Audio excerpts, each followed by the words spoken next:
Welcome to Doom. I am your host, the Doominator. Wait. Wrong show. Sorry, wrong show. I am your host, the Lorerunner. Today we'll be discussing the most incredibly amazing game of all time. Yes, I'm referring, of course, to Crisis Core.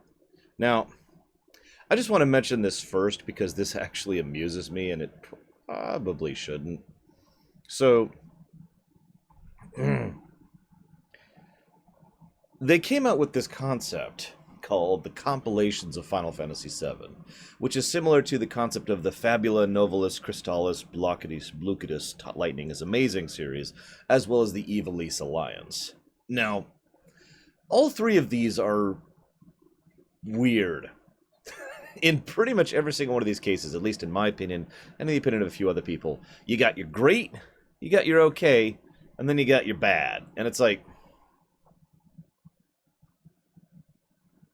And every time I look at it, it's like, really? Now, this doubly weirds me out because I have this horrible feeling that this is one of the reasons they kind of stopped doing this for an extent, or decided not to really do this, or whatever. How do I put this? Basically, I love the idea of this. I love the concept of this. You know, the idea of a continuous work that has self-continuity and tells part of a grander story. I love that concept. Of course I do. What's my favorite show of all time, guys? I mean, even if we ignore Babylon 5, do I like Deep Space Nine? Or Season 3 of Enterprise? Do I like Farscape? Or Space Above Beyond? Do I like the early parts of the MCU, where everything was nicely tied together? I mean, I like this concept. It's also, see, this is also something else that's really relevant, because, as I've said before, I don't actually think the FFs should be contiguous. I think it's a cool thought, but nowadays, you know, in my old age, I don't actually think they need to be connected to each other, at least in any way other than through the void and the general multiverse concept.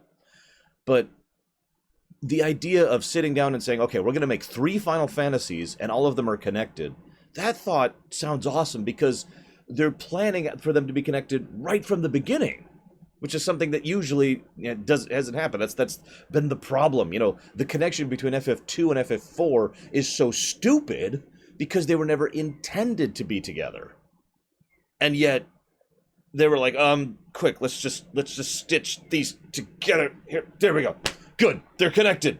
They're sequels. I mean, honestly, the 10-2 to 7-1 is even worse, if I'm being blunt. But you get my point. So the idea of sitting down and saying, okay, we're going to start with the idea of connecting these FFs from the get-go. That's our initial thought. That sounds cool to me. So why do they never pull it off well? Well, I shouldn't say never. That is being disingenuous. But, for example, over in the Ivalice Alliance, honestly, my opinion, only 2 games in the Ivalice Alliance are really worth going into. Tactics and 12. And, well, then there's the 13 problem, which, honestly, I feel speaks for itself. I don't really think there's anything else to add to 13. 7's a weird one. So, 7's good. I mean, some people disagree with this, and that is, of course, their right in their opinion. They're horrifically wrong, but... No, I kid. I do understand that some people don't like FF7. I even understand why some people wouldn't like FF7. It makes sense. But then the rest, pretty much every other aspect, I don't actually care for Vagrant Story, no. I mean, it's not bad, I just don't care for it. Every other work in the compilations of FF7 has to have an asterisk by it. Now, for me, personally, Advent Children and Crisis Core are both net positives. Without question, I don't have to say that. That is, of course, just my opinion. Not everyone agrees with that. I would say Before Crisis has a couple of interesting points, which I will even be bringing up as we play FF7, but otherwise, Before Crisis might as well just go away.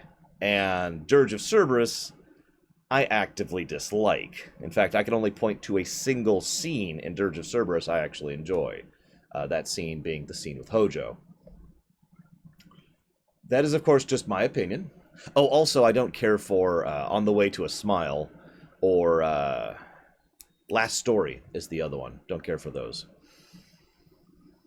So we kind of got this in-between halfsy thing. But again, I do like Crisis Core, even though I've actually, I haven't played it as much as I'd like to. That's just because of time, not because of interest. Oh, Gact is amazing. Gact is the best character in Final Fantasy VII, as everyone knows. Oh, did I not say Last Order? Last Order, sorry. Last Order is what I was actually thinking about. A quick funny thing before I go forward. So we have Advent Children, Before Crisis, Crisis Core, and Dirge of Cerberus.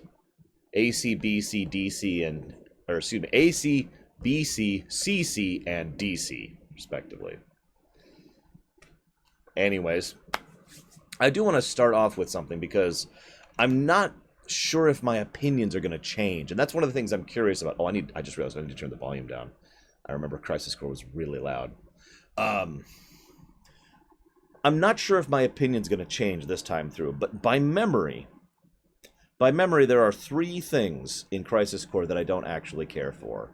Number 1 is the incessant referencing of FF7. Now, I like inside jokes, and I like referencing works just as much as anybody. Why are you using the party cannon? You can't use the party cannon inside. No, she's using the party cannon and the cake to make. Oh, well, that makes a lot more sense. What was I saying? Oh, right. So, I don't mind referencing. I really don't. But it's the same exact complaint for the same exact reason I had over in Final Fantasy IV After Years. It's too much. At least by memory. I know it's nowhere near as bad as After Years, because After Years is effectively just a carbon copy of FF4 with, like, what, 3 separate dungeons that are different? If that. But they do a lot of things where it's like, oh, here's Zack falling through the church, and here's him meeting Eris, and then here's Cloud, and oh, here's the scene where Zack is coming into Midgar on a train, and they just kind of repeat a little bit too many scenes from FF7. Again, I don't mind references. I just feel like they go a little bit too far with it. Point 2 that I dislike. I don't like Genesis. Now, everyone says, it's because of the Loveless thing, but honestly, even if we ignore the Loveless thing and the fact that he's based on Gact, both of which are things I'm willing to forget, since the Loveless thing is actually part of his character, and I'll talk about that as we're going through here. I think that Genesis is a character who does not add to the story, my opinion. I think that he shows up and spends just a little bit too much time and effort and energy on himself and is just this major character out of nowhere who is a major part of the story and then just kind of goes away. And yeah, Genesis just, he comes out of nowhere, he's too good, and then he goes away. And despite being pretty definitively the villain of this game, I'm sorry, I know Hollander technically is the villain of this game, and I know that the overarching villain is actually the Shinra company as a whole, but Genesis is evil in this game. There's no denying that. I know that he's insane and all, but he's still evil insane, not just woo-hoo insane. You can be insane without being evil, it's possible. Just ask my friend Gary. But yeah, I feel that Genesis is a poorly written character. I don't think he adds to the game. I think he detracts from it. No, I agree, Cashel. So, third problem with Crisis Core. Now, this is actually kind of a minor one, but I have to admit this did bug me, and I've recently discovered why this is. The game isn't cool enough. I know that sounds like a weird thing, but in an era where we had games like Dissidia, like the Kingdom Hearts series, like Devil May Cry 3, we actually have had games where you can be awesome, not just in cutscenes, but in gameplay. FF7 Crisis Core is like the opposite of that. Like, the cutscenes are amazing in Crisis Core, and then you get to combat and it's like, dodge roll, funk, dodge roll, funk. It was such a discouragement. Because again, even if we ignore games that were not made by Square Enix, we've seen games by Square at this point in time that allowed you to just be awesome.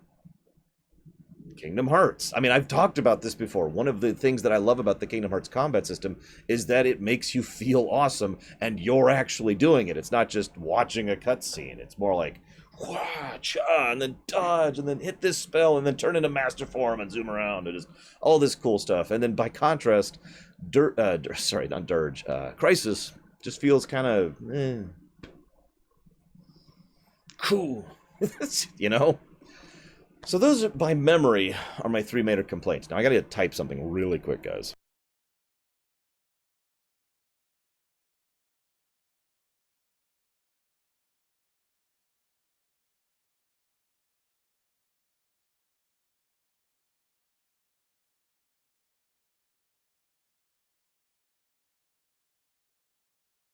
There we go. Sorry about that. I forgot to send out the tweet, so I wanted to do that really quick. So without further ado... Oh yeah, I also agree with the general idea that this was probably leading up... this was probably leading up to an FF7 too. And you know what? I was actually pretty hyped for that. You know, I don't have a particularly good opinion of Dirge of Cerberus, but I have to admit, when I was going through it, I was interested in the story. Not the surface story, not the, oh, hey, we're the Tsvets and the deep ground and Omega killing the world. None of that was interesting to me. But all the background stuff about the Project Gene, about the future where that was going, and then the secret ending where, you know, Genesis is going off to become something new. All of that was interesting to me. And of course, the stuff they were moving forward with the setting. I mentioned that there's only one scene I like, and that's the stuff with Hojo. But honestly, I did actually... I liked Kafka. Thank you, Weasel. I liked the stuff with Reeve and the WRO. I liked the idea that Rufus was still a major player, even if he was behind the scenes. You know, I liked the idea that the party had kind of separated, except for the fact that Yuffie was still keeping them together. You know, there was a little bit of background setting lore and flavor lore for the characters that I really enjoyed in Dirge of Cerberus.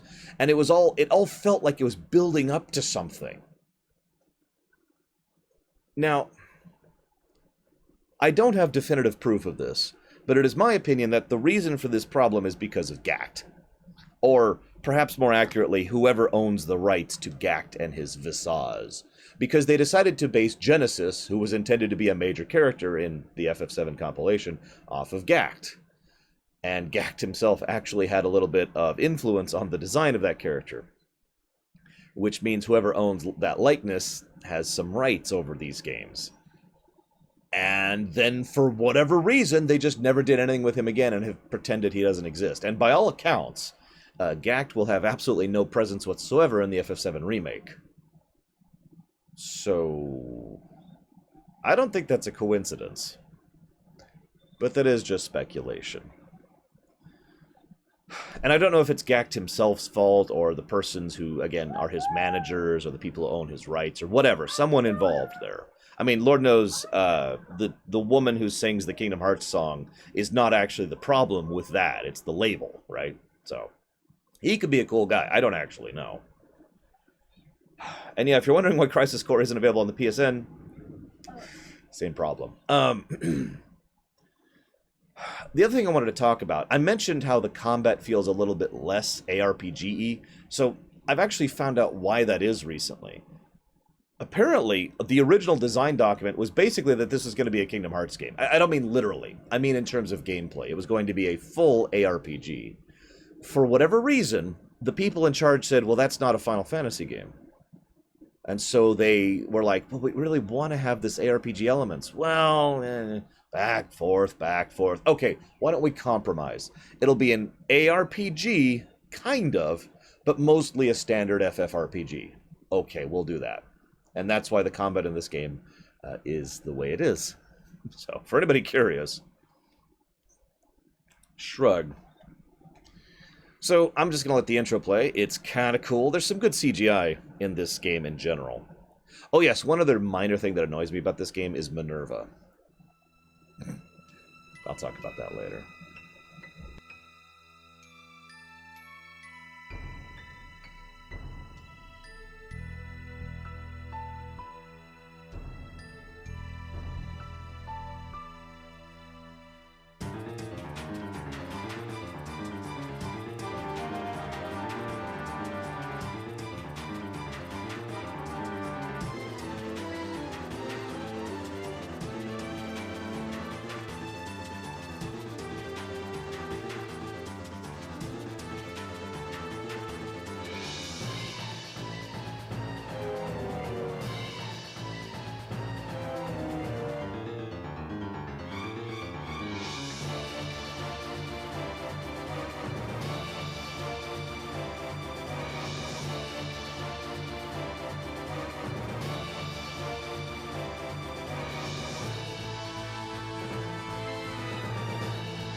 Then they all die. I will say that I do think that, with a couple of exceptions, this is how you do a prequel story correctly. Rogue One would be another example of how to do a prequel story correctly. My opinion, of course. Because obviously we know where this is going. But I'll get more into that later. So, with response to Jack's question, if they were to release a completely separate episode... What are you doing, baby girl? If they were to release a completely separate episode, which was like, here's, you know, the Dirge of Cerberus stuff, and here's the other stuff, I would be okay with that, but I would very much dislike it if they just suddenly brought Genesis back, and then still didn't do FF7 too, for the same reason I'm irritated by it now.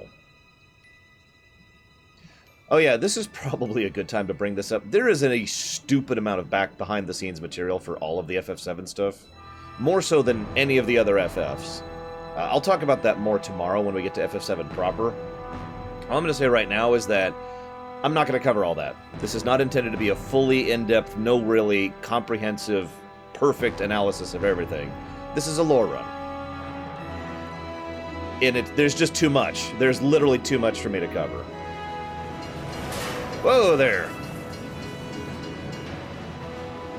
Mutai troops have hijacked Shinra Express, Mark 93-2.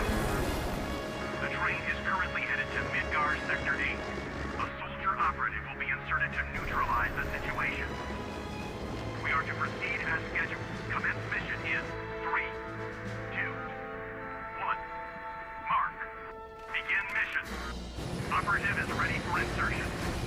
The train has been overrun by Wutai troops. Eliminate them and regain control of the train. Oh yeah! Get serious! By the way, I do like Zack. Just as an FYI. I know not everyone does, but I like Zack. I like him in Kingdom Hearts as well.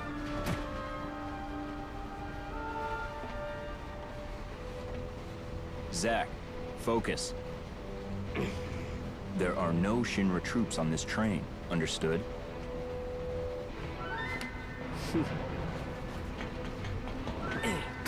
I'll discuss Angil as we go through it a bit more.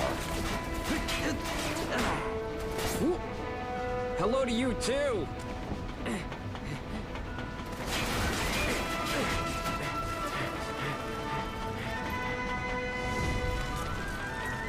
Hey, Shinra troops.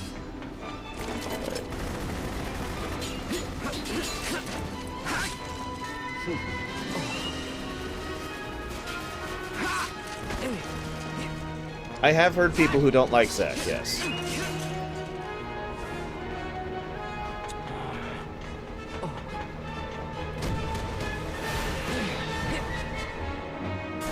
So, one thing this game does, well, this is a little bit ridiculous and, I suppose, anime. Soldier second class, Zack, on the job! It does do one thing very well, and that's establishes just how superhuman the soldiers actually are. Because they are superhuman. We don't get a really good shot of that in the original FF7. Sector 1 station near Mako Reactor 1.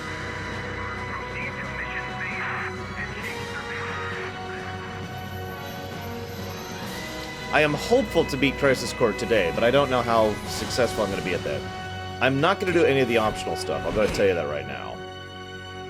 At least not deliberately.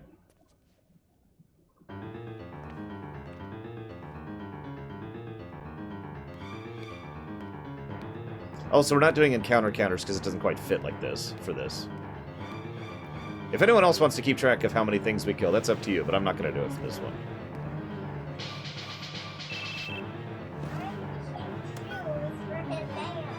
Yes, little. Zack speaking. Making progress, Zack? What's going on, Angil? Why are we fighting Shinra troops? They're Wutai troops in disguise. Now, head to the open area above. Towards Sector 8. Yes, but first you have to clear a path. Clear a path? You'll see what I mean. Be careful. So I can cut loose, right? Use some discretion. It's showtime. Combat initiated. Activating combat mode.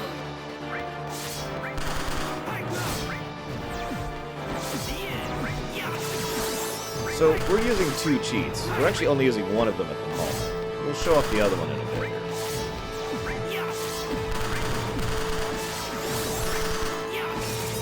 The cheat we're using right now is something called Death Attack. I'll give you 2 guesses as to what it means. Conflict resolved. Oh no, I think this has very good graphics for the PSP. Music's still out? Well, we'll see if we can turn the music down in a minute. Piece of cake. I'll make first in no time. Go up the stairs at the end of the platform. You got it.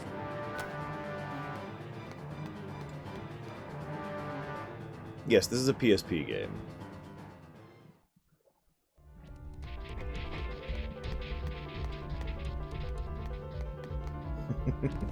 You got this, Jack. Yeah, we could count literally every time she says activating combat mode. Because she says that like every freaking fight.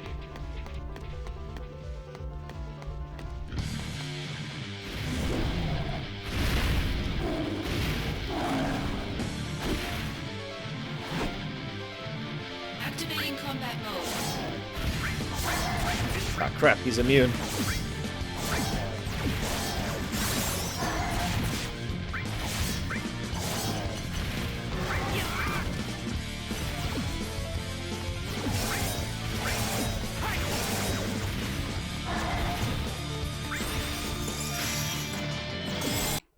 Whoop, it's the wrong button. Sorry about that.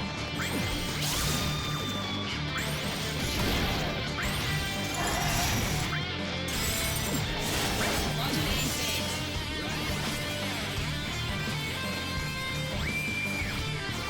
Power surge. That's definitely not Eris. Definitely not. Here we go!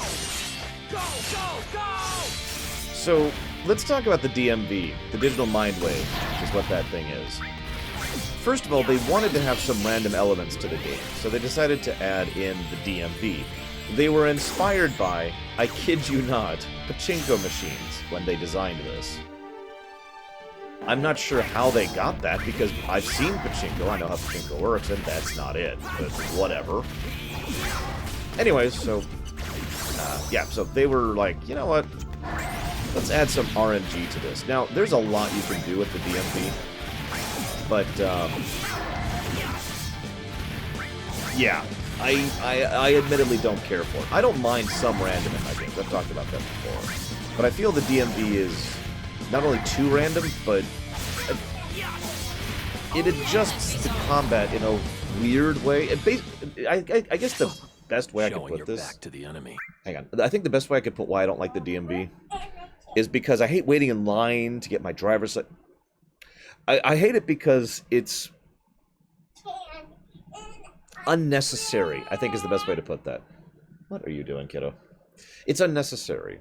In other words, I don't mind additional complexity. I don't. I mean, I like complexity in my gameplay and in my level design. But what I don't like is a needless complication, which just gets into convolution at that point. And, of course, the DMV, for those of you not aware, I'm not even going to explain this properly because I don't even know properly how this works, but the DMV also explains how you level up. So it's random leveling up of materia and stats based on this, and so it's... yeah. Overconfidence will destroy you.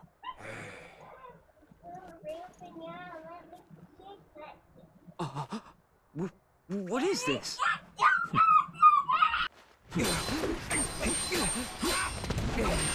Damn it. You're not the only hero. It's over.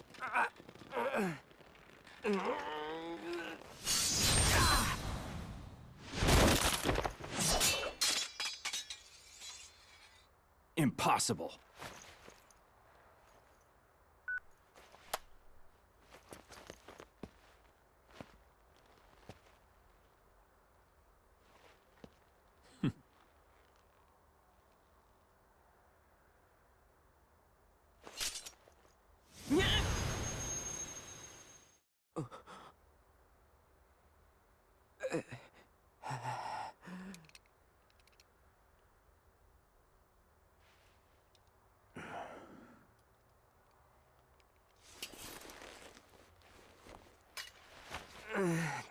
Thanks, Angil.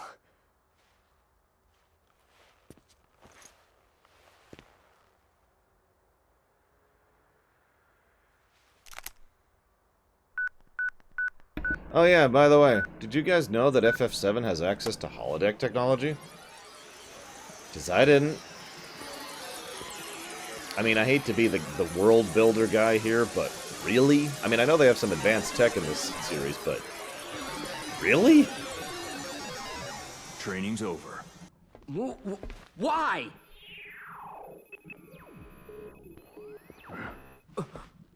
You serious? I mean, I remind you, the whole thing they did with the train and I all was this just getting fighting, that warmed was up. all in this little room here. And holodecks are already a little bit too high-tech, even for Star Trek. I'll talk more about that when we get to TNG later this year. Zack. Embrace your dreams. Huh? If you want to be a hero, you need to have dreams. And honor. One thing that's always bugged me about Angil is that he looks like he's in his 40s or something. He looks older than me. He's 25. Look at there. Are you making a weird robot again?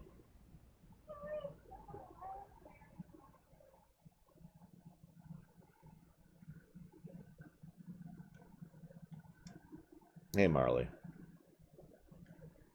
Do nothing. That's right, this is a no-save run. Gotta be doing the squats, guys. Gotta be doing Hey, the Zach. squats. You seem a little on edge. Can you blame me? All this training Yes, I see it. and no assignments, like they're hanging me out to dry. You must be pretty busy with everyone off base. Off base? Wait, haven't you heard? There's been a mass desertion at Soldier. Da-da-da! Squadacles. Appears one of the firsts deserted. Took a bunch of seconds and thirds with him, too. No one knows why he left or what he's up to. The mass desertion's the reason why your training's on hold. Heads up, a first. Zack, new assignment. Woo! Real action. Yeah! This will be your show. Yes! Report to Director Lazard. He's definitely not a bad guy.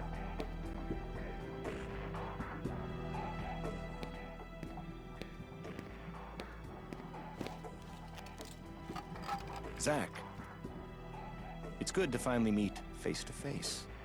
Lazard, director of Soldier. Hey, yeah. On to business. Excuse me, Lazard.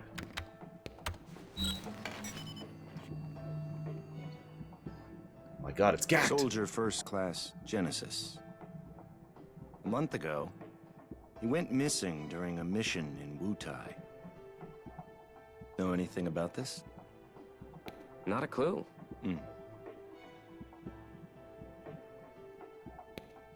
The mission is currently stuck in limbo.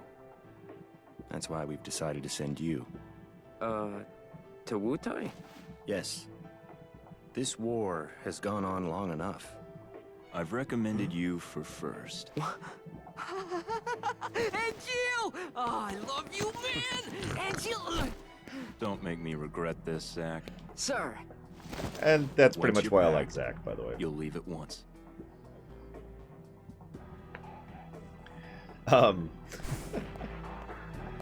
Operation will begin immediately in Wutai. If you have any questions, you should talk to the other soldier operatives. There's a huge amount of backstory that I'm only going to kind of briefly cover while we're going through Crisis Core. By the way, fun fact, Zack was among the first characters designed for FF7. Jaina. Thank you.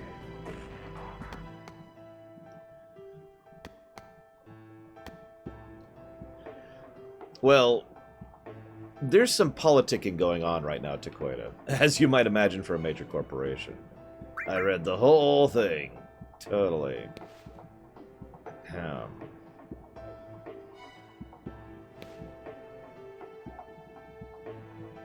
I haven't decided yet, Puzzle Fury. Yes, I know how to do missions. Yep, I know how to participate. Yep, yep, yep, yep, yep. I do know what I'm doing here. I'm also looking to reach a specific point in the game. Anywho. Is this it? No, this isn't it yet.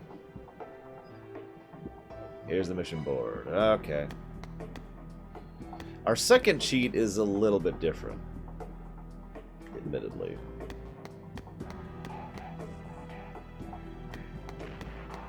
It will not be at the very top, but it'll probably be pretty high up there.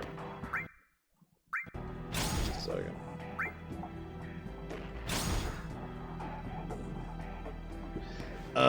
So, gosh, this is one of those weird situations where I'm not even sure where to start.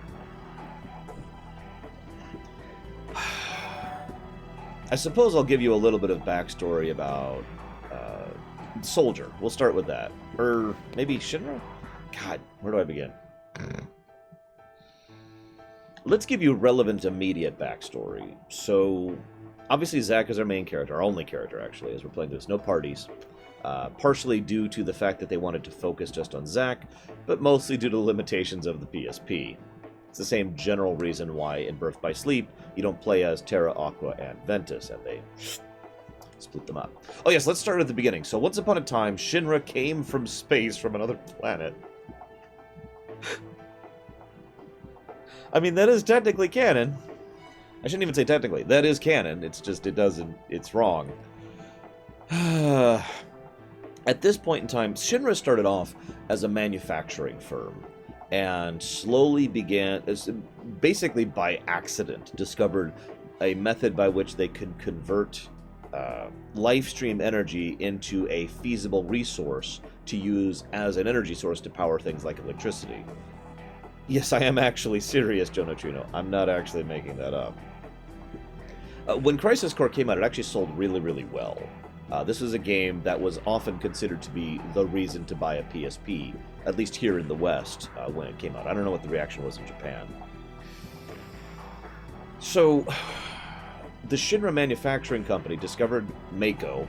Oh, and by the way, I'm going to call it Mako. If you got a problem with that, there's the door. Anyway, so the Shinra Company discovered Mako, and as a consequence, learned how to start dominating through economic power.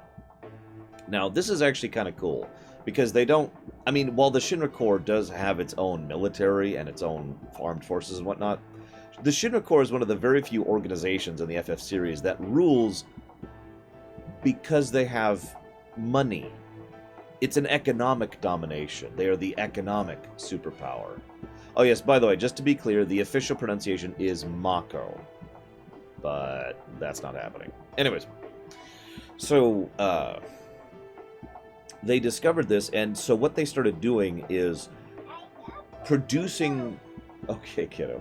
They started producing more and more devices, convenience features, luxuries, everyday functionality, buildings, and this whole electrical infrastructure. They just started selling it more and more and more in, in the original towns that made up what would eventually become Midgar, in the Junon village, fishing village, and just basically in all of the different towns.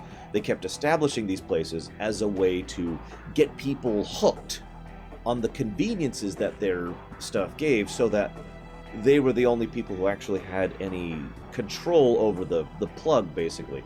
If you've ever if you've ever read the Foundation series by Isaac Asimov, you'll note that at one particular point in the original Foundation novel, the first Foundation started a process of economic domination in what is effectively the same exact way.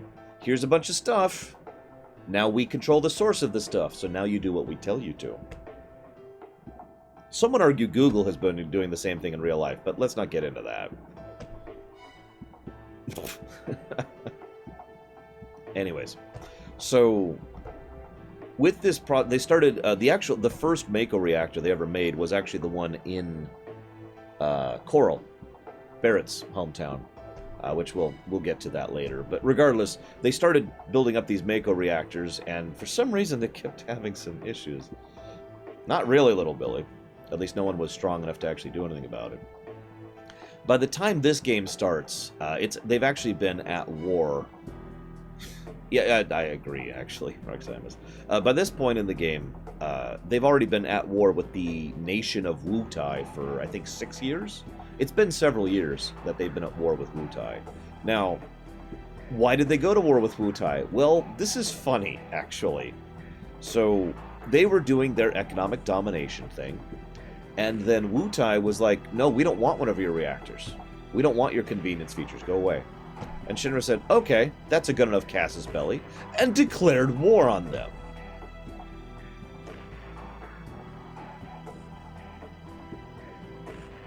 So, now the Soldier program had already started before that, thanks to the Genova research, and honestly, I'm not really going to cover the Genova stuff yet. Let's just leave that for later. We have to talk about Project G for Gillian, or Jillian, whatever, and talk about Project S and all that stuff. We'll get to that later. All you need to know right now is that they already had the Soldier project in development, and so they started making these superhuman people. Now, there's some... So in the original documents for this game, for FF7 I should say, the source of a soldier's power was being bathed in Mako. That was kind of removed from the canon, but also there's still a lot of lines that still reference that, so whatever. The main source of a soldier's power is they have Genova cells within them. Did she really, Gary? I don't think I recalled that. Yeah, Oichi, also known as my favorite character to play as in that game. So, not evil. The Genova cells are... Actually, like I said, let's leave the Genova stuff for later. I've changed my mind. There's too much to discuss there, and that's also relevant in FF7. All you need to know right now is that there's Project G, Project S, but Project G only had a couple of people who were... Project G only had a couple of people who were specifically a product of that project, because it was considered to be a failure. Project S was the successful project, and pretty much all of the soldiers since are ones who are a byproduct of the Project S situation. Also, Hojo's an idiot, while we're on the subject, but that's another topic that we'll discuss later. Moving on. So having been at war for this time, for some time, now finally it's like, okay, we need to finally wrap up this war. So we're going to finally deal with this situation and finally go and wreck the Wutaian people. Now what's funny is they send in one second class. Oh, real quick. So there's 3 classes of soldier. Class 3 is just about everyone. A huge number of people are Class 3. A Class 3 is barely superhuman. In terms that you could probably understand quickly and easily, Captain America, over in the MCU specifically, the movies, would qualify as a Class 3 soldier. Class 2, they get additional benefits and access to materia and additional Genova infusion, so a Class 2 is quite a bit stronger. There are far fewer Class 2s. Second class, whatever the hell they call it. I suppose something more like Thor in the MCU. That's a bit too much, but basically stronger, better, etc. Then, of course, first class are the absolute best of the best, of which we could probably name every first class that exists, although there's a list and it's actually decently large, but only could be ancillary affairs. The only first classes you need to care about are Sephiroth, Genesis, Angil, and Zack. Anyone else doesn't really matter as far as first class goes. No, the Shinra Stormtroopers are the MPs, military police, which are even lower. They're not even soldier at all. They have no imbues or anything. And so, like, for example, Cloud was not a part of soldier. He didn't have any special imbuing or special rank or whatever. He was just a grunt.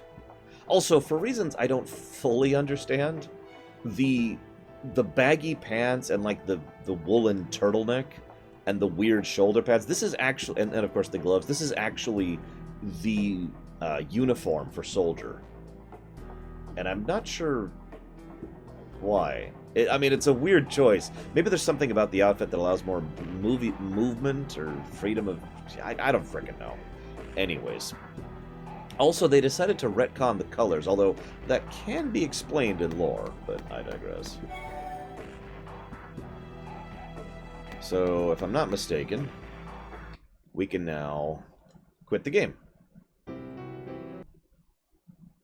That's it. Game over.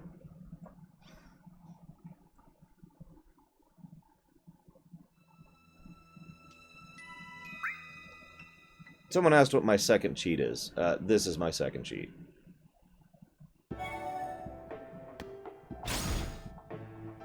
I'll just leave this on screen for a second. Anybody who knows this game can appreciate what has gone into this.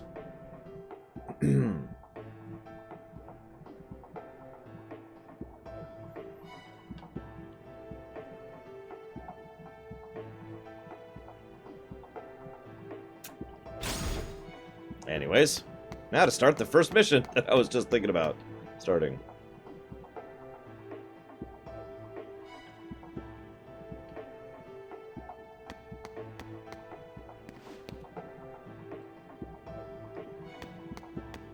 Hopefully this will be sufficient.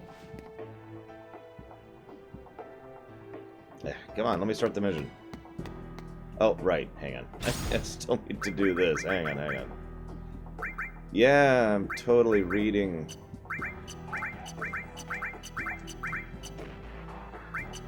Ah, shoot, I lost my order.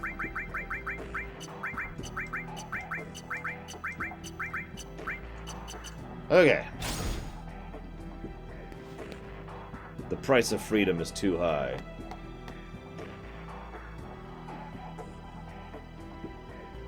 Are you gonna let me... Oh, right. Duh, I'm sorry. Let's just... Ham.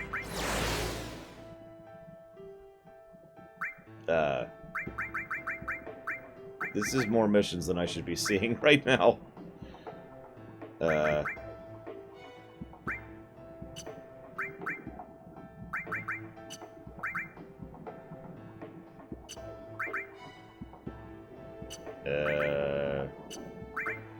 Most of these are side missions. In fact, the vast majority of these are side missions. No, I am not getting rid of the new. I should fight 1,000 Shinra troops.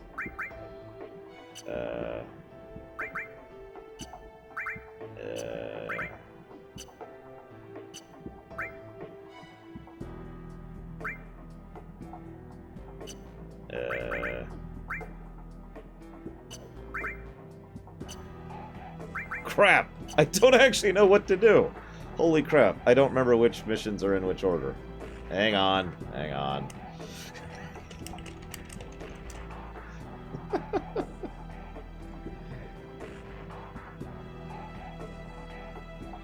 There we go. That's exactly what I want right there.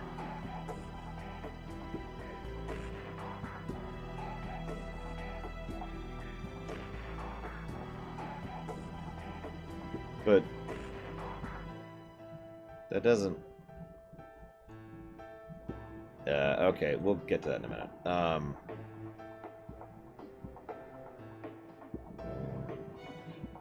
Yeah, every mission is basically the same, too. It's another thing that's just kind of... What are you doing, baby girl?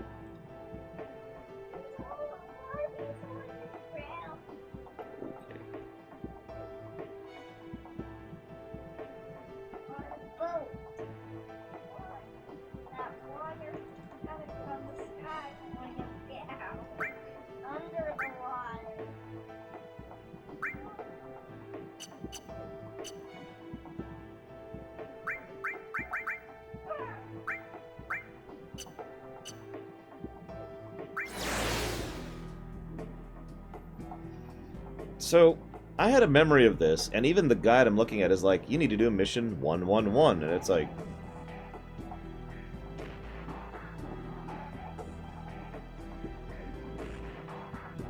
Okay, here we go. I think I found the name of mission 111, which is...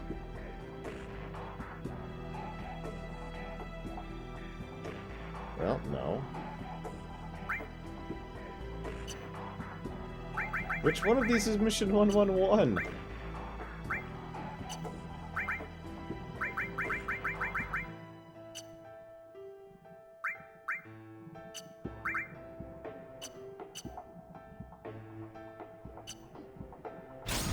Hang on.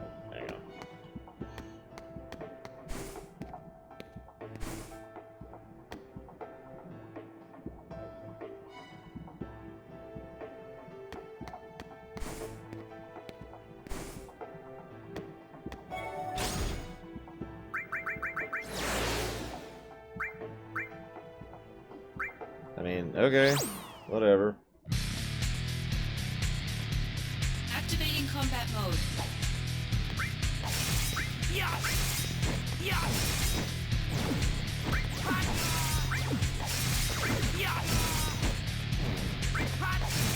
Oh yeah, so I have a couple of additional things, materia unlocked in this particular game. Including Ultima. Oh yeah! Conflict resolved.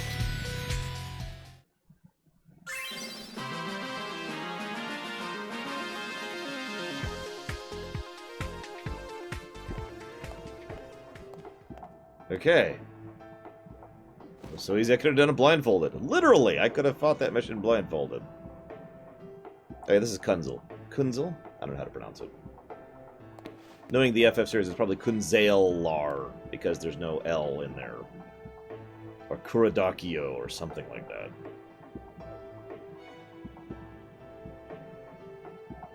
Oh yeah, the Shinra company... Okay, so I had started talking about politics. So, I can't decide if I like or dislike this idea, but one of the things that Crisis Core does, and before Crisis kind of does this as well, is it helps to emphasize that the Shinra Corporation is terrible. Now, some people had asked in FF7, you know, how the Shinra Corps can basically rule the world while still being such an incredibly terrible corporation. The more cynical of us in real life might be able to say, well, there's plenty of corporations in real life that we question how they still make money despite the fact that, you know, they're terrible. Midgar is being made. Woo! Construction continues smoothly. Reeve to Est. I don't know how to say Reeve's last name. Reeve! Sector 0 is complete and already operational. The exterior is slated for completion in 2 years, while the surrounding city will be finished in 7 years. Kind of a shame we don't get to see more of Midgar in construction. Or Midgar in general. I want to say, of the many things I like about FF7, Midgar is actually towards the top of that list. But anyways. So, Crisis Core and Before Crisis both go out of their way to establish many reasons why the Shinra Corporation is a mess. Basically, it boils down to this. Shinra was actually doing pretty well. Then Before Crisis and Crisis Core both kind of happen at the same time, really. One of them involves a mass defection of their main military forces. The other involves a terrorist organization called Avalanche. No, not that one. The original Avalanche. The messed up, we want to kill everyone in the world to save the planet Avalanche. Both of these things, while they're fighting these major opponents, which is bad enough by itself, there is also non-stop internecine warfare going on. Rufus attempts a coup during this point in time. Lazard and Lazard and Hojo are constantly infighting. And why did my spirit and luck go down? That's weird. Yeah, Avalanche the Twilight Samurai. It's not a bad comparison, really. So, well, actually, their plan is to kill themselves, Corrales, but they need to kill everyone else first. Yes, Before Crisis is the Turks game. The money went down, too. That's funny. Anyways, so the company was fighting itself constantly. Lazard and Hollander were infighting. There was a brief period of time where Heidegger was given control of the Turks, which led to just a mess. And they actually had to blackmail President Shinra in order to get the control of the Turks out of Heidegger's hands. Hojo's an idiot and constantly squanders company resources on stupid projects, and just basically everyone who is actually in charge at Shinra, with the sole exception of Reeve, is a moron who is constantly blowing money and resources on stupid garbage. So it kind of makes sense that by the time FF7 starts, the Shinra company is already kind of self-destructing, but I digress. So, now I'm supposed to do mission 112. 112. Sure. Activating combat mode. I think I am. Concentrate. I'm feeling it! That sounds pretty weird, but if that makes you happy, kiddo.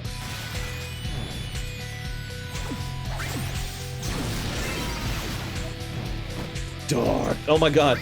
Kingdom Hearts confirmed.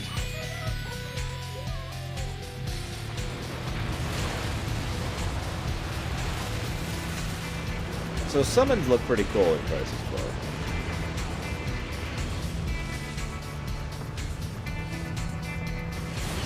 Also, I both like and dislike the music in Crisis Core.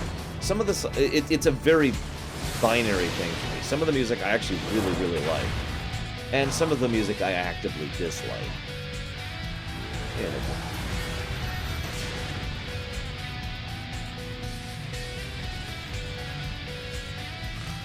sorry. I'm only playing the whole thing because it's basically the first time we do this. Probably will not use it forever again.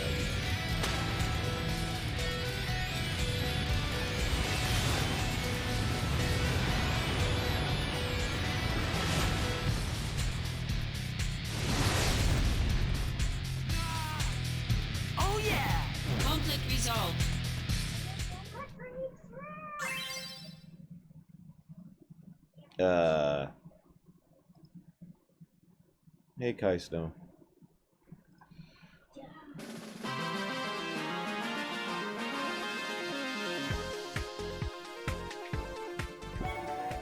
Whoop, whoop, whoop.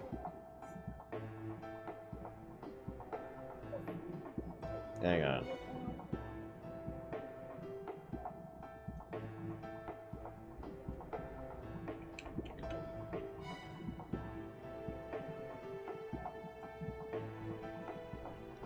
God damn it. Hang on.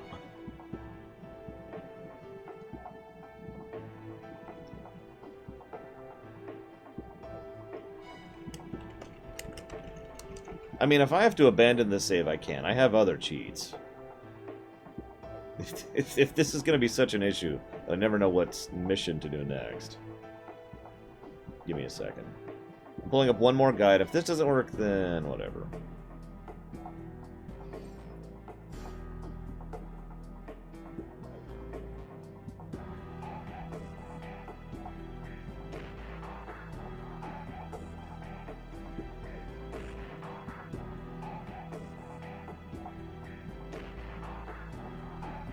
Hey, what are you doing? What are you doing? Are you taking pictures? Why are you taking pictures? No, don't take pictures of my head. It's super gross. No, be careful. Don't drop it, okay? Are you taking a picture of the sky? That is so weird.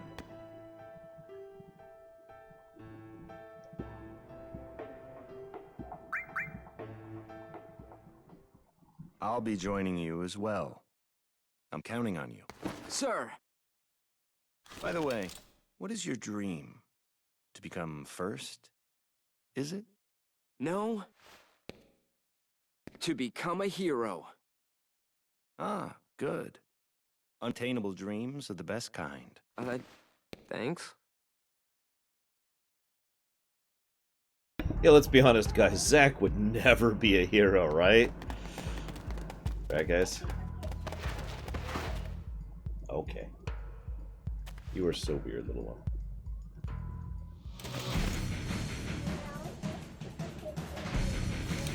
Well, time to kill some Wutai, guys.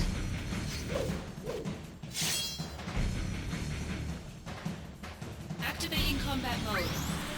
Whoops! I don't know. What are you talking about? Conflict resolved.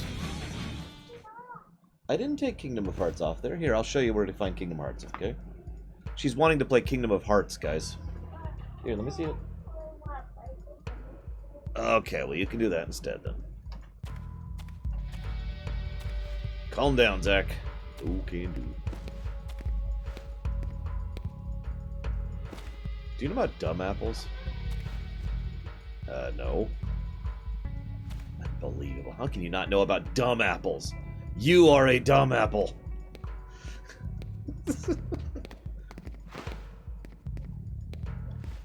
What are dumb apples? God.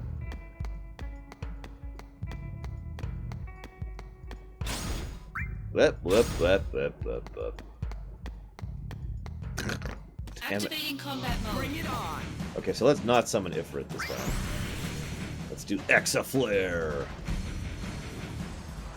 I don't know about you guys, but I just can't wake up in the morning unless I've summoned Bahamut to kill everything.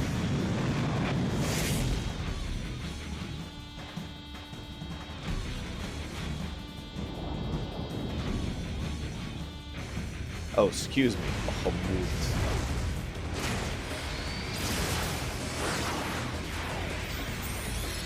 We're not cheating, Kai Snow. We're mega cheating. Yeah, I think this is supposed to be based off of Terra Bahamut or whatever.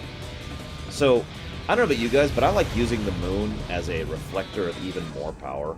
Like an amplifier.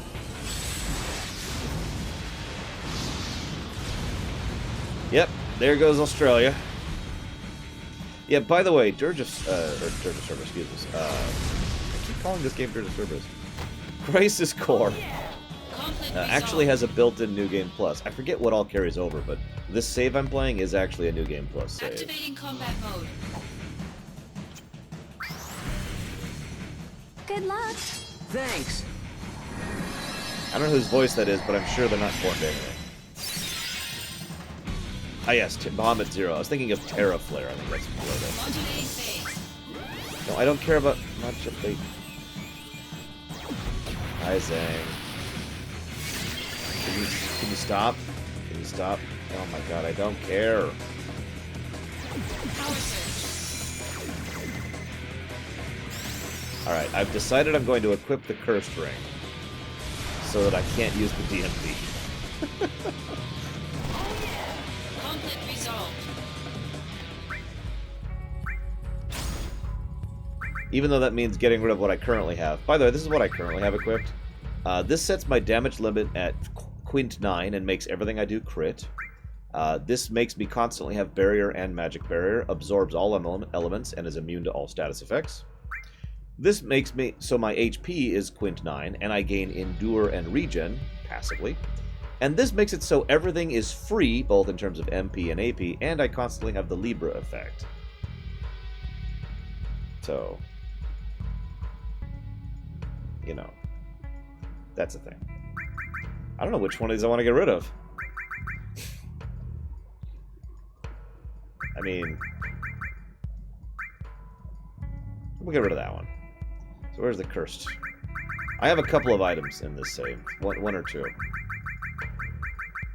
Or 3,000. Where's the frickin' cursed ring? Ah, yep, there it is. Yes, these items are in the game, by the way, although getting them... Raider! Oh yeah! Conflict resolved. I might die, Enigma. Might have issues. So, Angil, what's the deal with dumb apples? The official name is Binaural White. The trees bear fruit at random times during the year. Because of that, the townspeople affectionately call them dumb apples. The local farms had plenty of them to spare. Oh, really? So you stole them? We were poor, Zach.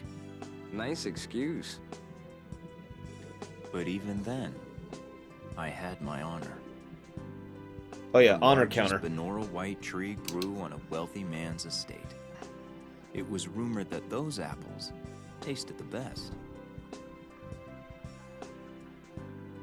But I never stole from that tree, because the wealthy man's son was my friend. If he was a friend, you should have just asked for some. Honor can be quite a burden at times. Trust me, he's going to be saying that word a lot.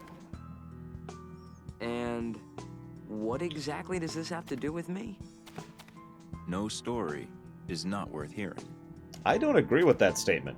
I've seen plenty of stories I'd rather have never seen. That's it?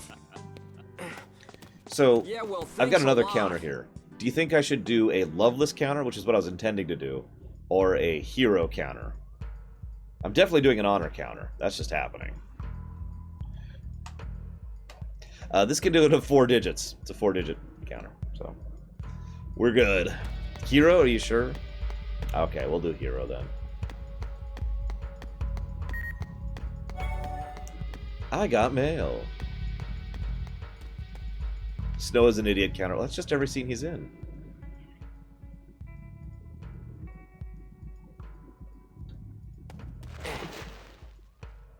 B unit will set off an explosion. That's our cue. The diversion will allow us to infiltrate. Right. Infiltrate with swords. I'll set the bomb inside the fortress.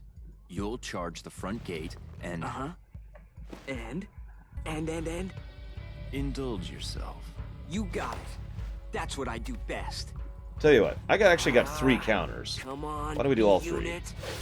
So, this will be the hero counter, which we've already heard once. Green will be hero, red will be loveless, You know, I've blue never will be actually seen honor. you use that. Don't you think it's sort of a waste? Use brings about wear, tear, and rust. And that's a real waste. Yeah, You're serious, I don't aren't want to you? use a sword. Yeah. It might I can be Get pretty cheap. used. Yeah, no kidding. Oh, that might be our diversion. So, admission. I know that Wutai isn't exactly weak, but it's really stupid to me. And it's actually one of the few things that stretches incredulity for me. Heightened emotions have affected the DMW. It stretches credulity to me that the war with the Wutai has been going on for years, considering what Shinra has access to. Activating combat mode. So you notice the DMW, or D, whatever how it's called, isn't actually moving anymore. And that's what the curse ring does. It raises your stats by quite a bit, actually. But prevents you from doing the random thing. Which is actually really bad. Whoa, careful, careful. I don't want you to fall over, okay? You worry me.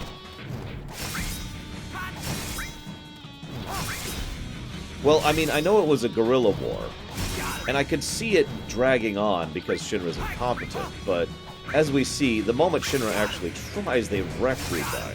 Every time.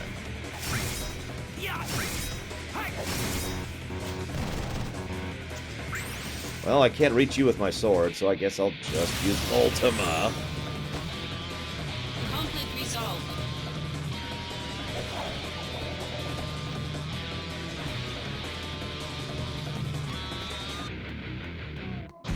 What's up, kiddo? You want to go play in your room? Do you want to be tickled mercilessly?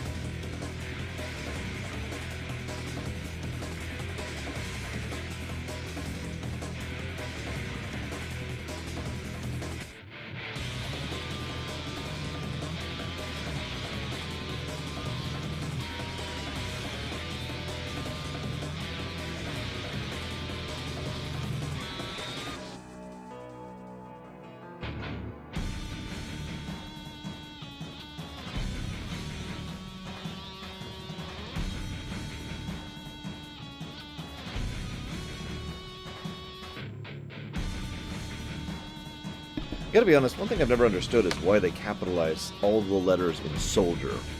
When I was younger, I assumed it was actually supposed to be pronounced soldier, like you're really yelling it. Activating combat You know, mode. like traitor! Whoops. I didn't mean to have that equipped. Whatever. Conflict resolved.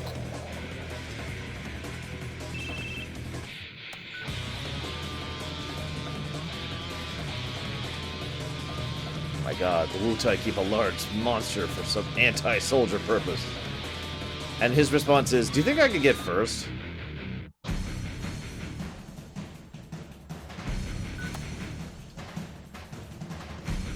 Defeat as many as you can, but I don't care about impressing him, so I'm not going to bother.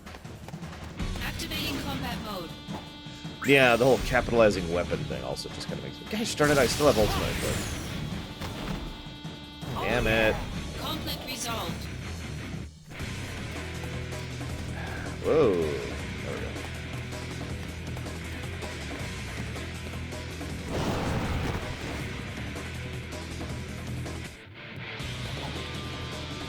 Activating combat mode. Yeah, why is Loveless all capitalized? That's another weird.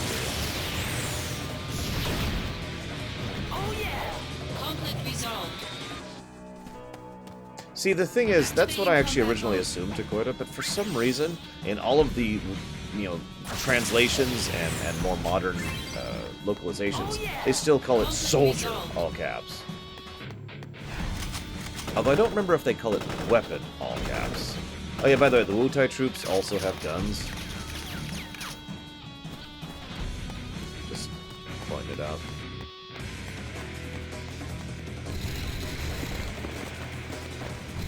Do I really have to fight all of you? Activating combat mode. That being said, I've actually talked about the idea of a gun spear before, and I do think a gun spear would work better than a gun blade, Conflict resolved. but that's just my opinion. You think this is bad, guys? Wait until you see the fight 1,000 enemies fight.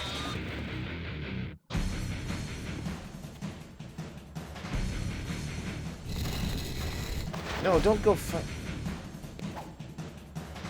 Activating combat mode.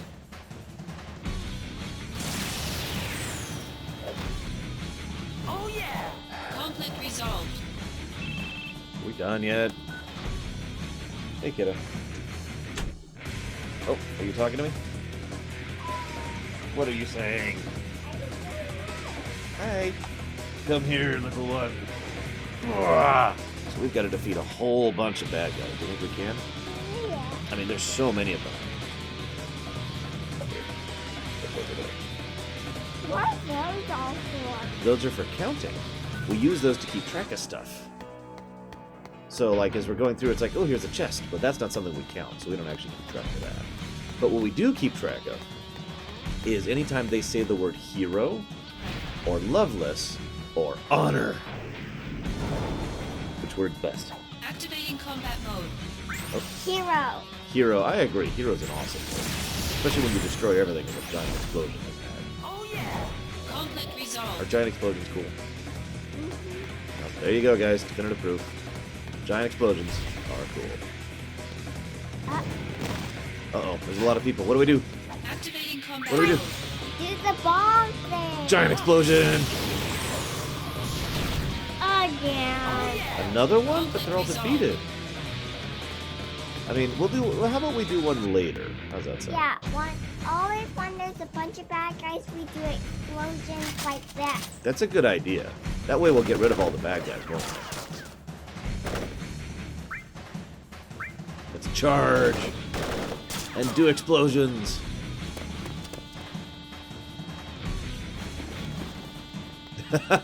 They're running away. Activating combat mode. Now we don't need the bomb. Well, I wish you told me that earlier, because I still used it. I didn't mean to. Conflict I'm sorry, resolved. little one. Do you forgive me for using the bomb? Mm-hmm. Okay, thank you. You're the best.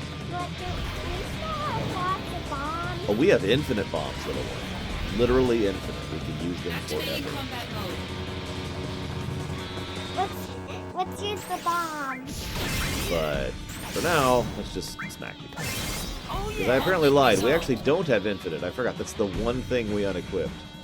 Should we equip it again so we can have infinite bombs? Yeah. Okay, we'll get infinite bombs. Very, very much much infinite bomb. You got it. Very much infinite bombs are happening. So first, we gotta go into here, gotta go into the menu, change our equipment. So let's get rid of the cursed ring. We gotta get down to the Genji gear, which is down here. It's that one. There we go. There we go. We good. We'll just hope that the bombs don't trigger the BMW. How's that sound? That's the little slots machine that's in the upper left. Aha! We found the temple. Is this the bad guy temple? Activating combat mode. I don't know either. Whoops, I didn't mean to do that. I meant to use the bombs!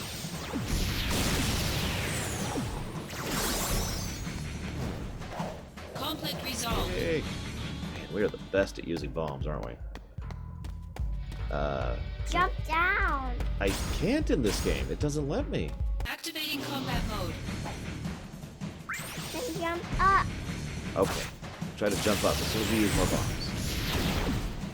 Oh yeah! Conflict resolved. So, theoretically, like on paper, you'd think that what Shinra Activating Company combat wanted... mode. Gosh, what are these things, kiddo? I don't know. I don't know either. But they live in here. They do.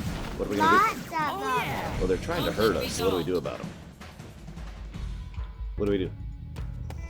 I wish we could play that ride game again. You like the ride game? Yeah, where we made that ride with cars that go inside the house I and remember that. go there with the ride in the house and then ride on it first. Who's this random person? I'm sure she's not relevant to the plot and never will be. Her name's Yuffie. She's got to be like a teenager at this point in history. Alright, so... Yeah, she's... I mean, Zack's not exactly old. But Yuffie's got to be like 10, I think, at this point. This is 7 years before FF7.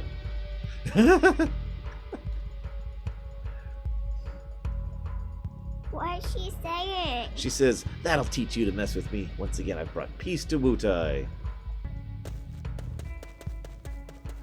And there she goes. Off somewhere else, but not in the temple. So she's 9? She was 9 years old there. So she was probably getting away from the bad guy temple, don't you think? Mm-hmm. That makes a lot of sense. She doesn't want to be around the bad guys. I mean, would you want to be around bad guys? No. Exactly. That's why we blow them up with explosions. Remember, Wutai are the bad guys because they refused to buy our product. Anyways, I could see them trying to force them to the negotiation table to cow down to the Shinra. And what they do actually have a few negotiation conditions for the Wutai. They're pretty much broken forever and become a tourist attraction outpost of the Shinra. And the Shinra retains control. Basically, Wutai becomes a vassal state, is probably the simplest way to put that. Activating combat mode. Explosion? Yeah. You got it. Explosions for each one. You got it! All are explosions. Five. Until they're dead. Conflict resolved. They're dead. We only needed one explosion. You comfy?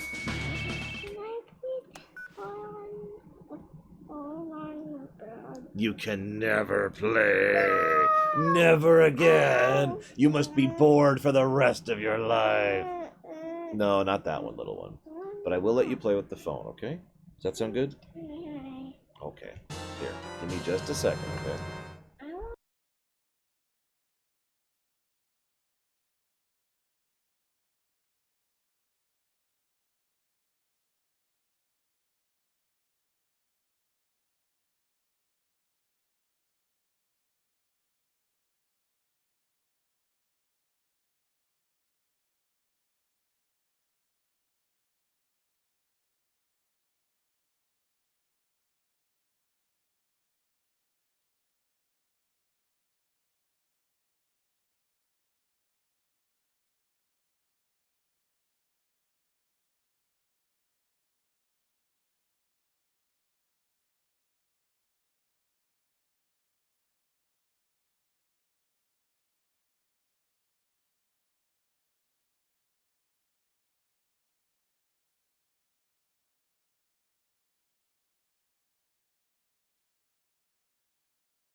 Director Lazard!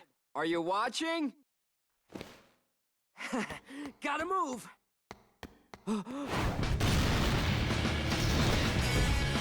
time to play!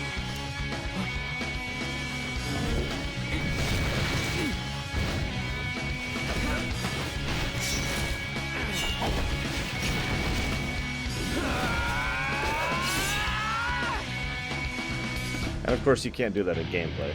That would be ridiculous. What do you think this is, a Kingdom Hearts game?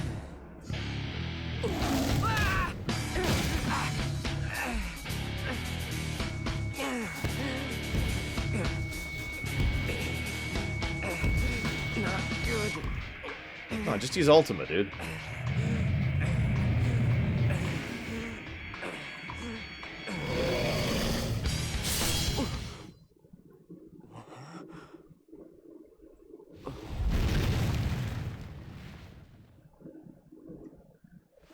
Wow, we actually used That's the one sharp more edge. you owe me. Yes, we just got one shot. You lost your focus. Yeah. That's true, Green Boots. Oh, sorry if your sword got any wear, tear, or rust on it. You're a little more important than my sword.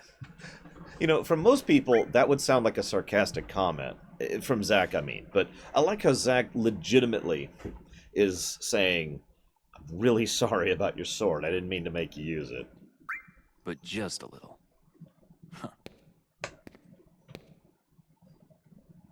We shall go together. Are you gonna Thanks. take his hand, buddy?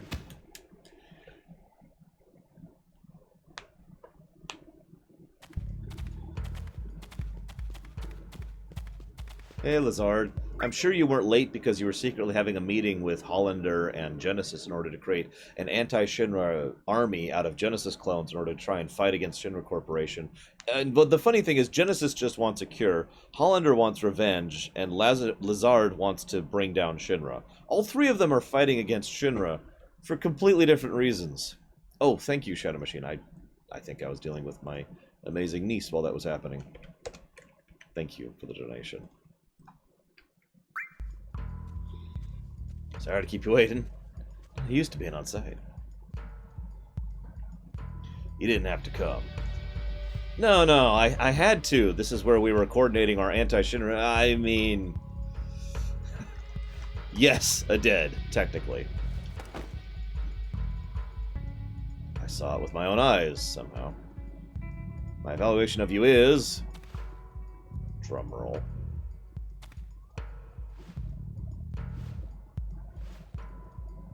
Thank goodness for Angil. Without you, the operation would have failed. Ah, how fortunate that you were here. So there's a lot of optional conditions in these missions, most of which get you stuff. Some of them get you lore. I'll be doing none of them, just as a heads up. Like, I'm not going to build the Zack fan club, for example.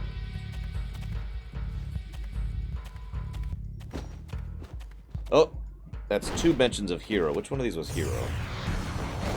This one's Loveless. This one's Honor, so this one's Hero. There we go. Activating combat mode.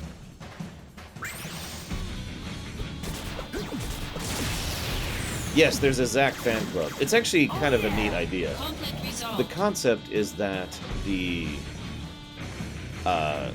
Shinra Corporation has been really pushing for Soldier to be popular in lore. They really wanted everyone to think of Soldier as a good thing, when Soldier's actually terrible. In fact, just to give you an idea of how terrible Soldier actually is, the recruitment process, you know, obviously some people volunteer, but for the most part, the early Soldier people are people they just picked up off the street, did experiments on, and the overwhelming percentage of them died.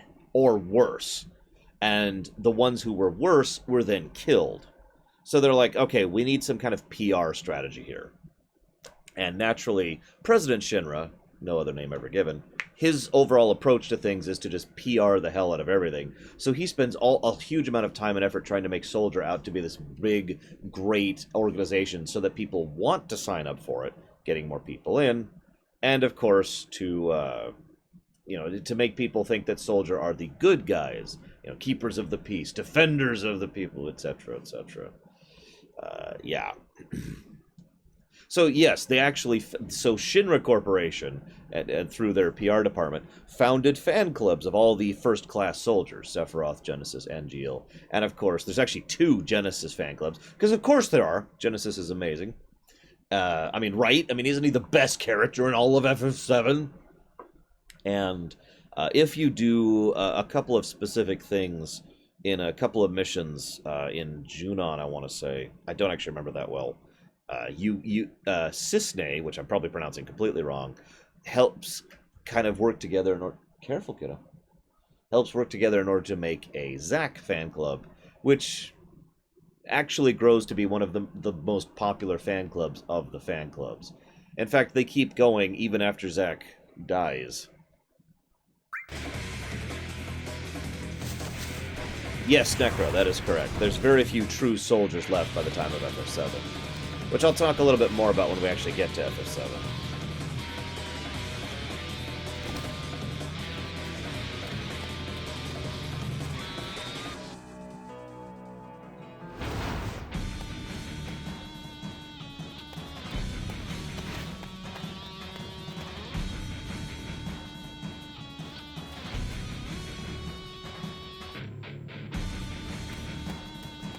By the way, most of the music in this game is like this, just as a heads up.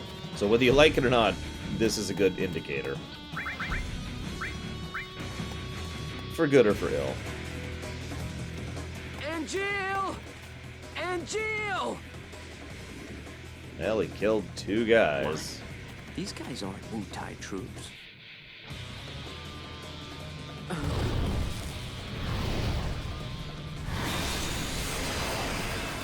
Mega Flare!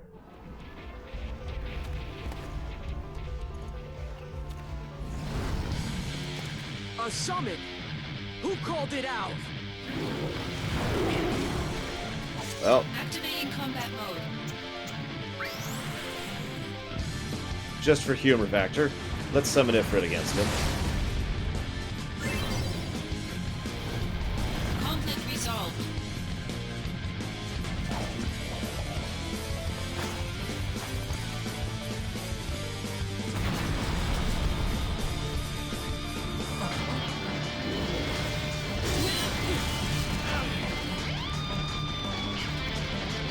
Hey, Seth.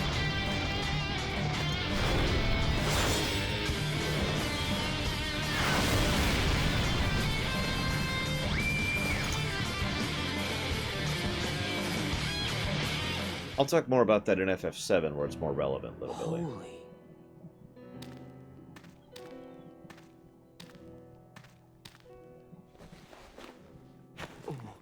Genesis. The missing Soldier First Class? They're identical. Hey, Formos. A Genesis copy. Copy? A human copy? Where's Angil? I thought he was fighting around here. He definitely hasn't joined. So he's gone too. What? Wait, what does that mean? It means Angil has betrayed us as well. No way! I know what kind of guy Angil is, and he'd never do that.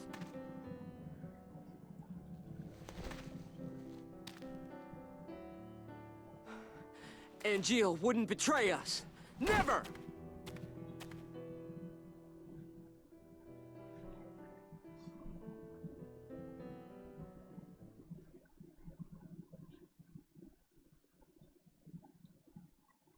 By the way, Angil has betrayed us.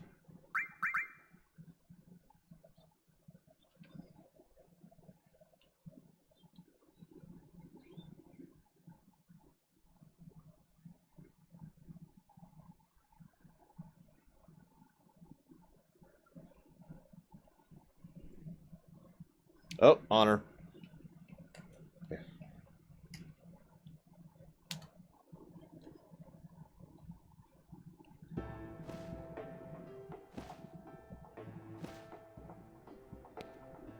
It's not a super long game, Meatfist, but it might take most of the day to go through. Soldier second class. Zack? That would be me.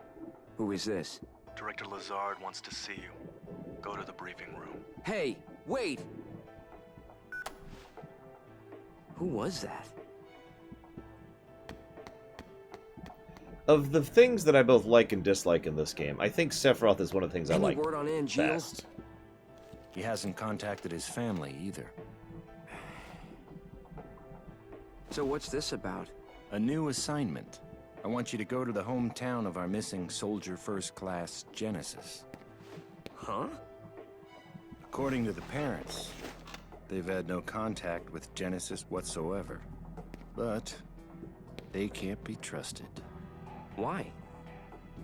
Because they're his parents? They're his family. I mean, really.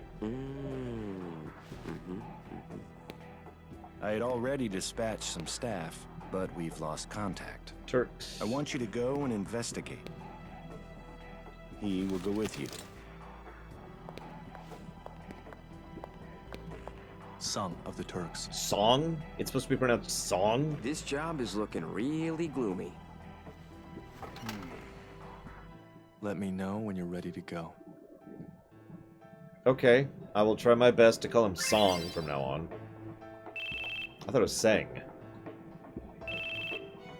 But what the hell do I know, apparently?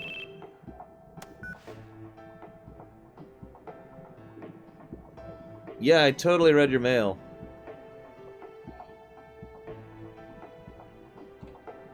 Totally gonna read your mail.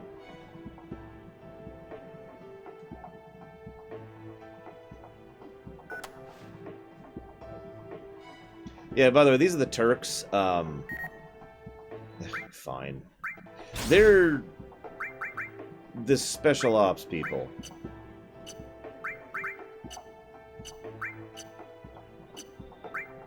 Actually, hang on.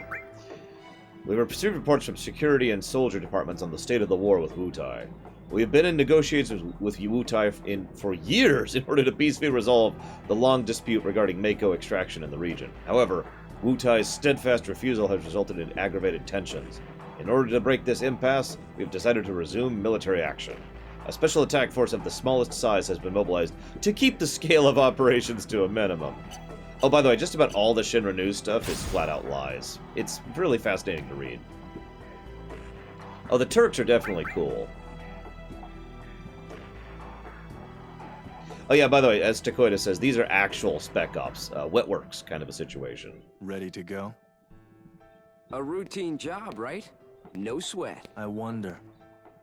Originally, Sephiroth was assigned to this mission. That means it's a top priority matter. Be alert, or you'll fail. And Sephiroth? Refusing to go, apparently. Oh, what is that? They spoil him too much. Why don't you say that to his face? No thanks. Yeah, by the way, this is actually built into the lore. First class have a special privilege of being able to say no to orders. If they get a mission, they can just decline it. Seriously.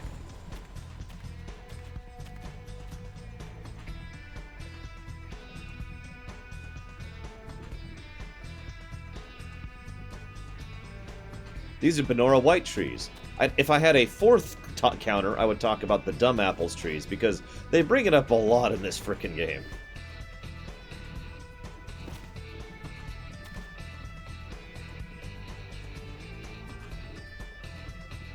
I know, right, Green Boots? In fairness, they apparently almost never actually employ it, but every time they do, they're allowed to just say, nope, not doing it. Oh no, it's another Genesis copy. 2 more Genesis copies. Activating combat mode.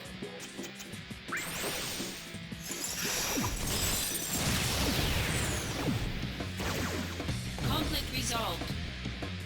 Well, I mean, a lot of towns aren't in FF7, Necro, that are in the lore. When Genesis deserted, he took a bunch of weapons with him. Oh yeah, so by the way, members of Soldier and of the Turks are both considered state secrets. So in other words, it's one of those no retirement plan situations. You are not allowed to leave unless under really specific circumstances. And even then, they will probably go and try to kill you because you are a state secret. How is Genesis copying himself? Oh yeah! There's an answer to that. Resolved. It's even somewhat consistent with FF7, but... it's something I feel is to the detriment of the story overall.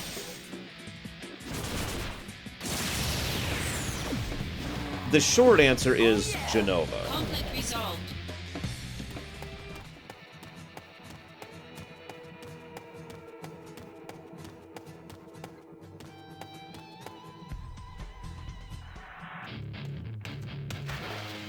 It's actually fun to me how early on they introduced the Genesis copy thing, considering they don't explain it until, like, the third act of the game. State secret, corporate secret. In this situation, it's the same thing.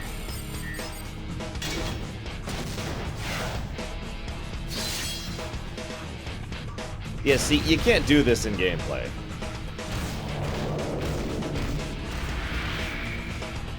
Although, you know, one thing you could do in gameplay.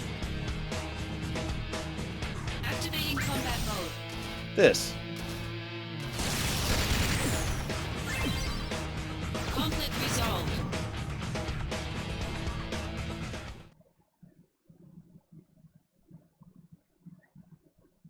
A Genesis copy. Yeah, that fight Where did does you hear actually that? suck in a normal run. Sephiroth said it.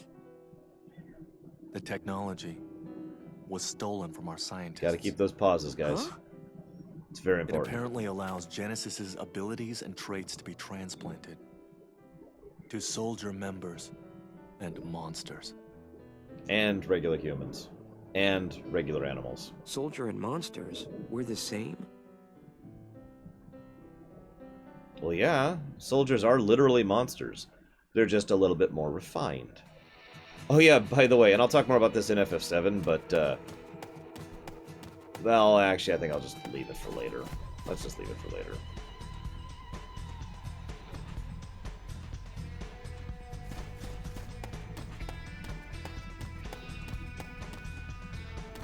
Well, I may be part of Soldier, but I can't defeat a locked gate.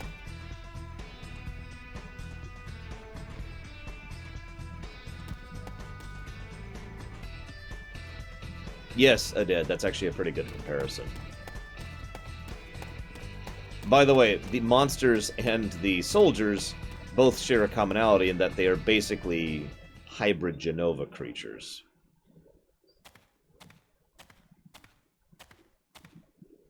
This is Genesis's home. His parents are wealthy landowners. What about his mother? But I never stole from that tree, because the wealthy man's son was my friend. Hey, Zoan. They weren't mere acquaintances. They grew up together and were best friends. Well, yeah. So Genesis deserts and gets his best friend Angil to join him. Is that it? Sephiroth believes that's the case. There. A gravestone, still very new. Zack, go find Angil's house. I'll check the grave. Sure thing, sang. Or sung. Ugh. So Turks always do this stuff? Someone has to do it. Must be rough. Don't worry. We're paid much better than you are. No way! That's actually true. The Turks are quite well funded.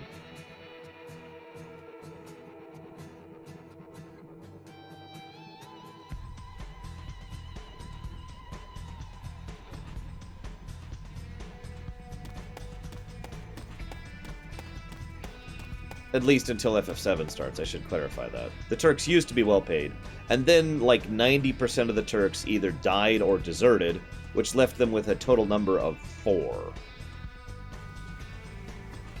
As for why Genesis is evil, I don't want to discuss that just yet, but there is actually a reason for why Genesis is evil. There's actually 2 reasons why Genesis is evil. Well, the first and easiest answer is he went cuckoo for Cocoa Puffs.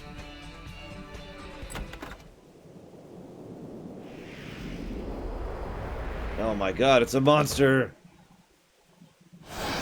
Cisne? Activating combat mode. Based on presentation, it's really likely that Cisne, or however the heck you're actually supposed to say her name, was actually supposed to be in FF7 too. They do a decent amount of building up for her, both in Before Crisis and in Crisis Core, and she is still active after the end of the events of FF7. So she probably was supposed to be in whatever sequel they were building up to. Can I help you? Ah, hey, Gillian. Greetings, ma'am. So this woman is smarter than Hojo. I'm just saying it. Are you Angil's mother? My name is Zach. Are you Zach, the puppy? Excuse me? My son wrote to me once about you. 0 attention span, restless as a little puppy. Oh, thanks, Angil. I don't know, Blue Wolf. I'd like it if she was, though. I like her You're character. not here together with Genesis, are you? No, I'm not. Don't worry. What is happening with my son? I'm not really sure. Genesis came back here a month ago with an army of cohorts. And they proceeded to take the lives of many townspeople. Genesis, he used to be such a good boy. But now he really likes murdering Is people. Angil... He came here. But he left his sword and went off somewhere.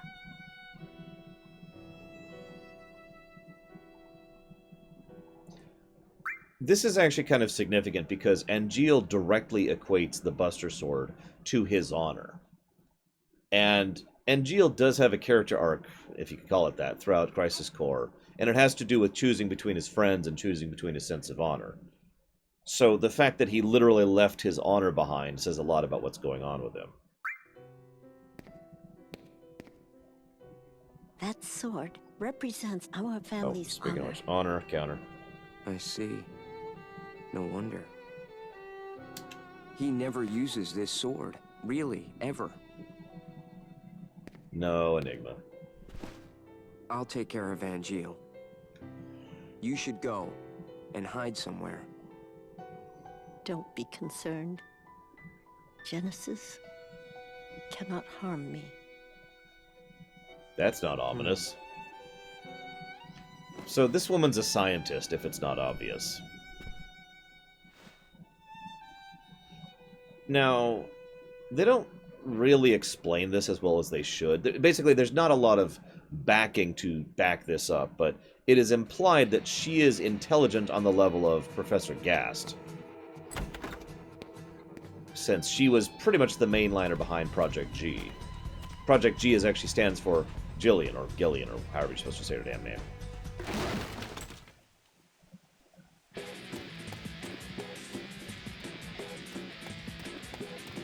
Hey, Myron. Yeah, one thing I've always found funny is in several FFs, the iconic weapon is one of the later weapons in the game. In FF7, for some reason, it's the first weapon you start with, which you replace almost immediately, like within a couple of hours of playing. Conflict resolved. But whatever.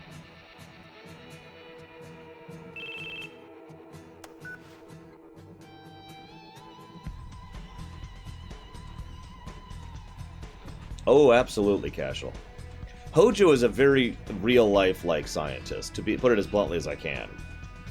Anybody who's really studied real-life scientists and scientific discoveries knows that the people who actually invent stuff and actually innovate things usually don't really get the credit or the spoils for doing so. Activating combat mode. Oh my god, really?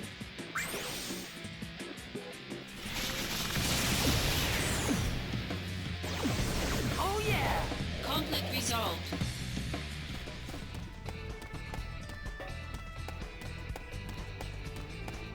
Activating combat mode. I suppose that's true, Greenfoots.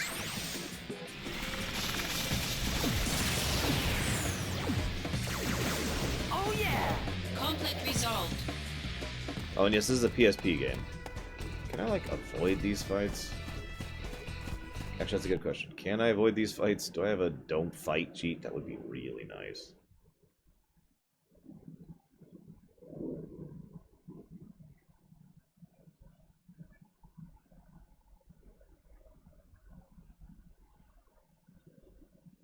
Looks like no. Nah.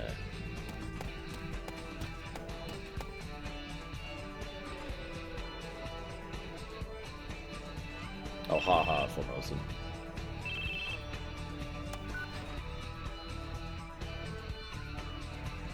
Hey, Song? Sang? God damn it. But I'm right here. I could just attack. I'm not like you, Sang. I'm actually a badass.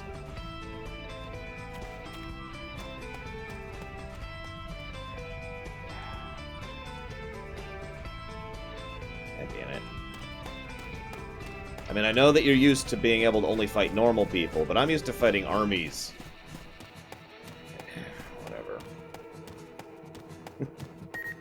Well, yeah, I mean, Zack and Eris are the two that should be together, unlike, say, Cloud, who should have never been with Eris. But, I mean, it makes sense why Cloud and Eris would gravitate towards each other.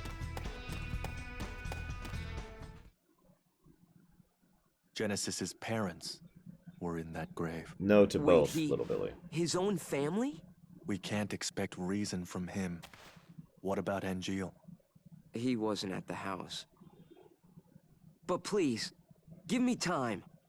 If I find Angil, I can talk to him. If I can convince Angil, maybe Genesis will come back too. You are I understand now why Sephiroth chose you. wonderfully Genesis naive. and Angil. Those two were Sephiroth's only friends. He didn't want to fight them. That's why he refused the mission. Well, Angil is my friend too. He's counting on you to bring them both back. I forget what it's called, Time Zillan, is short. but it's a thing. Let's go. Yeah, I don't care for Zeng's voice actor, but I'm just gonna call him Zeng. I don't care. Screw him. I'm not gonna call it Mako either. I might as well go all out, right? Infiltration successful. Oh no, I got spotted. What a shock. Listen, I'll kill the guys. You go with your petty little pea shooter. Activating combat mode.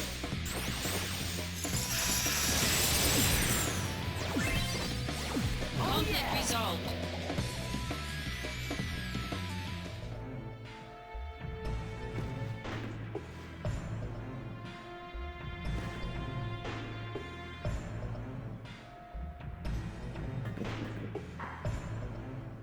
Keep an eye out for enemies. Okay. If I have to. I'm just gonna start hugging the walls from now on. Although I don't really know my way through that well, so hopefully I don't get lost. Fingers crossed.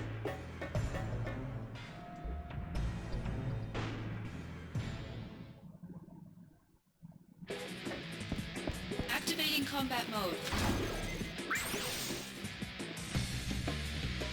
Wait until you see Reno, Formosan. Oh yeah, by the way, this is a good time to mention something. So, as I mentioned earlier, this is when Avalanche, the real Avalanche, was active. They are actually only mentioned once in the entire game, as an aside. Like, in the background, they stole some weapons, and that's it. Oh yeah! Conflict resolved. Considering how significant the original Avalanche is to several aspects of the story, it's kind of funny.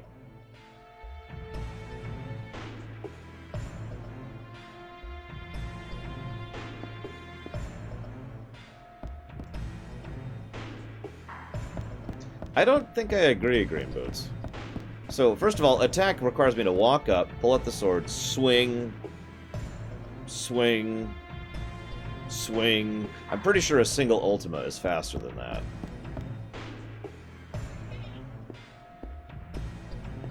At least for 3 targets. Actually, Don Corneo is mentioned in this game, which is unfortunate.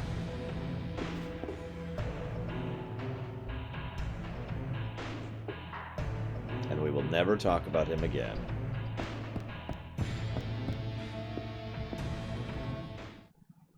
Infinite in mystery is the gift of the goddess. That counts as a We Loveless seek reference. it thus and take to the sky.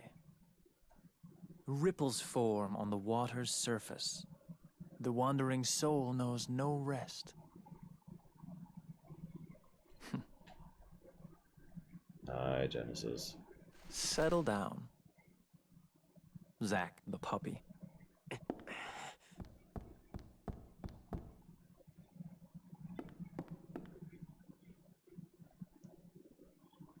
The grave at the house. We found the remains of our people there as well. It didn't take much to have them send false reports. Just some mild threats. They would have done that anyway. At least your parents would have.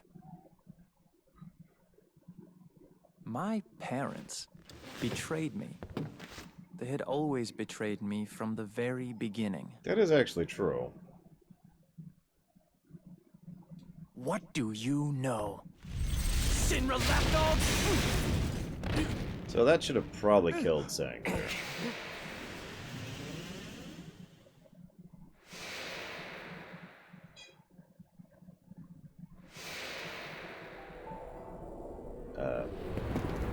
Hey, Angil. What are you doing, baby girl? Welcome, partner. I see. You finally made your decision. I'll respect your wishes, old friend. However,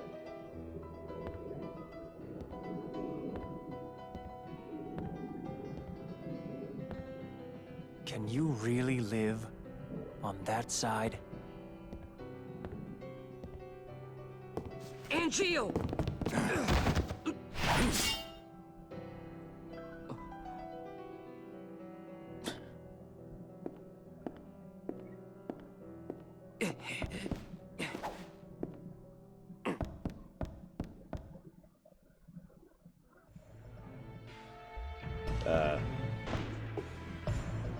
No one's gonna check on Zeng? I mean, he did just get face smacked. Yeah, actually, for quite a while, several people, myself included, had the theory that Angil was Zack's father or something. He certainly seems to come off as old enough for it. He's not, for reference. I mean, I guess Zeng's job is to nearly die. Oh no, it's some dogs.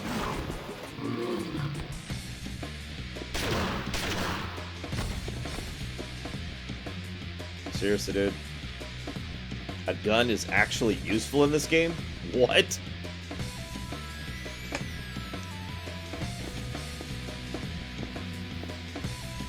Okay. All evidence of misconduct must be erased. Company rules. An airstrike will neutralize this town. By the way, that's pretty much standard company policy. Are you sure nobody's at Angil's house? Keep in mind, he's asking that because they're about to airstrike it. So, I kind of like the fact that Zeng is not a horrible person. Because they are actually going to evacuate the people.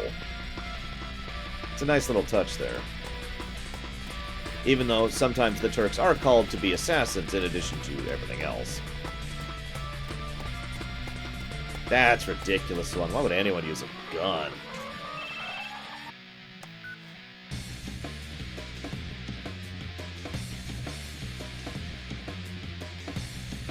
Yeah. That's great. That's great. Tutorial. Honestly, Necro, that really is Shinra's policy. I mean, look what they do with Nibelheim later on, which is even worse.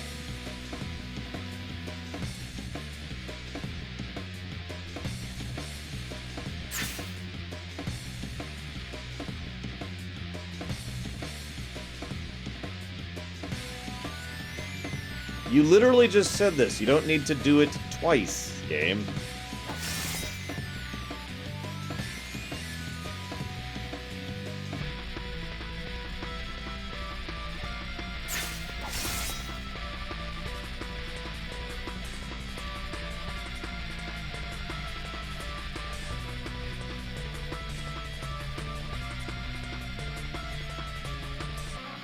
Hey, Bragon.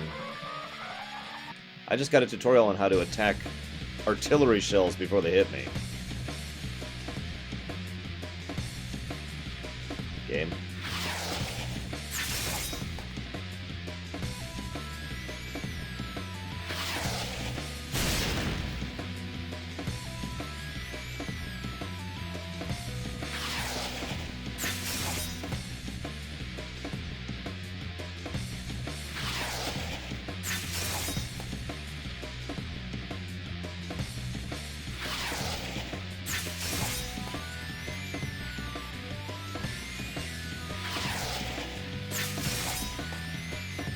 No, we gotta just stand right here. Fire till you're out of ammo!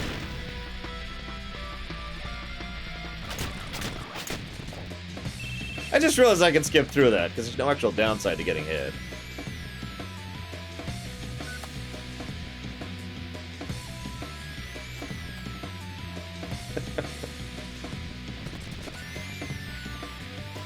Oh god, I have 27 seconds? Okay, that's great.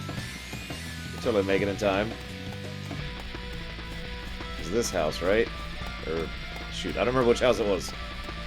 No, it wasn't this house. It was the other house. Quick! I don't know about you, but I always lob my missiles at people. You only got 20 seconds! That's why I'm gonna waste time talking to you on the phone. By the way, Seng is actually a pretty decent guy in every aspect of the entire series, with literally one exception. It's a scene that's really, really weird. And actually quite inconsistent with his otherwise character. Because Seng's pretty much as good of a guy as it gets in the Turks. I mean, I wouldn't call him a hero or anything. So, this is significant. I gotta explain this. So, there's Gillian. She dead.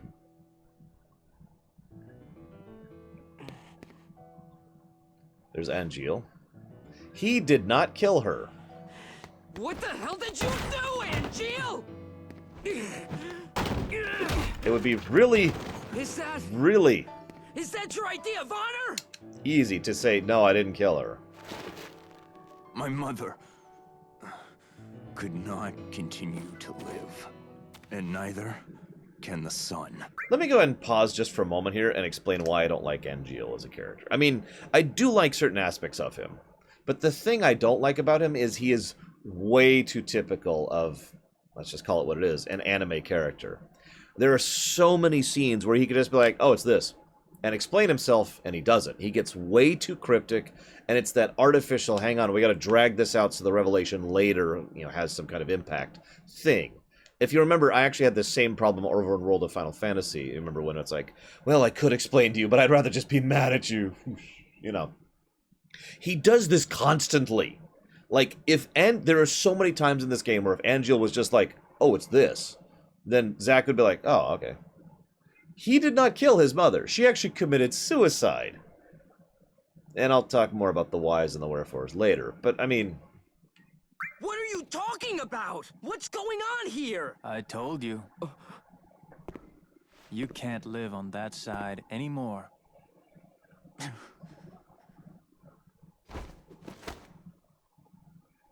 Magnet back. Angil!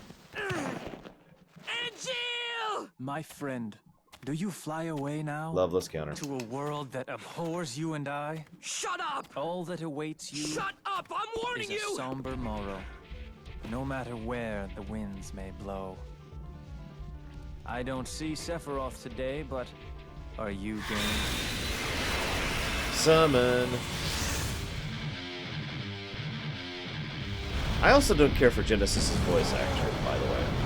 I feel like they could have done a better job with that.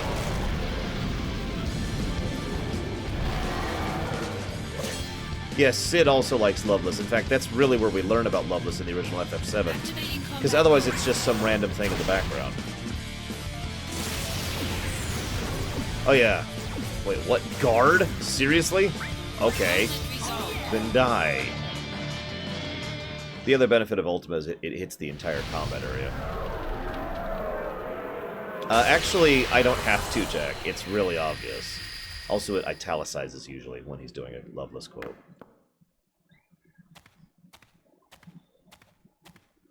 Oh, right, I guess it wasn't Sid, it was his wife, whose name I can't think of, who liked Summons Loveless. aren't meant to be used like this. What happened to dreams and honor? Honor. We are monsters. Yeah, we already covered that.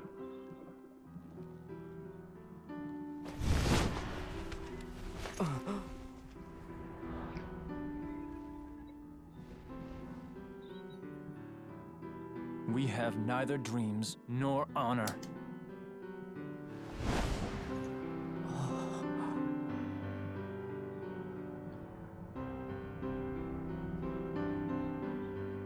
They never explain why the wings are a byproduct of Genova, by the way. That's always bothered me, that for some reason, the Genova power, having Genova cells, in addition to everything else it does, also turns you into someone who has a Doesn't wing. mean monster. I've never understood that. From an in-lore perspective, I mean. Obviously, I know why they did it out of character. You know, this is so wasteful, it just kind of makes me laugh.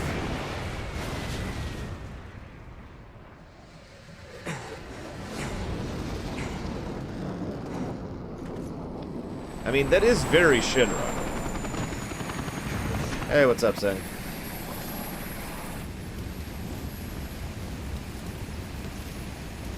This is such a Shinra thing to do, it really is. Actually, the copies also get the one-wing necro, and so do some of the animals and monsters. Angil. Weird as this may sound, the flying with one wing doesn't actually bother me that much.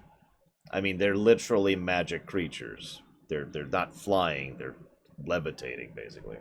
I suppose I should save.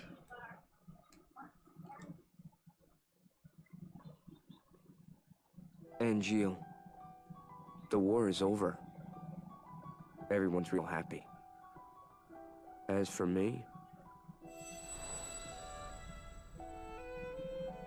That sword represents our family's honor. You're a little more important than my sword. But just a little. Huh.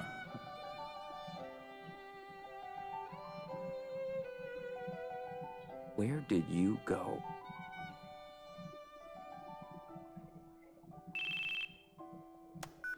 Zack here. It's been a while, Zack. Hey, Seth. Sephiroth. Come to Lazard's room. Oh, all right. Yeah, the out-of-character reason is that the one-winged angel motif has been attached to FF7 as one of its iconic things. So when they were thinking about how to distinguish the Genesis clones and Genesis and Angil and the monsters, blah, blah, blah, blah, blah, they decided to stick with the one-winged motif. They do at least do something with the one-wing thing other than just having it be there.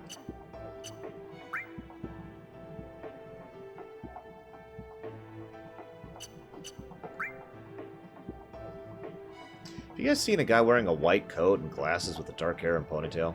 That's Hojo, head of the science department. He rose to the top when he established the method of using Genova cells to create soldier operatives. It was totally his research, and he didn't steal it from anyone else at all. It was over 20 years ago that scientists vying for the top spot apparently had a mudslinging feud. Hojo's in the training room right now. I wonder what he's studying. Yeah, Xenogears had a kind of a brief one-winged angel thing going on. Although they used it to different effect there. The whole point was that, you were incomplete if you were an angel with one wing. You needed the other wing. Oh my god, really?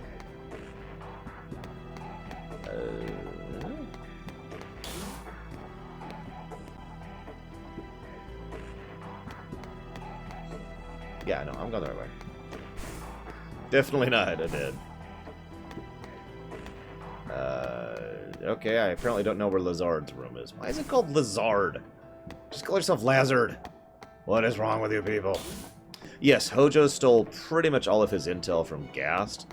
Hojo did one thing by himself. Hojo injected a fetus with Genova cells. That's it. That's the only thing that you could ostensibly call a innovation by Hojo, and I don't think that qualifies as innovating.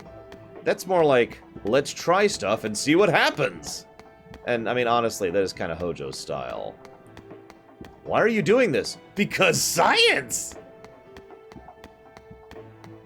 Although, in Hojo's case... Yeah, god damn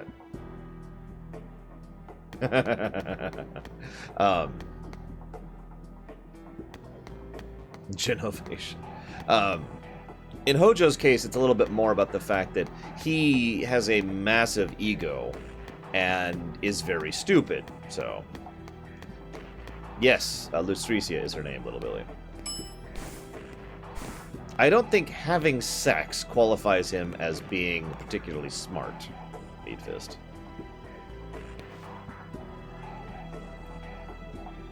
Sephiroth's remarkable bravery.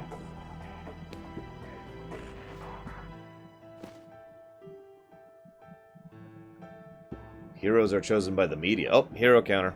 That's just how it is. Thanks for crushing my dreams. I'm not making a dream counter.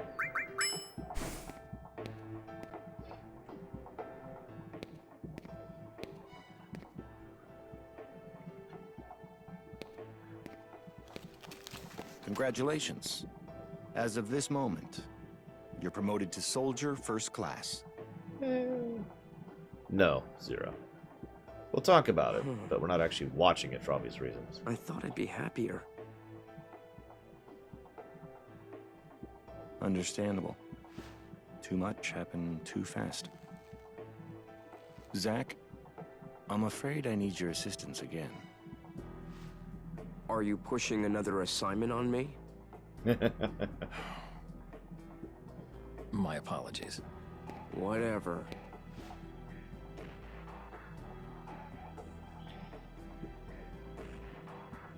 Oh yeah, I gotta get my first class uniform.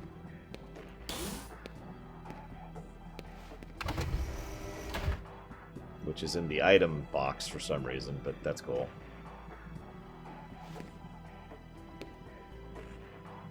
Wow, that outfit looks familiar for some reason.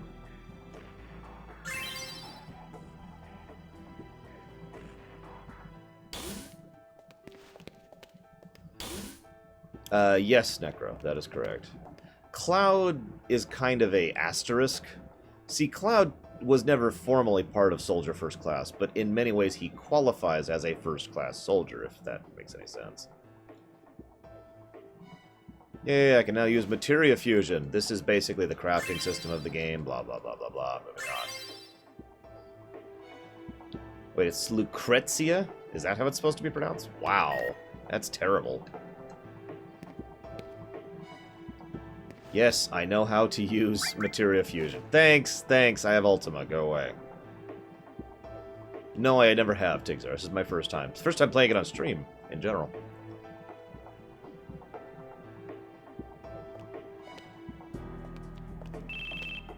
Lucrezia.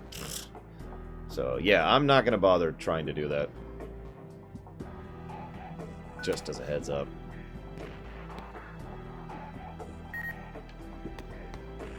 I mean, she is a terrible character, that's true.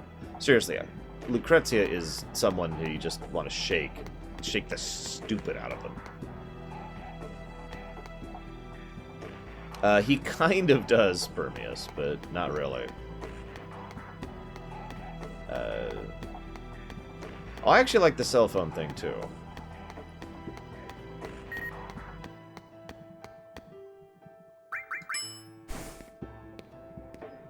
The only thing I don't like is the frickin' holodeck.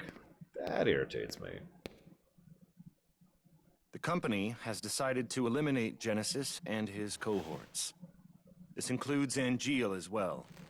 And you want me to do it? No, the Shinra army will handle it. What about me? They don't trust you. They believe your emotions will hamper your judgment. Well, of course. Of course they will. I like that. That's why I'm going too.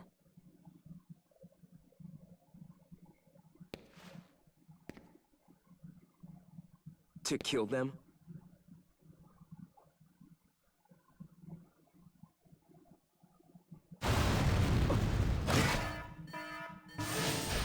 An intruder. Where? Close. Sephiroth, the president. Zack, entrance. Yeah, you got it.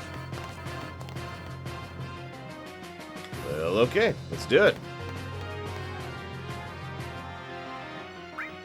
Actually, real quick. So actually, Myron, Angil also wears the first class uniform, and Genesis wears a type of the first class uniform, and Sephiroth wears about a half of the first class uniform. I like Sephiroth a lot in this game. What's up, kiddo? Why are you making so many pirate boats?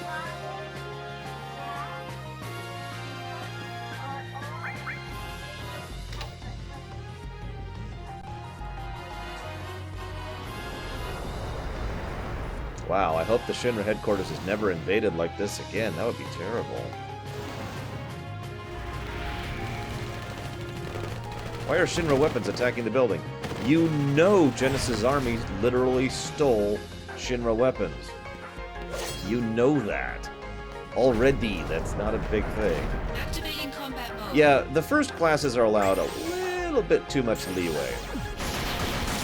It's implied, although never actually stated outright, that the reason the first classes are allowed so much leeway is because the company is kind of afraid of them, and so wants to placate them.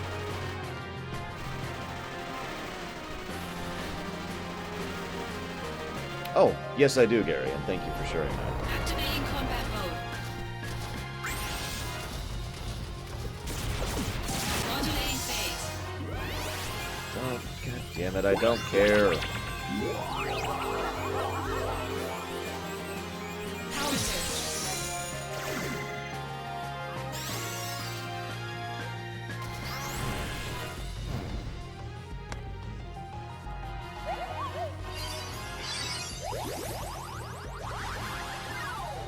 That's a lot of materia there, Mojo. Materia has leveled up. Yeah, thanks. That's great. That's great. Concentrate. I'm feeling it. Actually, yes, Jay. Although it's worth noting that every first class except for Zack was an experiment.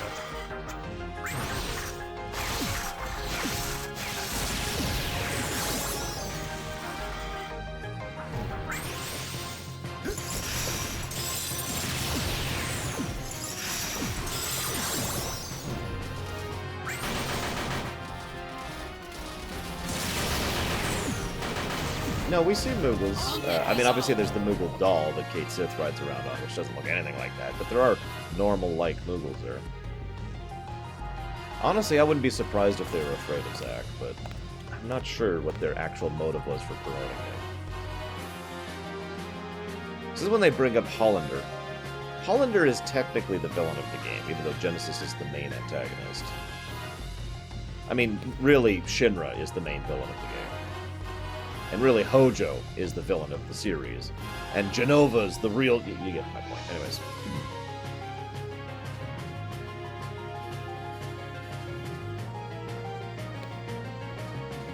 I like this little interaction, by the way. I'm sorry, I should be voice acting this. This game puts a lot of humanity into Sephiroth's character and shows a lot of what he was like before he went in FF7. Or I should say before FF7. So... the interaction back there was that Sephiroth is just putting pieces together by saying that Hollander is probably supporting this insurrection, this war against the Shinra, because of his grudge and his hatred of Shinra, because the fact that his research was snubbed in favor of Hojo's research, aka Gast's research, and Lucrezia's research. Now,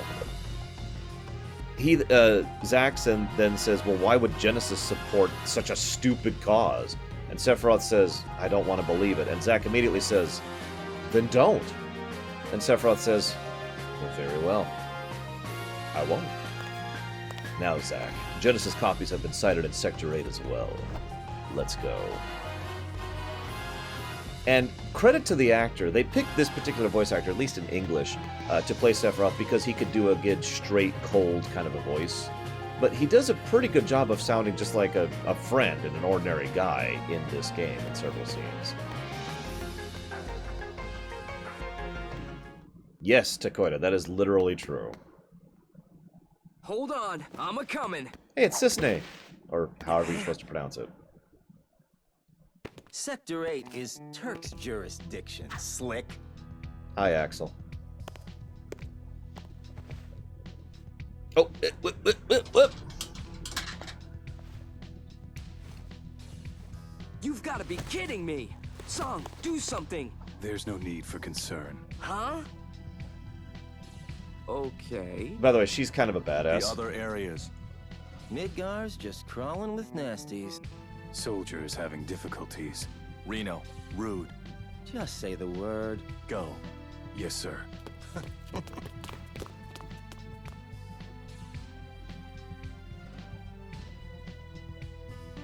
So now we're outsourcing to the Turks. Soldiers being stingy.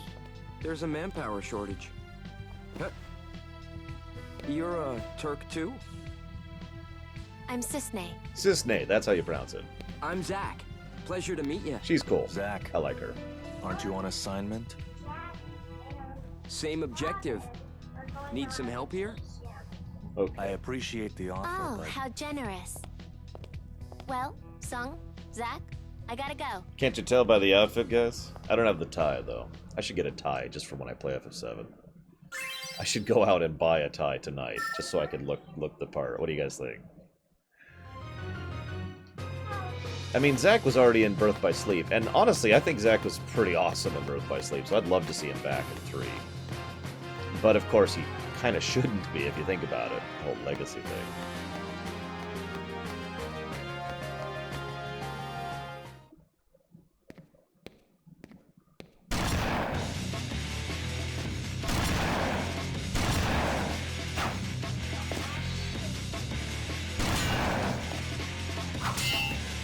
Whatever I gotta do, baby.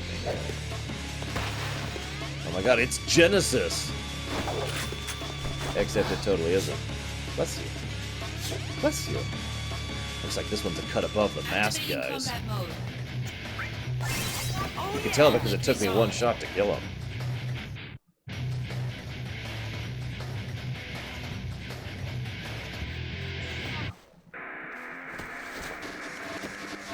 Careful, kiddo.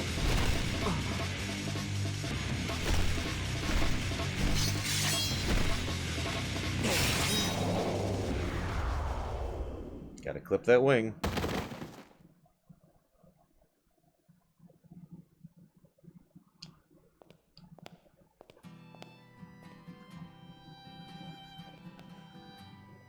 When I was a kid, I always wanted to have wings. Me too, actually. You know? Like an angel. If people had wings, they'd be monsters. Sorry. Wings symbolize freedom for those who have none. They don't symbolize monsters. I think so, yes, Jack.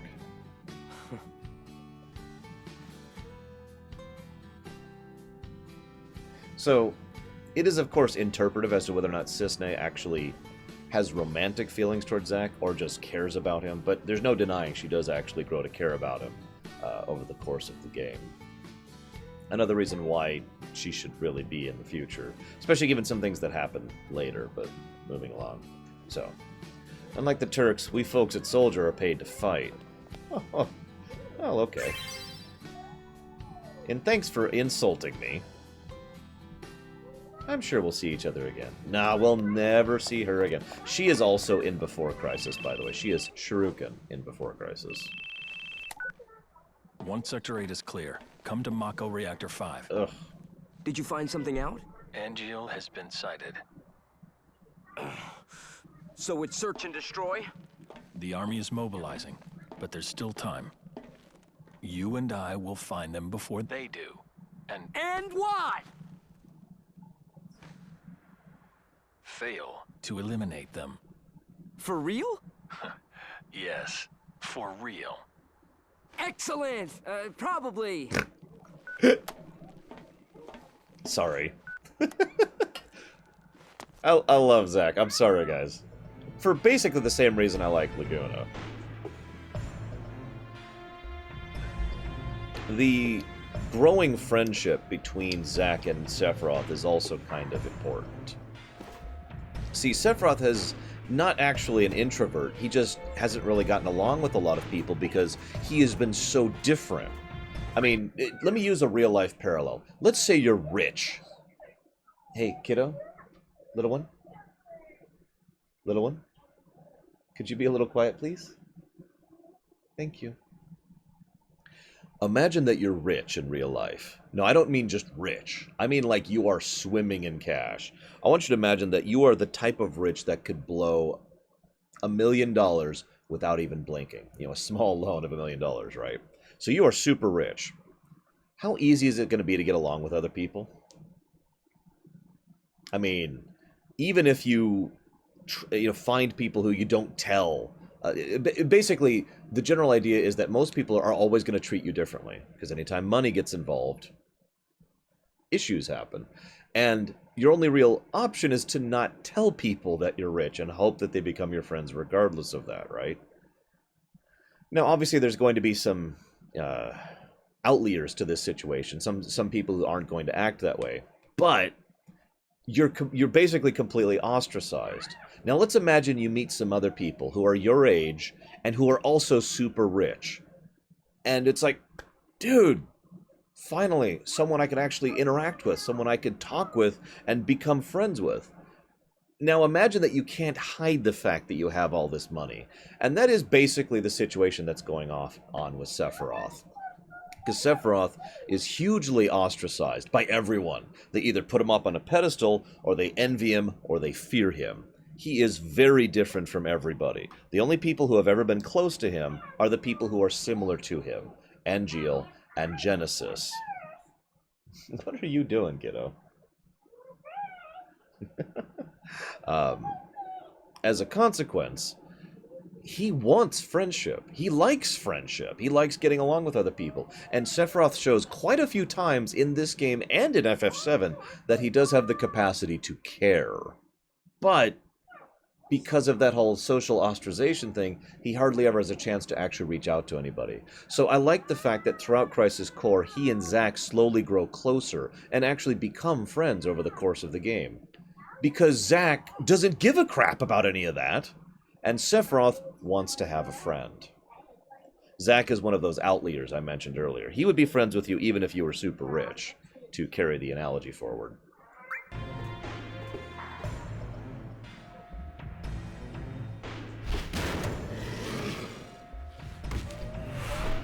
Gotta have monsters.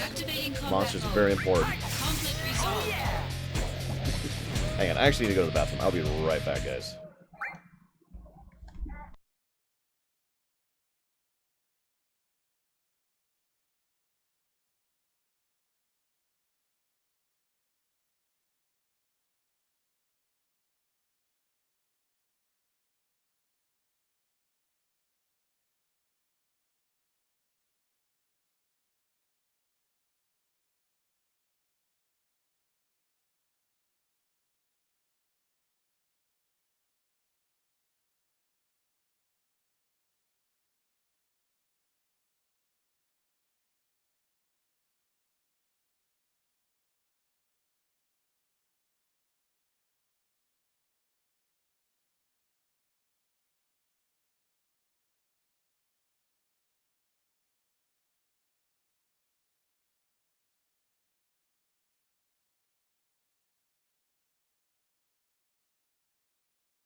Alright. I didn't actually set up the tie, but whatever.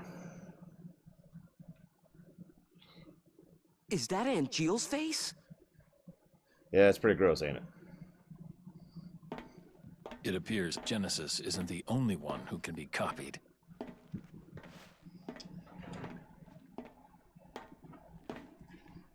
Take this back off now. The company training room. We used to sneak in there for fun, when the seconds were out. Genesis, Angil, and I. You guys were pretty tight. I wonder.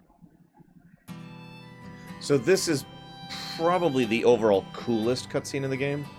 Not the best, Infinite in just really mystery cool. Is the gift of the goddess. We seek it thus, and take to the sky. Ripples form on the water's surface. The wandering soul knows no rest. Loveless, Act 1. You remembered.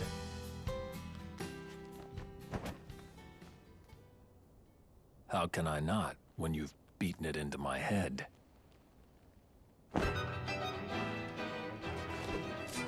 Don't take Sephiroth lightly.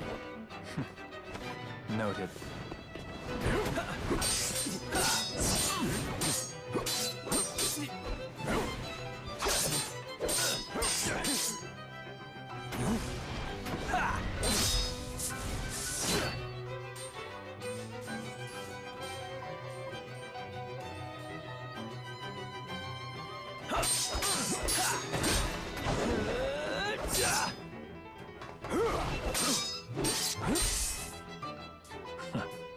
Is that the best you can do? All hail Sephiroth, huh? Angil, stay back. I'll take Sephiroth alone. Genesis? The world needs a new hero. Come and try. So smug. But for how long?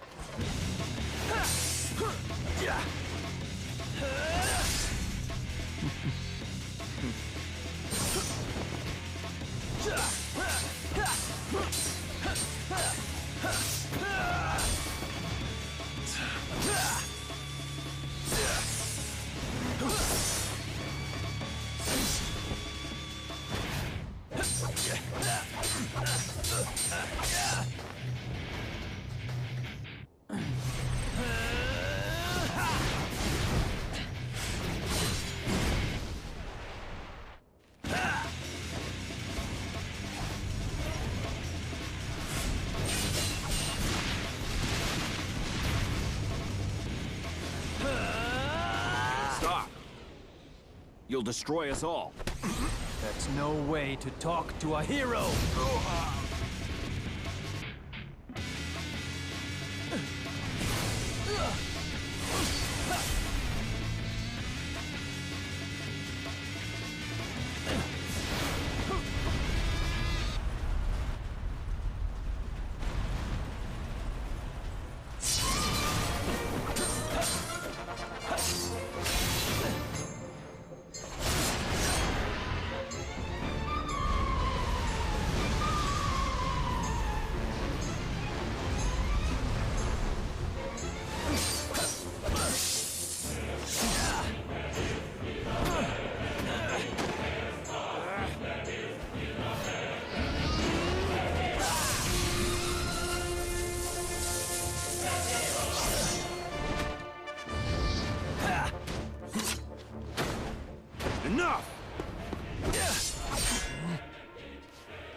Angil.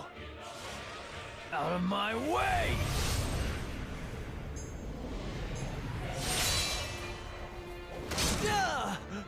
Genesis!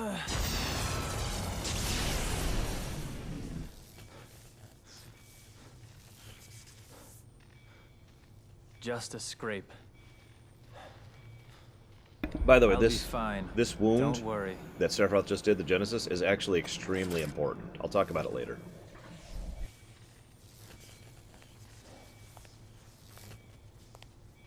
Even if the morrow is barren of promises, nothing shall forestall my return.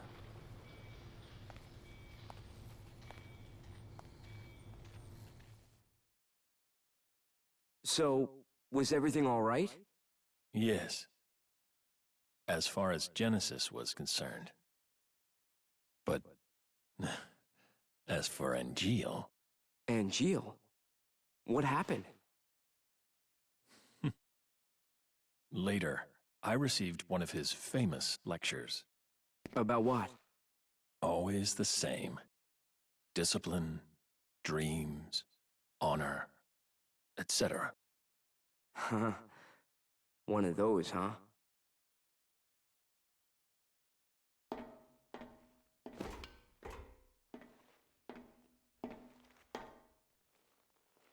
So it's true.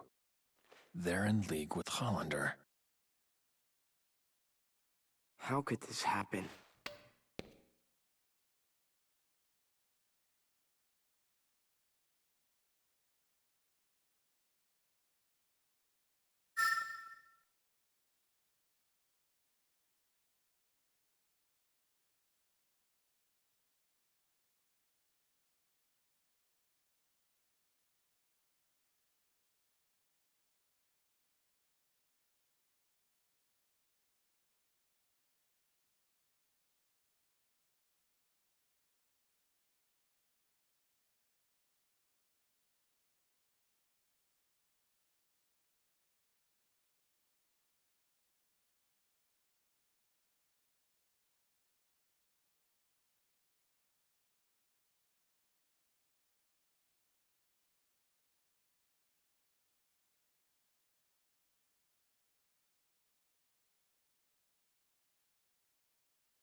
Absolutely, Jack. I mean, could you imagine us be like, hey, you need to go hunt down and kill your friends? You notice that Sephiroth pretty much flat out said he was going to, effectively not obey this order. Activating combat mode. To go after his friends. Conflict So, resolved. I've got to remember most of that cutscene now, because I didn't get to see all of it. Couple of points. First of all, Genesis has issues. Even before... Because that way we get the whole gamut of shapes, Shadow Machine.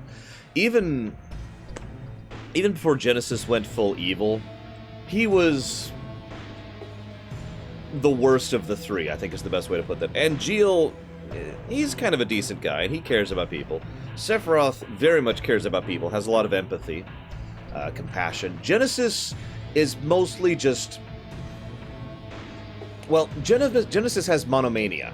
For those of you who don't know what that means, it means they tend to fixate on things to the point of excessiveness or obsession. It's actually the main reason why Genesis constantly preaches on about Loveless, because he liked it, and then so he just kept fixating on it over and over and over. The other thing is that Genesis is jealous of Sephiroth. So it's not just like normal jealousy, though. It goes to an extreme. It hits that point of actually being obsessive. So Genesis insists on fighting Sephiroth. And if you were paying attention, Sephiroth didn't even really try that hard until, the One-Winged Angel song started up. Sephiroth was just easily holding him off because Sephiroth is stronger. He is better. He knows how to deal with this. Genesis is worse. Genesis would be a terrible boyfriend. Oh my god. He would be the worst.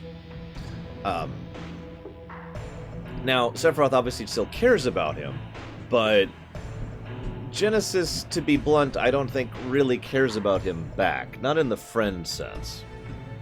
Also, while we're on the subject, Genesis, in addition to being empowered, also comes from a wealthy family, although we'll talk more about his backstory a little bit later. Hollander's secret laboratory is down this way, apparently. Perhaps we can find some information about Angil's whereabouts there. I would say that it's more accurate to say that, I know this is going to sound stupid, but Genesis only cares about the things that he cares about. Now, I know that sounds obvious, because most people care about the things they care about. But what I mean by that is there are the things that catch his attention, you know, that trigger his monomania. And those are the only things that really enter into his mind.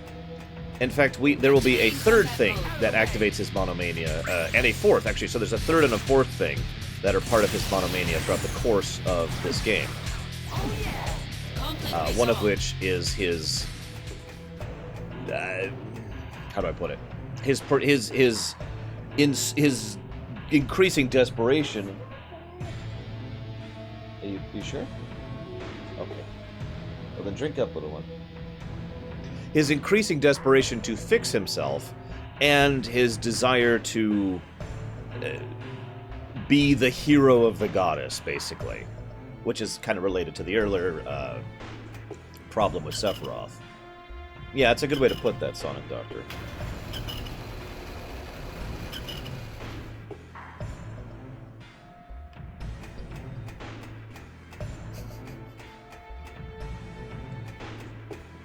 I don't remember which way to go. Maybe it's this way.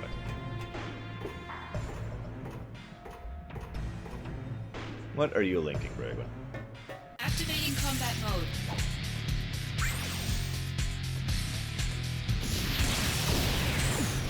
Actually, that's not what a mess up.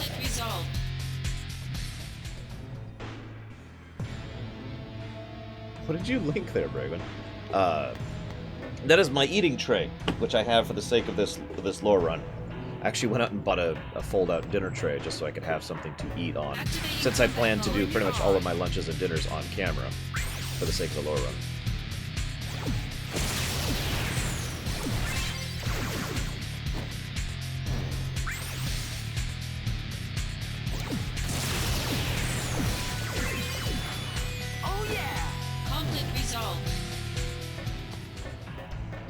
It's been there ever since I started the Lorerun easel.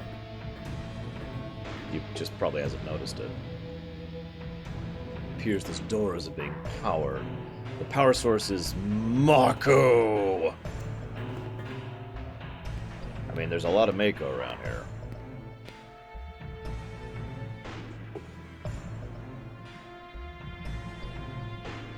Thanks, Enigma.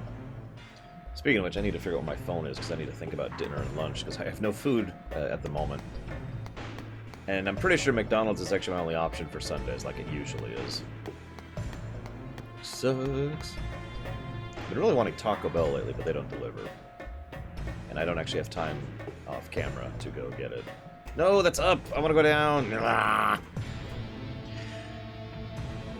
I mean... He does say Loveless, he does quote Loveless a lot, guys, but let's be honest, the whole dreams and hero thing comes up a lot more.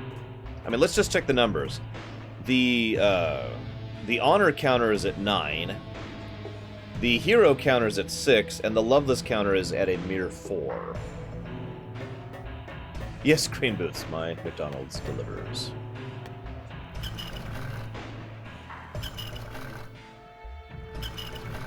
I would rather not have pizza. I don't like pizza that much. Did he just go up? I told you... Ah, whatever. Damn it, I didn't mean to do that. Whatever.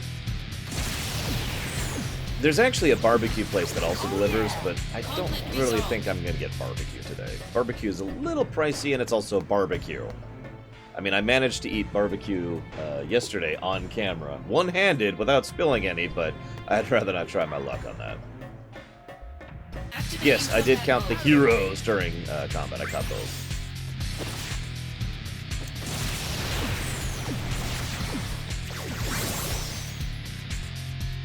Go away. Oh yeah! Conflict resolved.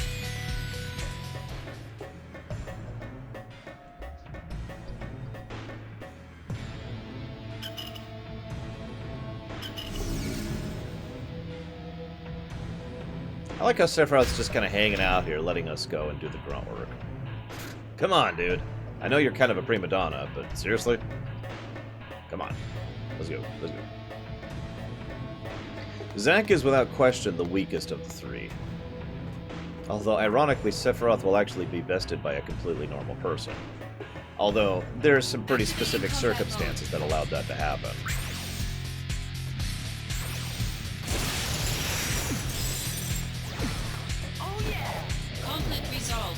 So, I've been reminding as I go through this two other things that I don't really like about this game. One, a lot of the cutscenes get a little repetitive. I mean, there's good stuff here, but like, you don't have to repeat this point, you just said it. And two, way too much trash combat in this game.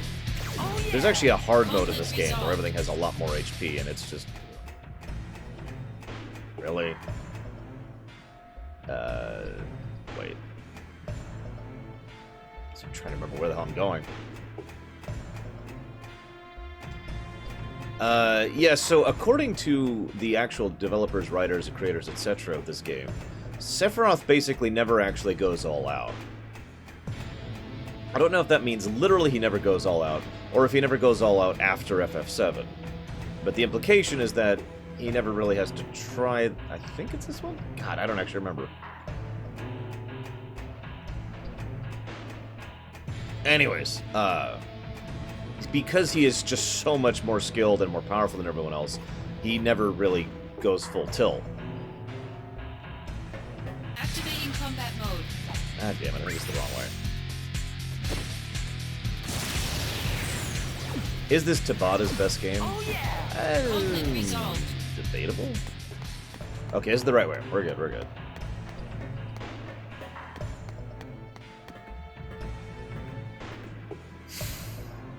Power's been restored. Let's go.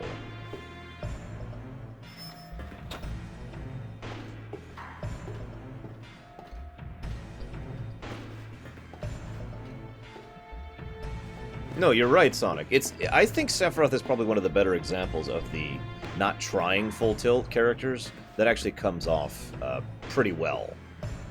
Because he is so much stronger and so much more skilled than everyone else. In fact, it's implied that he literally atrophies, that his skills and abilities atrophy over time because he just has to try so little that nothing can actually challenge him.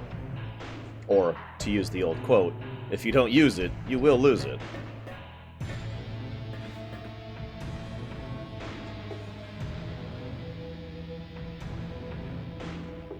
So as you can see, Hollander is trying to artificially make the monster copies.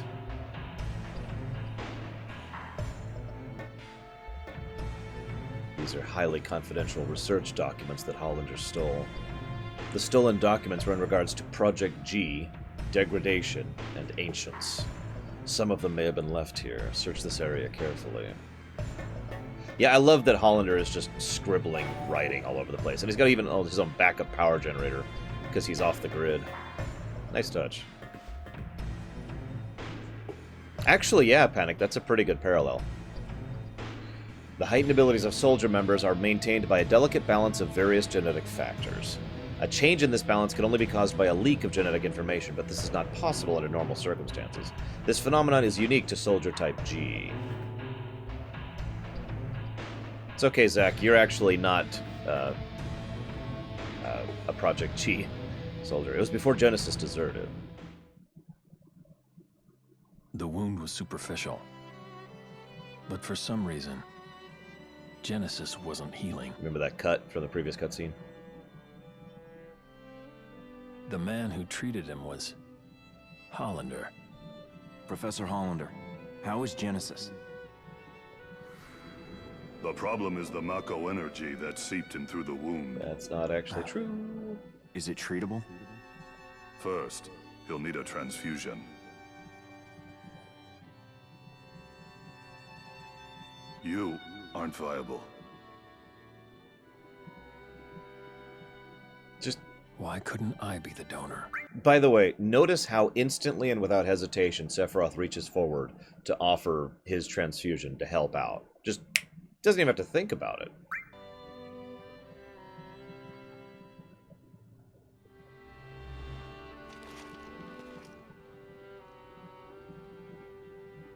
A soldier, type G.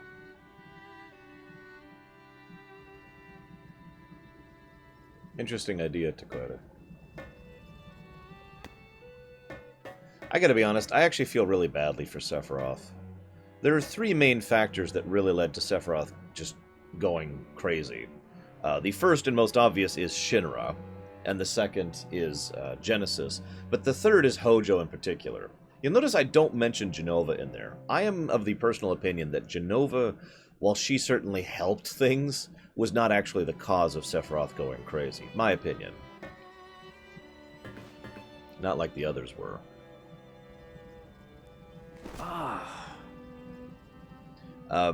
It was Hollander's experiment. The result was a normal child, which meant he failed. However... Kefka, no, this is FF7! Wrong game. God.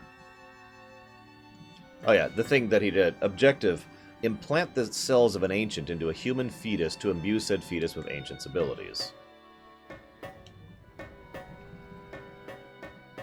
Oh, by the way, this right here is a preview of what FF13 is going to be like.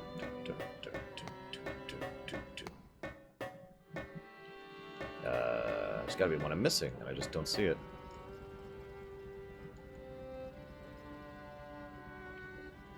Yeah, there's a third one. Where the heck's the third one?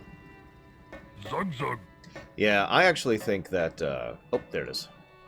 Sephiroth... I kind of liked Sephiroth, but it was mostly for his cool factor. It wasn't until this game and Dissidia which helped to add a little bit of flavor to his character. It is now an undisputed fact that the life form excavated from the earth is indeed of the ancient race born of legend. Which is funny, because that's actually a lie. And thank you, Shadow Machine. I shouldn't say a lie. It's more like it's incorrect. Furthermore, history records that these ancients channeled their power of this planet to tear the earth asunder. Using the cells of the unearthed ancient, Genova, we have begun research on creating and mass-producing a race with comparable abilities. The primary objective of this research is to significantly reduce Mako excavation costs. I love the idea that Soldier was originally started as a way to make slave labor, and then they turned it into a weapons program. Which is very Shinra.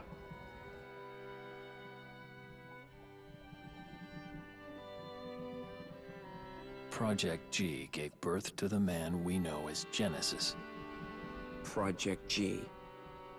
Project Genesis. Actually, it's Project Jillian, named after his mother, because there were two products of Project Genesis. Or, excuse me, Project Jillian. And in fact, quite a few of the members of Soldier are actually outcrops of Project G, but that's off topic. Contrary to this report, Genesis showed clear signs of change. Degrading? Not only that. Copies?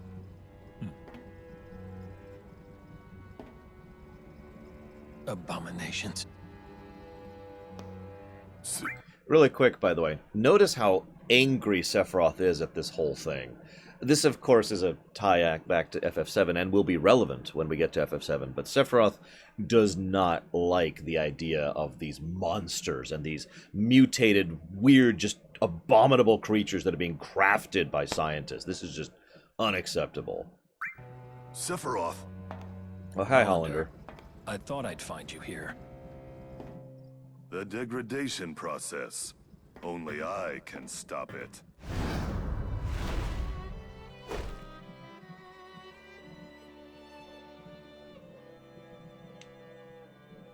Genesis.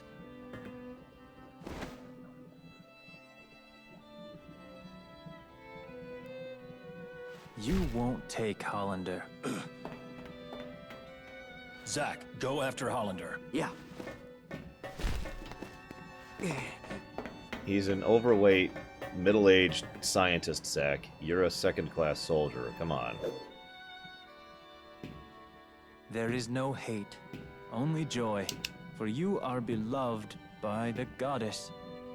Hero of the dawn, healer of worlds. Loveless again. You never change. 3 friends go into battle. One is captured. One flies away. the one that is left becomes a hero. Hero. A common story. If we were to enact it, would I be the one to play the hero? Hero. Or would you? It's all yours. Indeed. After all, your glory should have been mine. How petty. In hindsight, perhaps. Now what I want most is the gift of the goddess.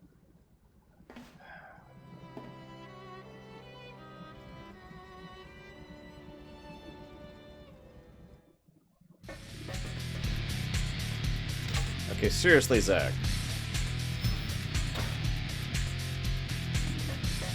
Seriously, buddy. Come on. Activating combat mode. Ugh.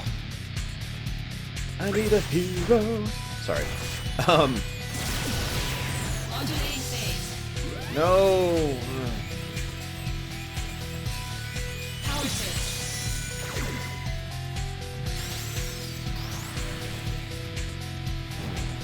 No, just stop. You can do it, Zach.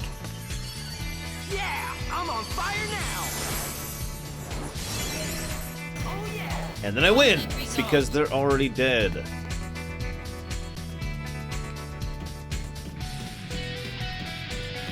Activating combat mode.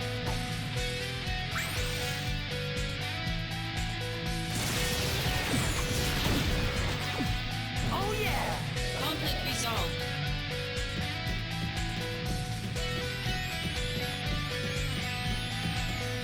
In fairness, the combat in this game is decently fun.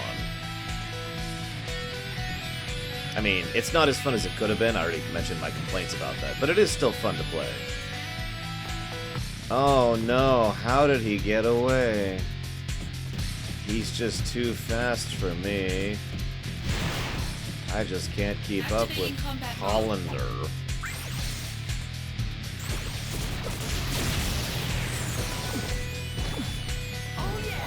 Of all people. So yes, Hollander, in many ways, I think Hollander would have been worse than Hojo if he had won the pissing contest that happened a few years ago. 20 years ago. I really do. See, Hojo, in my opinion, is more diseased. He's more evil. But, Hojo is a moron who basically just does things to see what happens without any real capacity.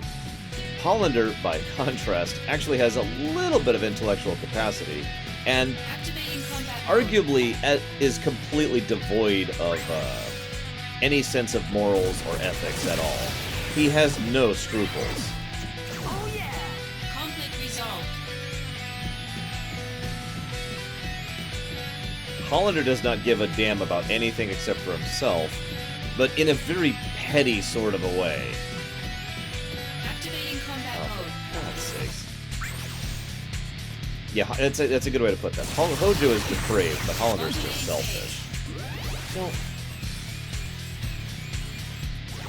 Power surge. Oh yeah!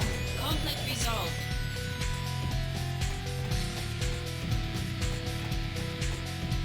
yeah, he stops every now and again to catch his breath. Activating combat mode.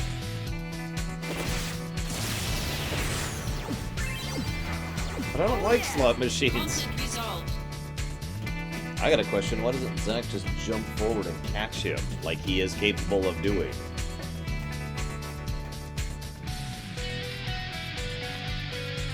Hollander, there's no escape. I don't know, Zack.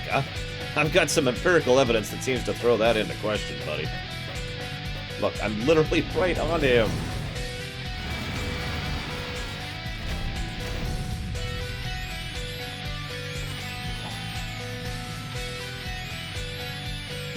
Activating combat mode.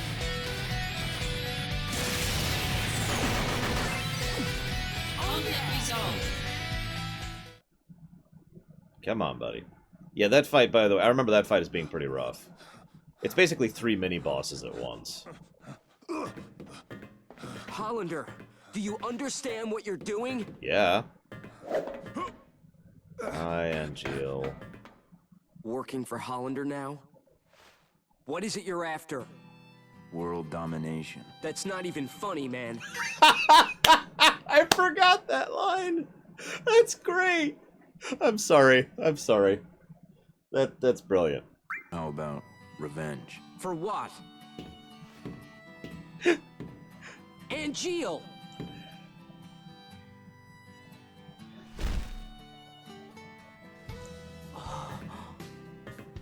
Oh, by the way, this is actually a plot twist. I've become a monster.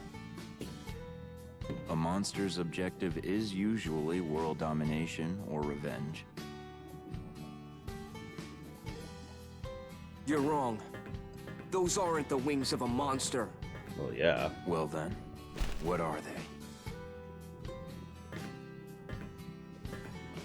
Angel's wings. I see.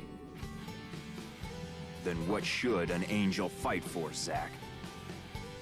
What do angels dream of? What am I fighting for?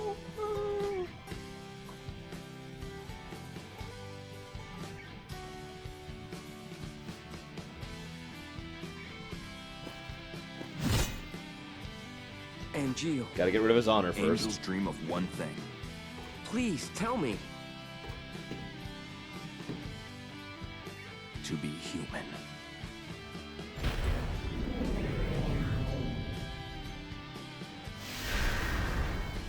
Okay, that's just mean, Angil.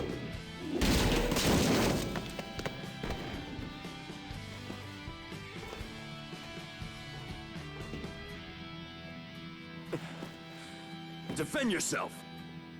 But why? You have, like, no reason to fight me. What's funny is Zack is even like, nope.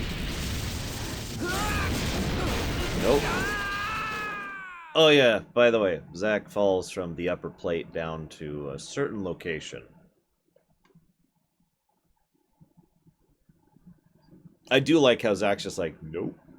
I ain't fighting you. Why would I do that? It's ridiculous. Tell me what happened. Mom? I want to help out a friend. But I don't know how I can do it. Hello? Hello, Eris. Mom? Or whatever. See you around, Blue Wolf. Hello? At least they have a better voice actress for her here than in Kingdom Hearts 1. Hooray! Or 2, excuse me. Heaven? Not quite. Church in the slums. Hmm? An angel? No, I'm Aerith. You fell from the sky. Huh? Scared me. So you saved me, huh? No, Not Jack. really. Hello? That's all I did.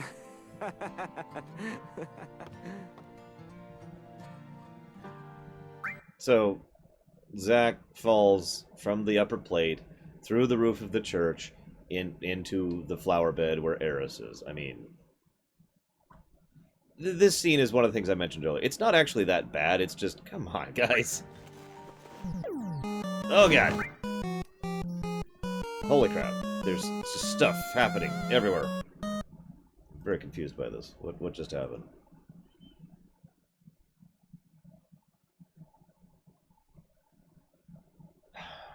Thank you very much, Anselmo.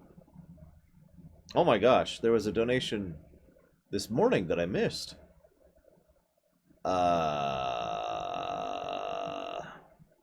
Oh my god, there's a donation this morning that I missed. I am so sorry.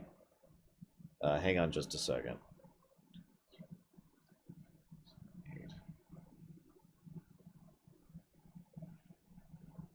Okay, Anselmo, do you want to change your donation? So someone this morning donated $60. It was a donation from Yoga Frog Caps to renaming Barrett, because for some reason everyone wants to rename Barrett. I think we actually have more donations for Barrett than anyone else at this point. And that was $60 to rename Barrett Yoga Frog Caps.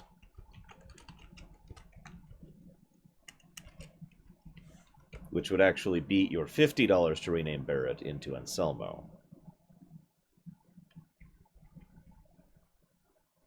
Barrett's cool, although I like Tifa better, but... do you want to go with someone else, Anselmo? While you're thinking about that, I'll go do this cutscene. Thank you so much, Aerith. I'm Zack. I have to repay you somehow. Don't worry about it. No. Uh-huh. Hey, how about one date? What is that? Don't be silly. But...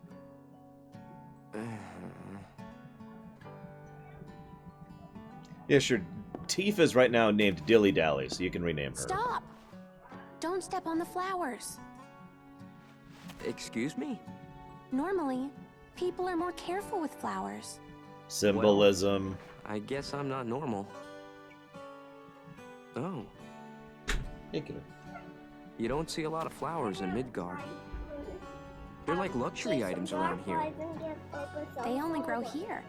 Although, I planted some outside my house too. If I were you, I'd sell them. I don't know. Midgar's full of flowers, your wallet's full of money. Midgar full of flowers. Because you asked nicely. Wallet full of money? Back up a second. Arm hug. Arm hug. I love your arm hugs. Never thought of it that way.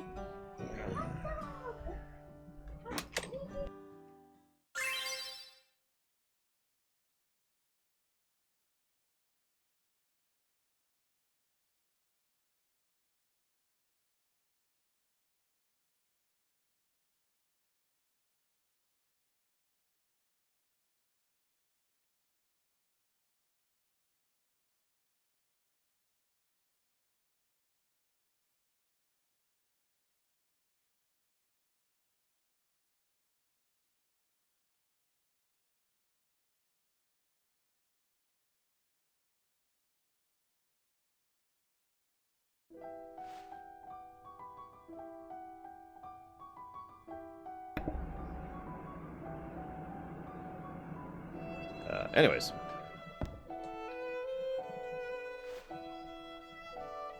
Oh, that's right. We should call her Iris. How about Red 13? You know you can look at the street yourself. Red 13 is currently named Aslan for $15.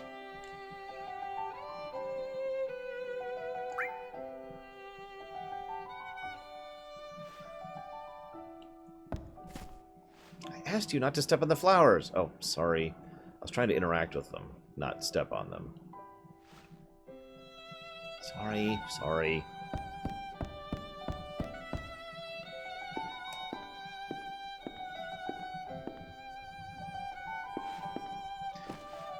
Just about, Jinja, but not quite. Honestly, I kind of needed something else to help make this happen, too. Which I now have, so that's awesome.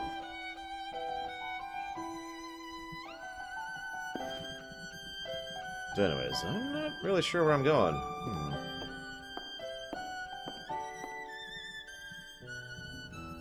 Oh, I'll take you there, okay?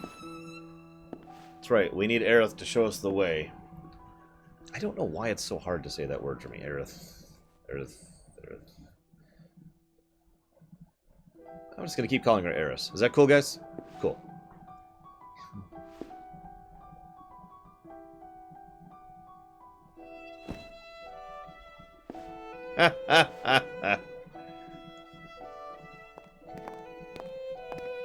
Sector 5. This is the slums.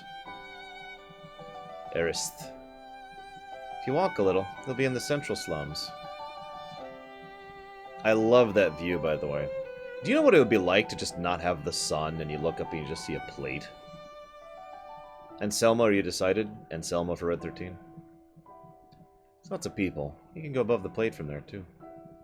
So I'll walk you over there.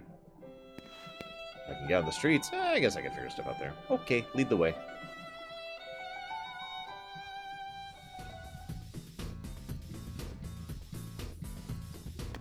Can you go faster? Go faster. Oh, I agree, Green Boots. It's one of the things... Honestly, I feel the slums were better done in this game than they were in the original FF7. Like, you get a lot more feeling of just how messed up it is down here. Also, they reuse a lot of the monster designs here, but that doesn't bother me because A, it makes sense that the same monsters would be down here, and B, they actually bothered to make a full 3D, decent version of them rather than the old low polygon model. Okay, so... Oh yeah! Conflict resolved.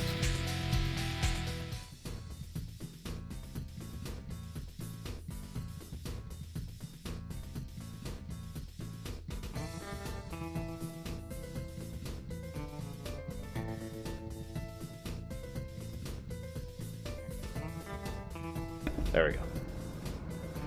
And thank you again, Anselma, for the donation. And if you're watching the VOD, thank you, Yoga Frog Caps, for the donation. Strong, huh? I like how Eris is just straight up flirting with him here. It's actually something that not a lot of people really seemed to realize back in the day. I think it's more common knowledge now that Eris is a very extroverted kind of a person. I think it's the nicest way I could put that. She doesn't hold back at all, and she tends to be very pushy, I think is actually probably the best way to put that. So she sees Zack, and she's like, okay, he's cute. She's like, here, I'll show you where to go. And he's like, alright, do you want to just hang out with me more? And she says, yeah. And he's like, whoa, what? Aerith, in these type of situations, you should be more, hey, let's go, okay? Hello? She is basically an alpha female, I guess. Yes, she is the kind of person who would jump at the chance to dress up a guy in a drag. Yeah, no, she is definitely not a cinnamon roll. She is not... I mean, she's not exactly a bad person, but calling her sweet is pushing it a little bit, I think.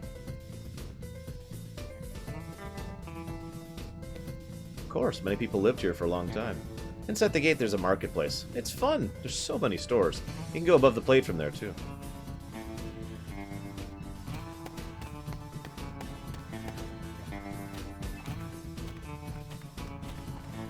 She never gets stabbed in the back. It's kind of stuffy down here. Really? It's always like this, though. You can tell Zack basically has never been in the slums. I know what it is. You can't see the sky. Well, yeah. Who wants to see the sky? I don't, that's for sure. Wouldn't you normally miss seeing the sky if you lived under a plate all year round? I guess I'm not normal. By the way, I'm not saying this is a bad thing regarding Eris. I just think it's an interesting part of her character that some people tend to just kind of gloss over. This guy frightens me. I feel like it's sucking me in. By the way, good little point here. Eris probably doesn't even really remember the sky that well. Remember, she was very young when her mother, whose name I can't remember right now, died here, and she was adopted. So she's lived most of her life under the pizza. Have you lived under a pizza? Okay, good. Don't ever live under a pizza. Normal's overrated. You think so? I have an idea. Okay, one day I'll take you to see a beautiful sky. The real sky.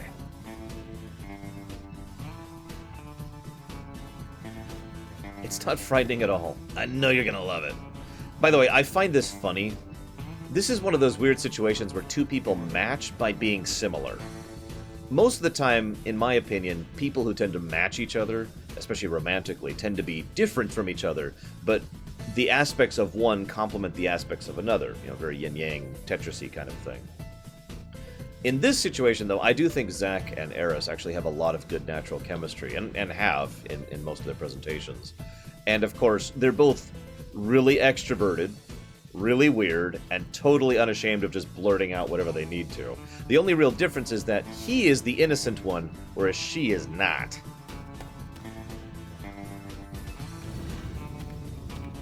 That's the main way in which the two are varied from each other. Which is funny because Zack, the innocent one, is the professional soldier. Eris, the flower girl, is not.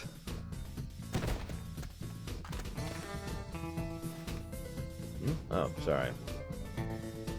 Be more careful. And don't rob me. You didn't just lose something, did you? Like any of your belongings? Did I lose something? I don't think so. Huh? He just stole 99,999 gil! Zach, wait. I'm sorry. I actually know that boy. You know him?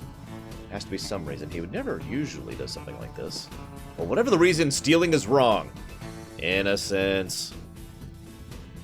Let's ask him why he did it. I'll bring him here. Yeah, I know, right? That kid just became a gillionaire.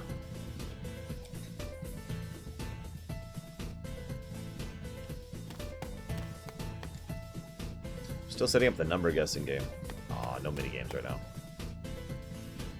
If you need material, you've come to the right place. Everything is top of the line junk.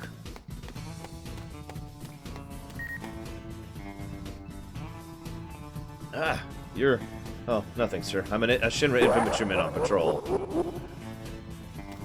By the way, Gillionaire is actually an ability in several FFs, but I can't actually claim credit for that one. I just stay here and watch people pass by, but you're always running around. Well, sorry, but I like running around. Oh, are you looking for someone? The exit leads to the path above the plates. Maybe you went that way. Well, let's go!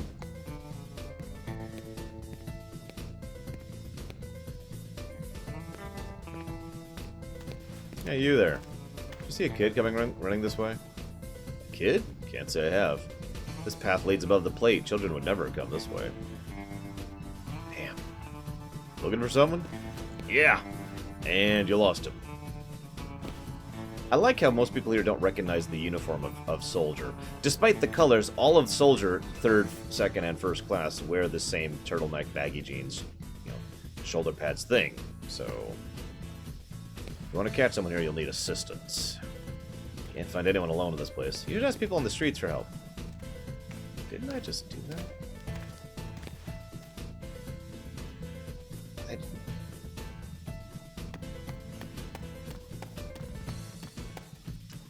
Yeah. So you got a minute? Welcome. Looking for a gift for your girlfriend? No, I'm actually not here to shop. Oh, you're not a customer. Yeah, I'm looking for a kid who stole my wallet. Can you help me catch him? Looks like this. He's about yay tall. Yeah, I guess I can keep an eye out. Thanks. I'm gonna have a look around the area. Bye. If you see the kid, catch him for me. Wow. Love the innocence. Or perhaps naivete. Oh, is this going to be the second time he can't catch someone he should be able to catch?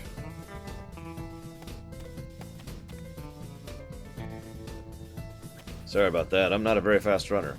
You didn't even try to chase him. Well, I wouldn't say I wasn't trying. It's alright. I'll try looking somewhere else. Hang on a second. Sir Ruffle of Waffle has donated towards naming Freya MIT Mouse. Thank you, Sir Ruffle of Waffle, for the donation. So that's going to be towards Freya. God, I'm really looking forward to FF9, guys. I mean, I'm looking forward to all these games, but man. So we'll call her...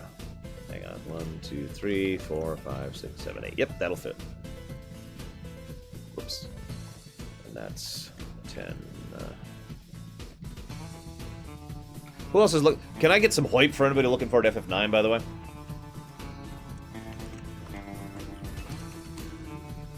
There we go. Anybody? Anybody? Nope. Okay, cool. Did you find the kid?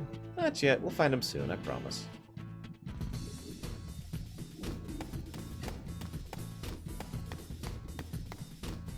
I already talked to her? I already talked to her.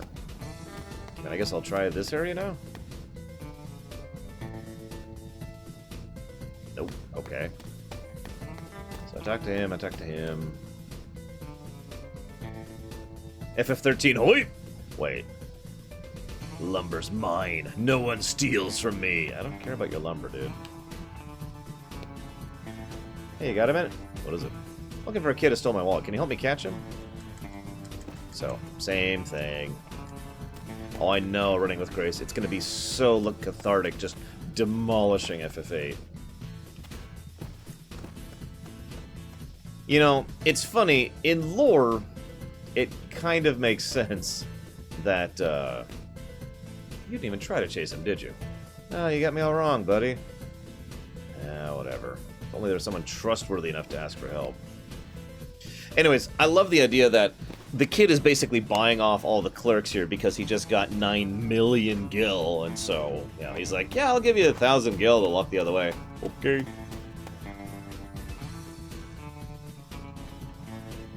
You are the worst patrolman ever, sir. So, same verse.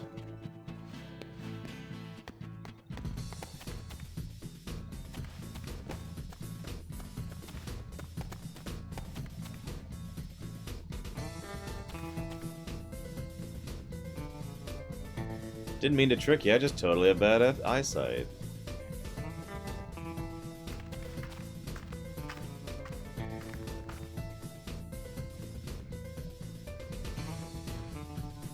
Ah, that's true, Ruximus. By the way, I'm thinking, I'm getting more and more inclined to doing that, especially since my schedule has kind of lifted up. So, just saying, we totally need to start recruiting people, because I can do voice acting, but I don't have a lot of range. All of the voices I do sound like me, at least to my own ears. I guess we'll find out what people think of it when we get through it. I would have to stab everyone, Pave Maniac. Ah, there you are. Looks like you've had no luck either. Don't have to be so glum. It was my wallet that was stolen after all. I'm sorry, but there has to be a good reason. Well, if he's going to use the money, he would still be inside the city, right? Yes, I'm recruiting voice actors, Cosmic Turtle. Sure he is. Let me find him, Aerith. Won't get anyone unless we catch him, right? Yeah, but if you do catch him, you have to hear his story out. Alright, alright. You won already? You were doing way too good, kiddo. Thank you, Smash. Okay. Oh, awesome, Takoida. I know the one you're talking about. I think you actually pointed me to it already. Oh my god. I love this game, but some of these sections just drag a little bit too long.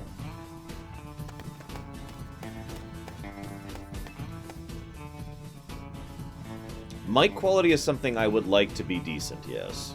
It doesn't have to be great. I've been tolerant of, you know, not perfect mic quality, but if it's too, if there's too much static, or there's too much, like, a background noise, or it just sounds too, like, echoey, then no. But I don't require you to have a professional mic. Eris, he's running towards you. No more running. I like how Eris just stops him. No more running. Why do you keep winning so quickly? Oh my goodness. Hang on, $5 to rename Quasicoddle. Lucoa? I don't get the reference, but okay. Where's Quasicoddle? There we go. Lucoa. And thank you, Shadow Machine. Zephyr. Where's Quasicoddle? Lucoa 5. What's up, kiddo? What's up?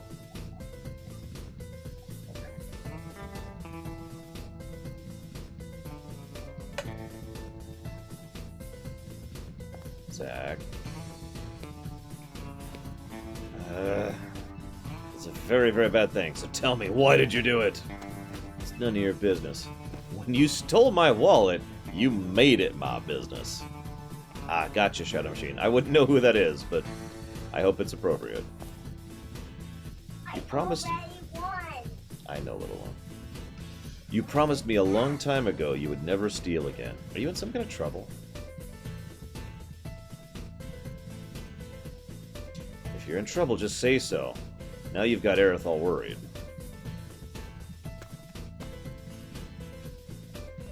My own wallet was eaten by a monster. But I have to buy medicine and get home quickly. Medicine. This is probably quicker. Yeah, I'll buy the medicine. If you're forced to steal from people, it must really be an emergency. I mean, that's why everyone steals from everyone else, right? I don't have enough money. I have 9,999,999 gil. Are you dealing in drugs, young man?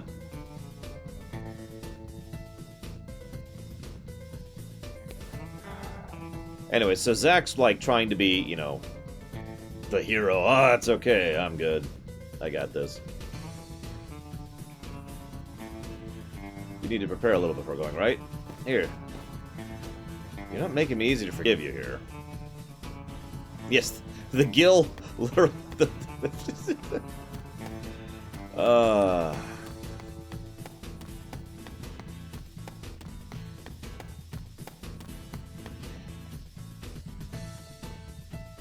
god damn it. I don't know where the park is. I thought it was that way. Obviously not. Telling you. Is this the park? Nope. This is the park. Okay. Yeah, exactly, Tigzar. Or how about the guy who robbed my best friend on Christmas? Seriously, that happened. I'm still angry about that to this day, especially since it's partially my fault.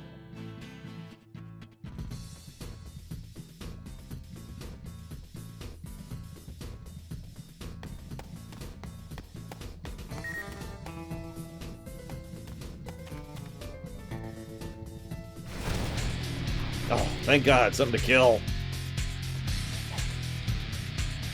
Activating combat mode. Well, I know one way to get something out of something else's stomach. Ultima! Oh yeah! Conflict resolved.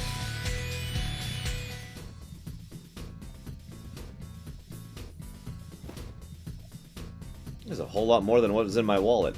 This kid had more than 9 million gil in his wallet. You're complaining. You should be glad just to have it back. Zach, were you hurt? Not a scratch. No problem whatsoever. Now, to deal with this brat, get ready for the longest lecture of your life. Is what I'd like to say, but you can go. You're in a hurry, right? Next time you're in trouble, don't steal. Just come talk first. Yeah, I appreciate the offer, but I think I'll pass. I thought you looked pretty rich, but your wallet told me another story. I am going to kill you. Aerith and I are going to sell flowers. We call it Operation Midgar full of flowers, wallet full of money.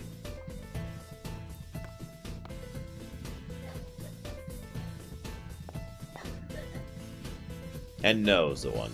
Basically, the only reason he was there was because he was hanging out with me. If he hadn't been, then no robbing would have happened, so I'd feel guilty about it. That's right, Midgar full of flowers, wallet full of money. Aerith, are you seriously doing this? Yeah. So no stealing. Come talk to me if you're in trouble, okay? That'll be 9 billion gil per flower.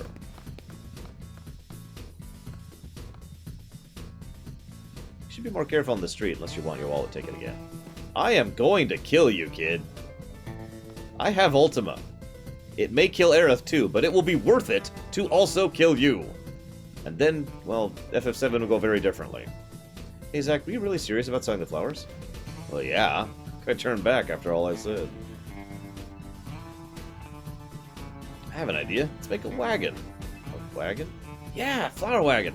We have a wagon to put the flowers in. We can cart them around Midgar and sell them. So, really? You want to rename Cerberus Fluffy? Okay. And thank you, Shadow Machine. Where's Cerberus? There he is. Fluffy. Cerberus to Fluffy.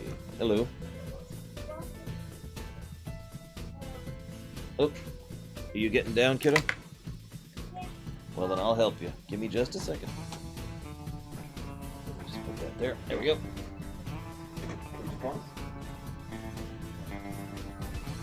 But you can. But first you have to say goodbye to this. Yeah. Here, I'll pull up the camera so you can see yourself. Hello. You're not supposed to say hello, you're supposed to say goodbye. Hello. Say goodbye, say goodbye. Hello. Hello. You are so weird. Hello. Give me a hug, because you're leaving. I love you, baby girl.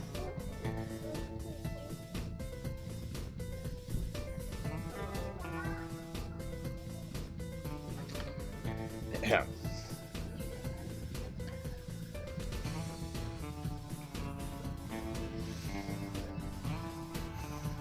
Oh, we can play again. Yeah, I have too, especially since Ultima, as it's presented in 7 proper, actually hits, like, everything. Well, not literally everything, it doesn't hit your party too, but it just looks like it just hits the whole area. It's not like Ultima and FF6 where you see and you can clearly define its area. Is this your boyfriend, Aerith? I'm not sure yet. Hey, you're that guy who's chasing that kid around. Heard about you from the neighbor folks. I thought you were just some dumb outsider, but it turns out you're a pretty good guy. Sorry we misjudged you. Here's a small token of our appreciation. Oh, I was gonna give you this Soma, but it looks like you can't care anymore because you have 99 of every item! Your dedication will be rewarded. Oh my god. Probably, Jack. Honestly, I've always felt that Ultima was actually based off of the nuke in some way. Hang on, so $5 to rename Vincent Kailang. Alright, Shadow Machine, we're not friends anymore.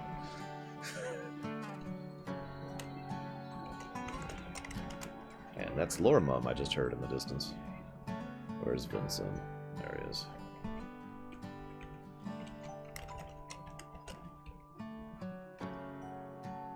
And I just saw a donation from Green Boots to afford a tie. It's actually naming Kuena. Apparently, I'm going to be a big fat guy. I mean, I guess it's true, so if that works in its own way. All joking aside, Kuena's actually a pretty awesome character. I do what I want. You have a problem? Oh well. I was gonna give you this high potion, but it looks like you can't cure anymore. I was gonna give you this remedy, but you can't cure anymore. I have to say though, Aerith, you're not gonna find a decent, honest, kind-hearted guy like this very often. This one has my stamp of approval. I hope you're very happy together. I really hope he doesn't get killed as a consequence of the events of this game. That would be terrible. No, he's not my boyfriend. I just met him. But maybe. There's something there. Maybe. I love how they're just talking right in front of him. Can I take a look inside the store? So what, the whole reason you wanted to go out was to shop? Then I won't. I'm just kidding. Go along as you like. I like this rendition of her theme, by the way. Like, it's not the best rendition, but I do like this rendition.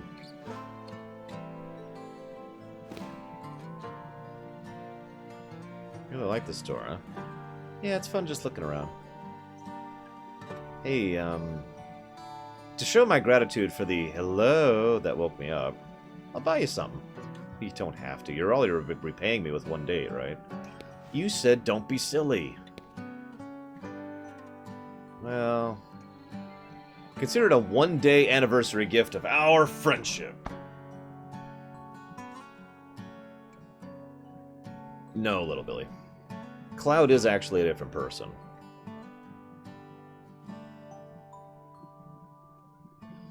Okay, this one.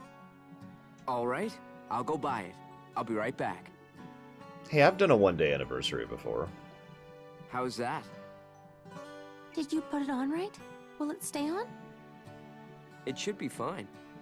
Yeah, it Your looks great. dedication will be rewarded. So if you ever wondered where that ribbon came from, Zach bought it for her.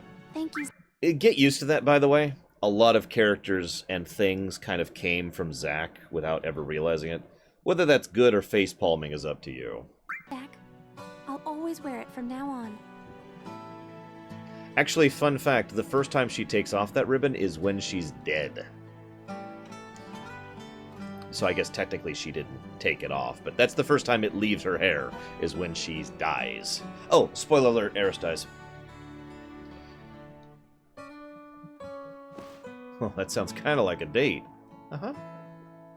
Well, unfortunately, I have a phone and donations to keep up with. Good God, people. You're killing me.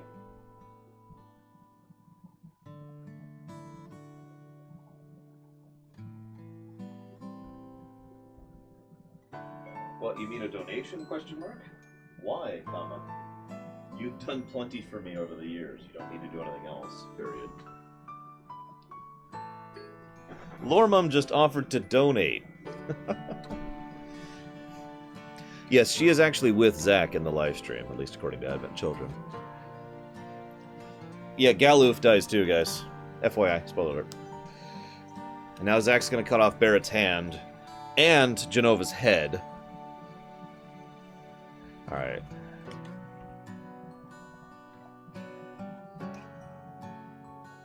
What are you linking? It's the one? Hang on, let me see if I can mute it quickly enough to look at it.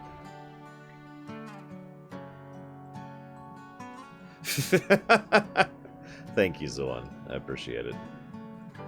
$5 towards Tidus Fantasy 10.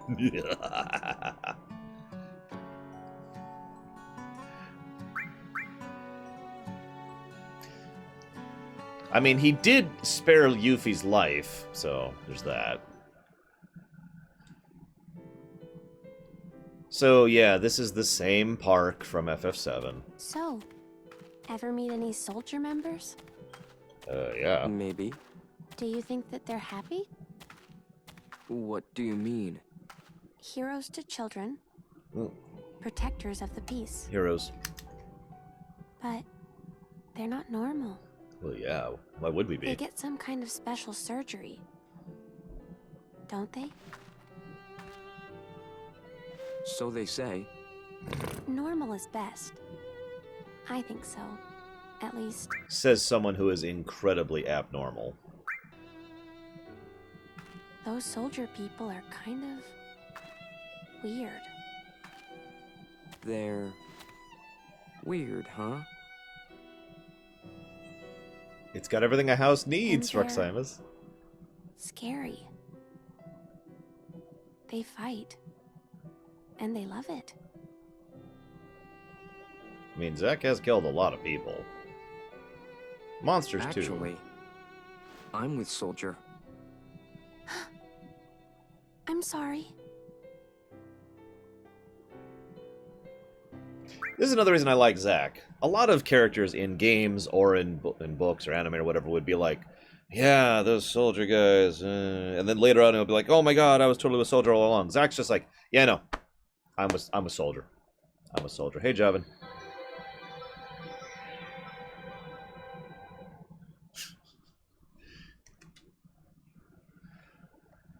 So Loremum says, I'm asking for a link because mums are supposed to support their son's effort.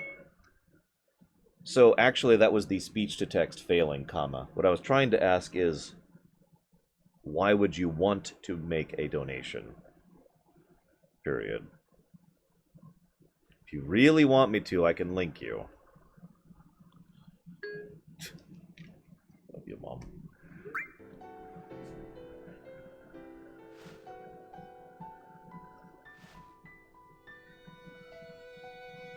So pretty. The face? The eyes. You like them? Then take a closer look. Eyes infused with Mako energy. A soldier trademark. So, Oh, you. that's how she learns about that. Color of the sky, right? Uh-huh. But not scary at all. I should introduce you to Genesis. He'll talk about Loveless the whole time. Things haven't been normal at all lately. What about you, Aerith? How's your life going? I was thinking it would be a normal day. But then suddenly, some guy fell out of the sky. Oh, that's pretty weird. That's not all that bad. Don't worry, it'll only happen one more time in your lifetime.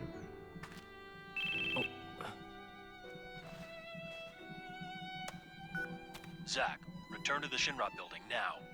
Genesis has attacked us. On my way. I'm sorry, but duty calls.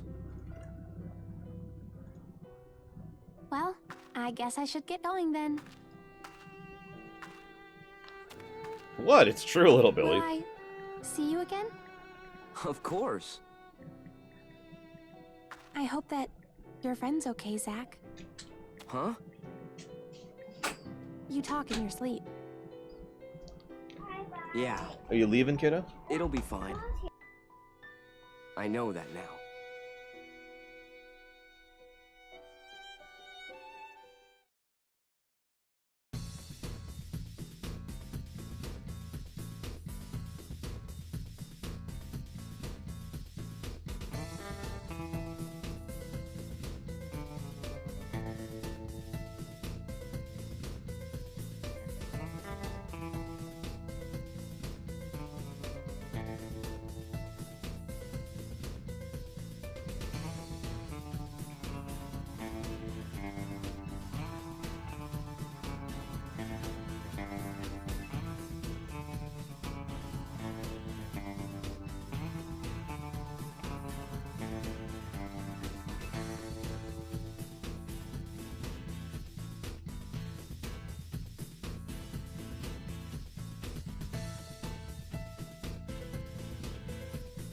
Sorry. She is the best. Where was I? Right, this thing I'm doing.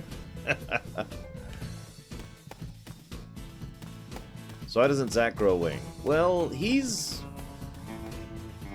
not... there is an answer to that. I think that's the simplest way to put that.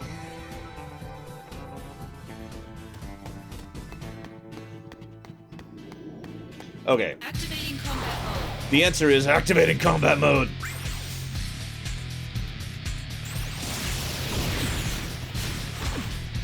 Oh yeah! Conflict resolved.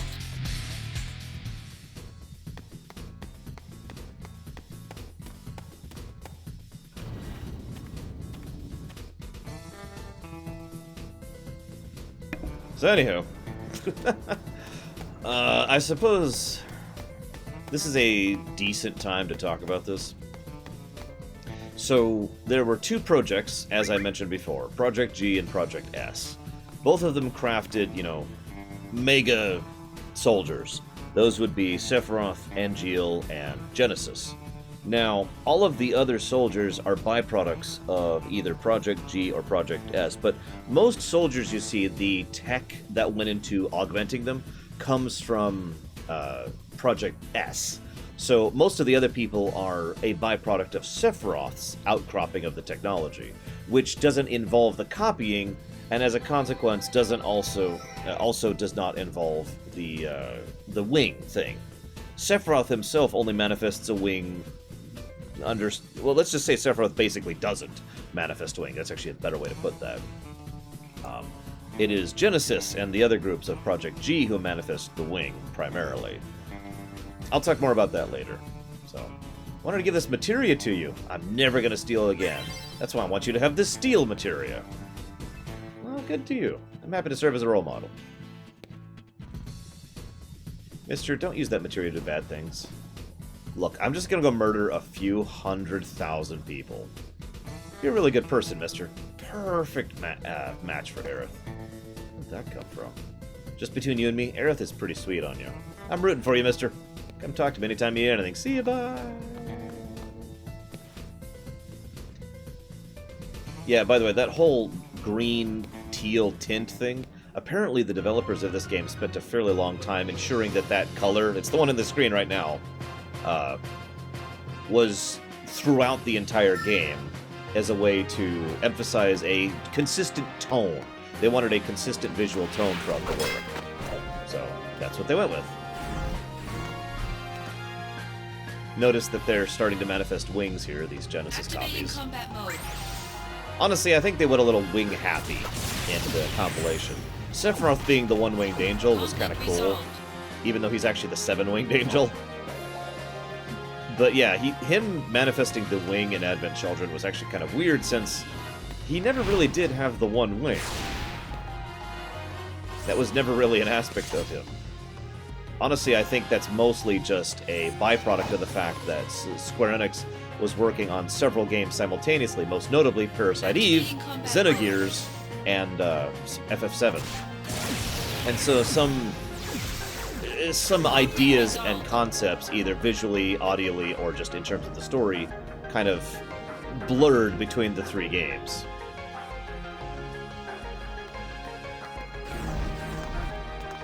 Kingdom Hearts Sephiroth only has the one wing because it became the shtick.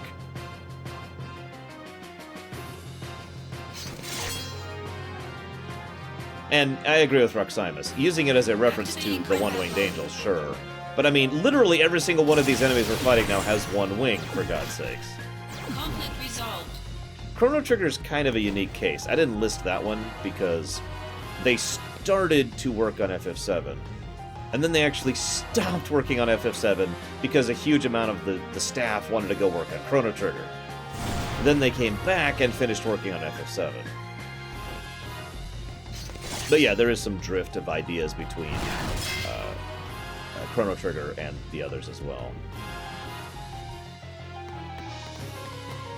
Activating combat mode. I think it would be more accurate, Tixar, to say that it's simply the knowledge of stealing. In D&D terms, it's the skill points of pickpocket.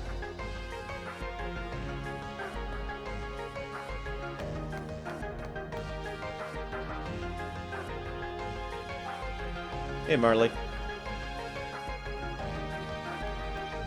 By the way, this is a nice shot here. You'll notice that it's actually that Midgar is still under construction. Even the central chamber with the Shinra Tower isn't fully finished yet. Although obviously the plate is already in position. I need your help. Do you? Honestly, what are you thinking, Angil? I'm not really sure myself. Well, that's honest. At times I feel as if my mind is mired in fog. Now that sounds like a generic, I don't know what's going on, but actually one of the byproducts of the Genova cells and degradation in general, it's worth noting Angil doesn't have degradation, is the inability to think properly.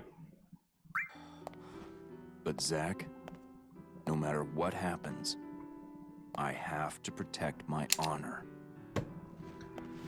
As long as I hold the Buster Sword. Zack, join my battle. Our enemy is all that creates suffering. Now, what's funny about this is, on the surface of it, it's like, oh, okay, you just want to go and rebel and hate people, that's great. But if you actually think about it, Angil is completely right. See, what Angil wants to do is fight against Shinra, because Shinra is horrifically evil. I mean, really, this is the kind of thing that would be like... I'm not even sure there's a really good real-life equivalent here. You know, it's like, I want you to go fight against the Shinra Company. Okay, let's go! Let's do it! Yeah! Oh. Well, okay. All right. I'll help you. I'll talk about that tomorrow, little Billy. Come on. I'll carry you there. No, wait, Flying feels pretty good. Little scenes like this are the scenes I like Angil for, by the way. And like the earlier thing. What are you after? World domination!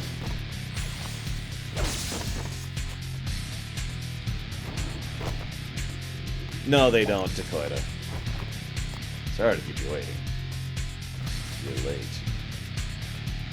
Sephiroth, have you lost weight?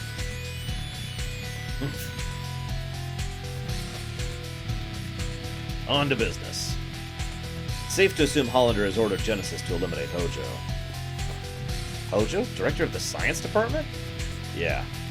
He believes Hojo robbed him of his rightful position. Well, then they'll be targeting the science department floor upstairs. Forget about Hojo. He's only my father! Spoiler alert! You're in your usual mood, I see. Sephiroth, take the floors below. I'll handle things outside. Zack, you go up. Hojo will be your responsibility. Understood. See you around, Shadow Machine. I'll do my best. Andros won't have his way with me. Also, Zack, in addition to being innocent, is also kind of simple. I don't mean that as an insult, by the way. It's just, he's kind of simple. Well, I'm fighting alongside my friends. Life is good. In fact, later when he starts to have to actually start acknowledging how complex things are, is the first time his attitude of general joviality finally starts to dip. Also, if I may, as an aside here, I agree with what everyone is saying. Angil is kind of a cool guy, but the reason he's not a big net positive in the game for me is because of his intense need to just be vague about everything. It's ridiculous, really. Like, Angil could just be like, so, here's what's going on, blah, blah, blah.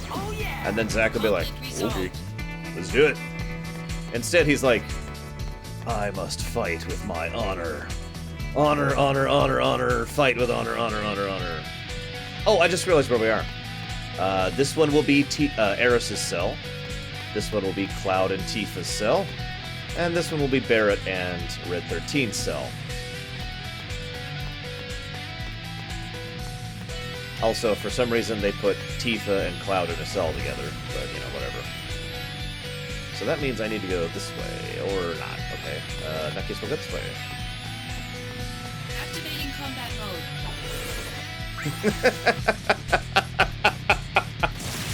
Damn it, Braga. Look, I know you guys are really excited about that game, but I don't think For Honor is really neat. Oh, you mean something else, I'm sorry. So, there's the Genova tank. There's the capsule where they're going to be trying to breed Red 13 and Eris.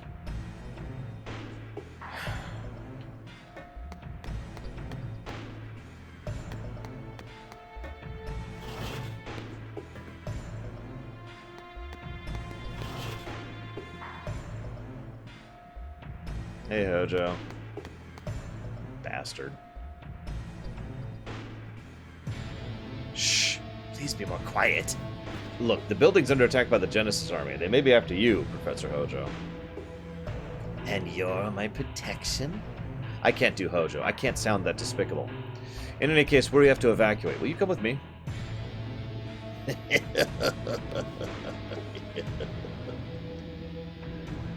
Degrading monsters and nothing to fear. There we go. I've got my voice for Hojo. You talking about Genesis? Indeed! A memento from an unlightened era when men could deem any unclassified life form an agent. Unclassified life form? Genova! The calamity that fell from the sky! Your ignorance is of no consequence. Soldier's duty is not to think. It's to protect men who think for them. Like me.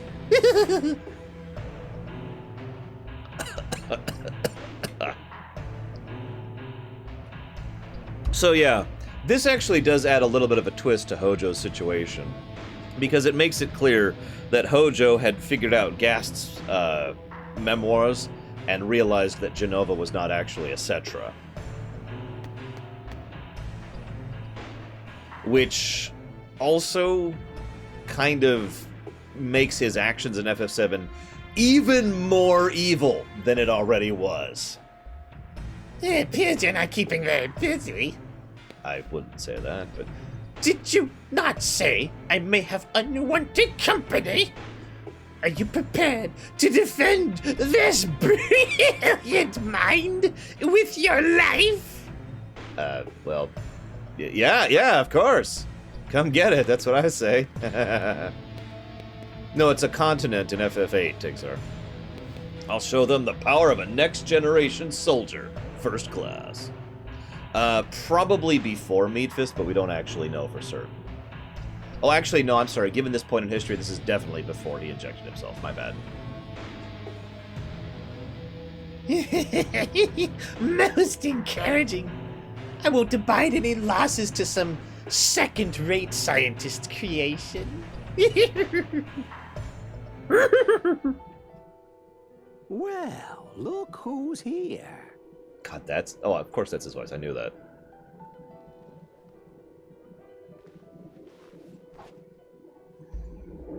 Hollander sent you, correct? You think that if you obey Hollander, he'll stop your body from degrading. Is that it? Pitiful. Just pitiful, I say. Genesis. You're not doing a good job as a bodyguard here, Zach. A second-rate hack like Hollander couldn't cure a cold. Genesis, that's enough. Ah, what do we have here? My friend, the fates are cruel. There are no dreams, no honor remains. The arrow has left. The bow of the goddess. The entire cast of Hollander's freak show. Shut up, you! Loveless, Act 4. Where the two friends challenge each other to a duel. An ancient epic. Ancient? I read it thinking it might aid my research, but pure drivel. How does the duel end? Unknown.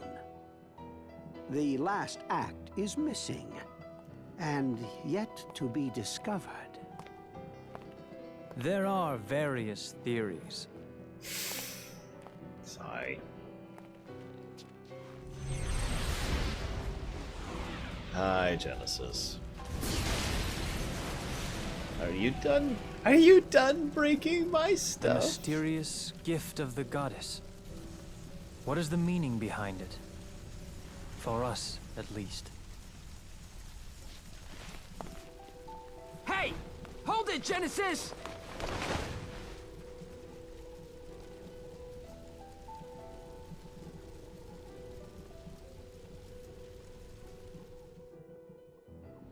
Paul Edding My does a great soul Hojo. corrupted Oh, by vengeance. that counts as another one. Hath endured torment to find the end of the journey in my own salvation and your eternal slumber. Hey, I can think of worse, He's summoning again! I can think of worse narrations. Zach, I leave this to you. Cough, cough, other M, cough, cough. You can do this. Trust me. Don't leave me here! Stop! Come back! What? Aerith? Listen, can I call you back later? I'm kind of about to fight a summon. I have some company. I love how casual he is about this, by the way. That's very him.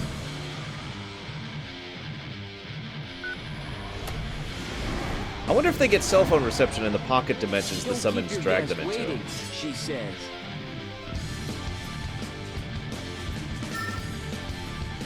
Activating combat mode.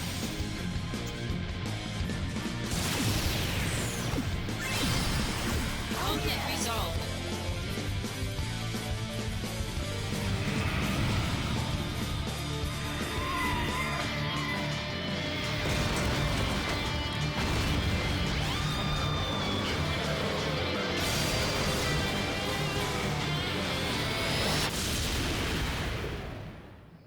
I remember that fight.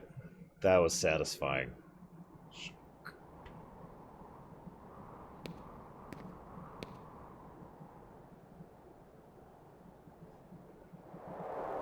Of course, little Billy.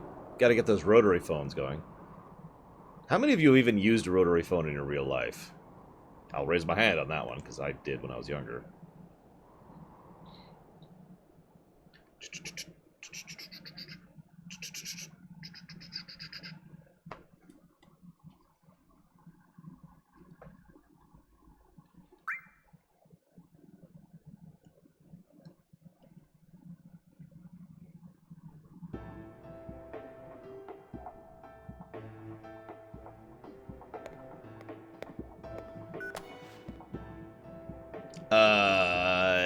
Yes, more cowbell?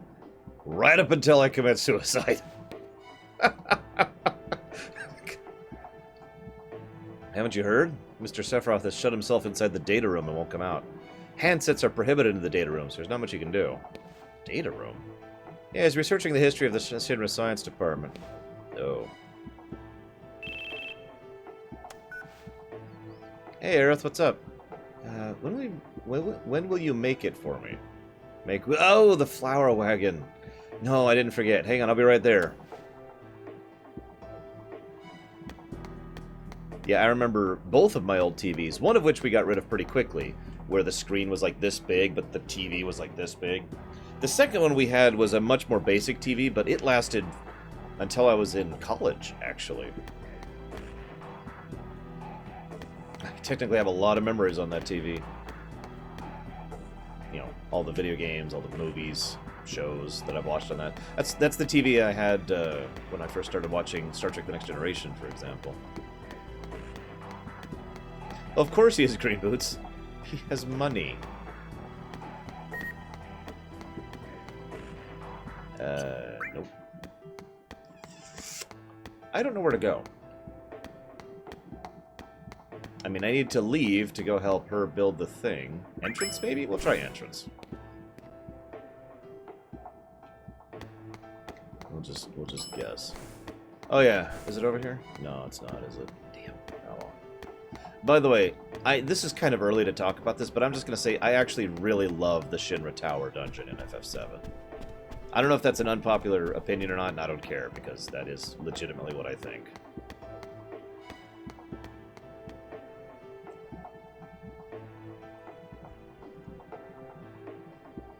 Yeah, kind of like that, although my screen was a little bit smaller, but that's the same style that I had, Braylon.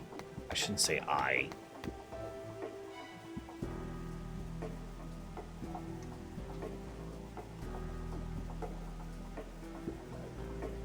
Hang on just a second. Loremum's apparently having problems donating because her PayPal account is too old. Does anybody know a workaround for that? For some reason, I've never donated to myself.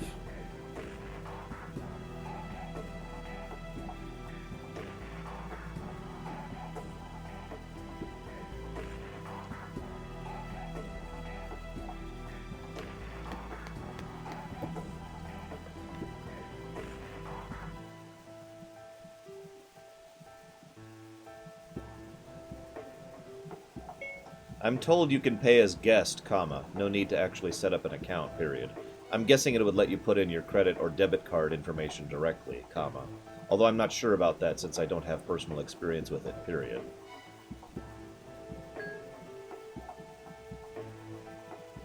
Thanks, guys. I know, Spell Club, but I'm sorry.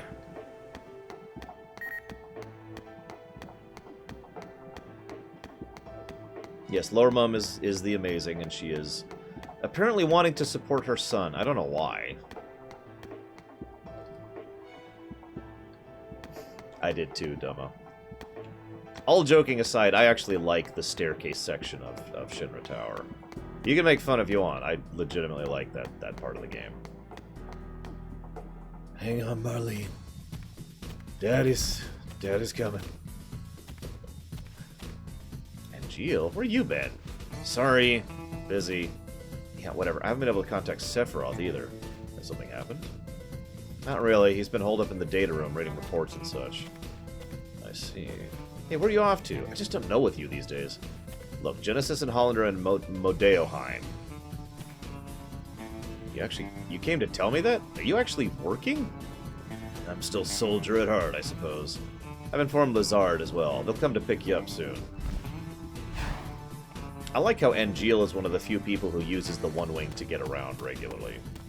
I mean, Genesis does it a couple of times, but it's mostly them. And Sephiroth, the One-Winged Angel, basically never does that. Cool, Kelson. You've got mail.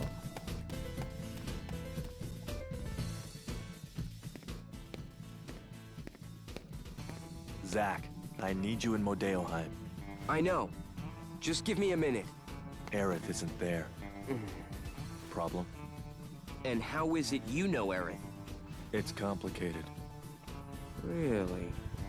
Did she tell you anything? Not a thing. Then I won't either. Yes, Sephiroth is not an angel and has 7 wings. Well, whatever, I guess. Whatever. God, all these people and their secrets. Yeah, we'll talk about the Sang Aerith thing later. Okay, Sang, you have got to stop drinking on the job. Seriously, buddy, not cool. Well, that's a fine how do you do.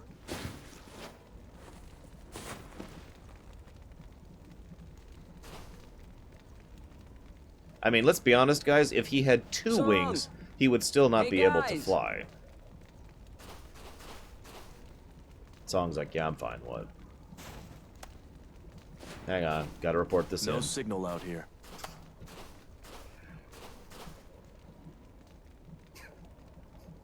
Well, at least we're all in one piece. We'll be all right. Thankfully, we have someone used to this kind of terrain. Yeah, I'm a country boy. All right, then. We would have reached Nibelheim by now if we hadn't crashed. So, we're going to need to make up for lost time. Man. All right. Follow me, then. I like how there's just these 2 random grunts here that have no relevance to the plot in any way, shape, or form. And will never matter. Ever. Yeah, so unless I missed it, because I didn't skip a cutscene or anything there, there's no explanation given for why they crash. I may be wrong. I just remember last time, you know, being confused and being like, whoops, I didn't mean to do that. It's just, yep, crash time. Oh yeah! Conflict resolved. Yeah, I'm actually kind of curious where Nibelheim is as well. Ignoring the fact that it's obviously not in FF7 proper. There's not that many snowy areas in FF7's world map.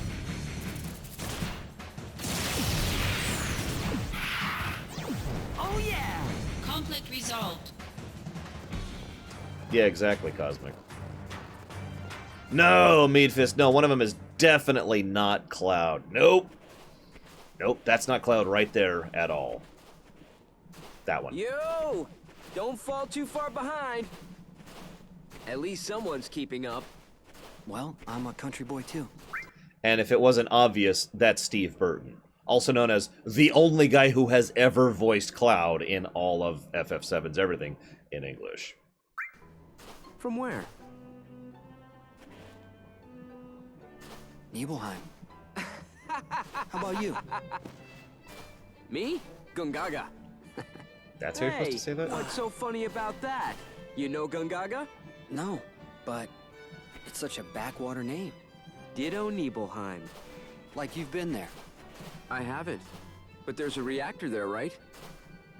A Mako reactor outside Midgar usually means nothing else out there. As an aside, I do actually like Cloud quite a bit in this game. They do some good stuff with him, and the chemistry between him and Zack is quite natural. Good news, Song! Me and... Cloud. Me and Cloud here are both backwater experts. Oh yeah! Good. Carry on then. You don't have to pose, Song.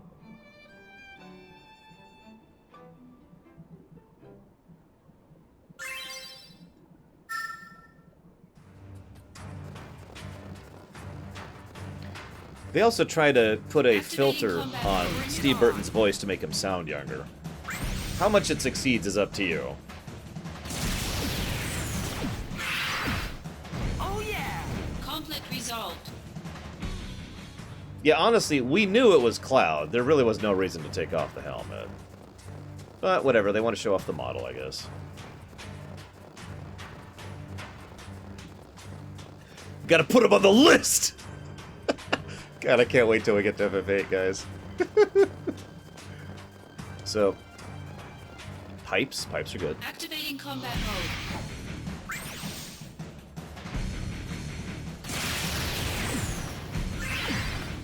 Oh yeah! Conflict resolved.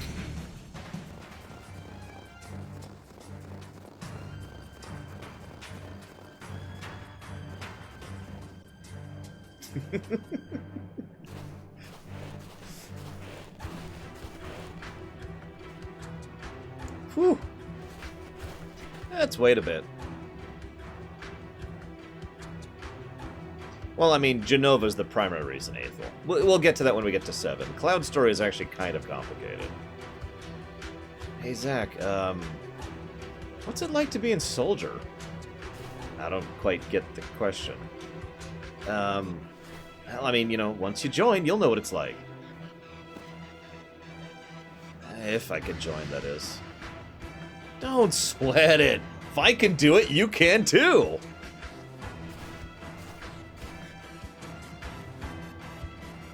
Cloud, look.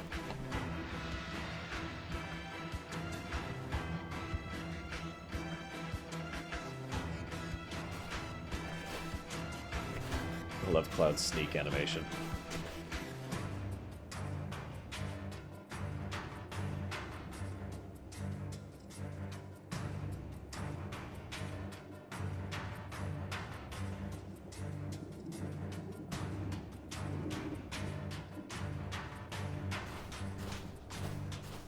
Zong, aren't you supposed to be the stealthy one? A Mako excavation site. I'll go check it out.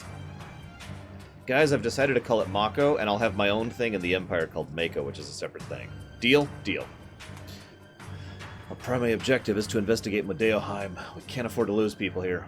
At the same time, we can't ignore the activities of the Genesis army. Therefore, infiltrate while avoiding combat. Got it! Ultima!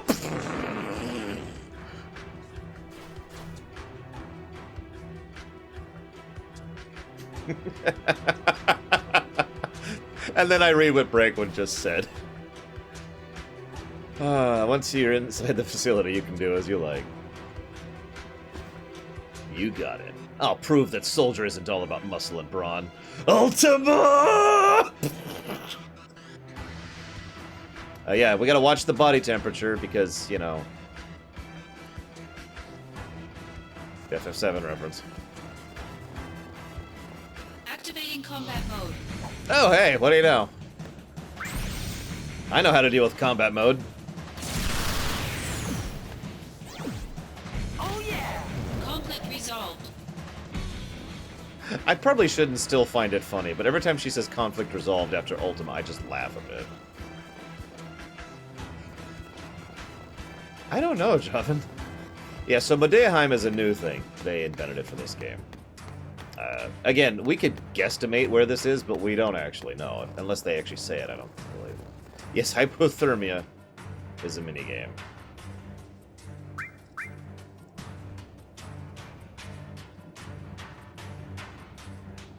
Damn it, Jack, I knew it! Okay, you were about to infiltrate an enemy facility. You must try to avoid detection by pressing B to perform a squat. To do multiple squats. Squats raises your temperature, guys. If there is Duck Cobran, I don't know about it. Alright, nobody will see me.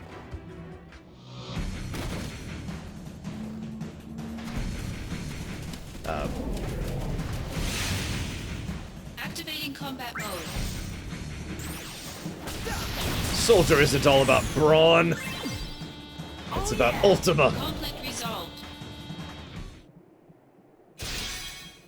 So, as with just about every other mission, I don't actually have to stealth here.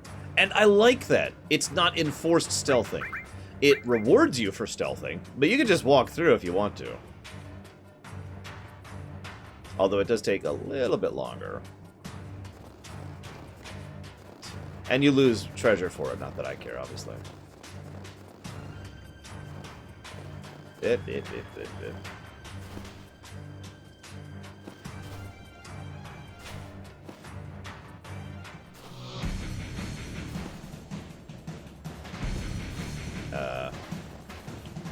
Oh, come on! You guys totally didn't see me. God damn it. Hang on. Actually, maybe this is enforced stealth, because I noticed one of those guys spawn.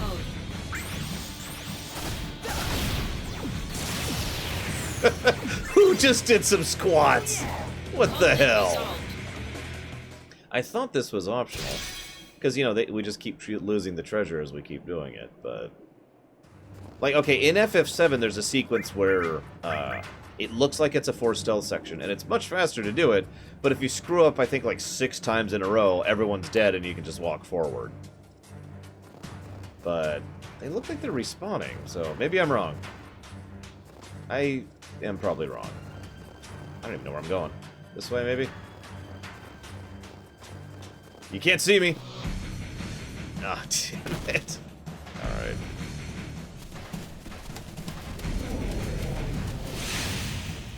Activating combat mode. So should we attack him? No, oh god, Ultima! Oh yeah! Conflict resolved.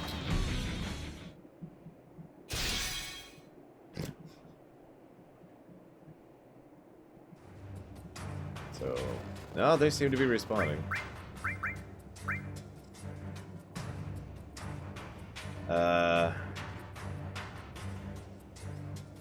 Okay. This is growing troublesome. I'm not actually sure how to deal with this. Like, I hit over here, and it was like, nope. Yeah, here, let's just mash A over here, and hope we don't get seen this time.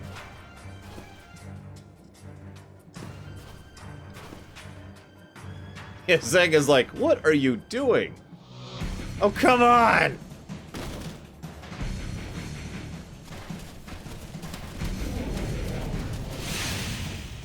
Activating combat mode.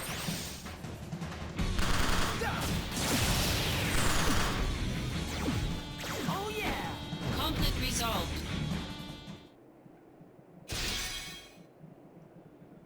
Well, okay, period.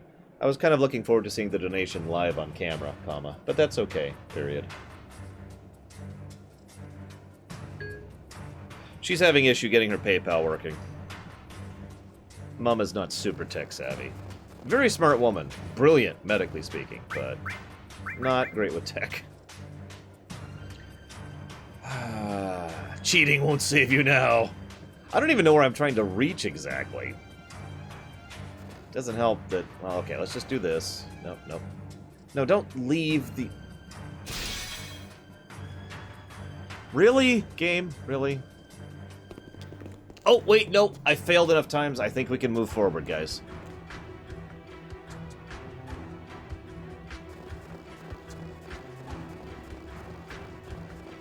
Yes! Yes! It was optional! Yeah!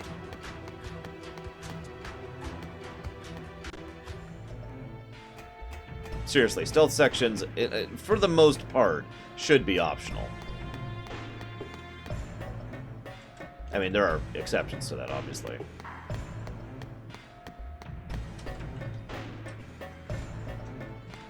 Don't encounter anything.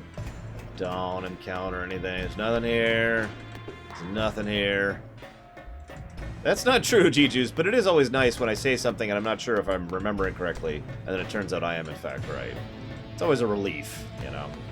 Getting old, man. Oh, come on! I want that for like 5 seconds! Just die! Conflict resolved.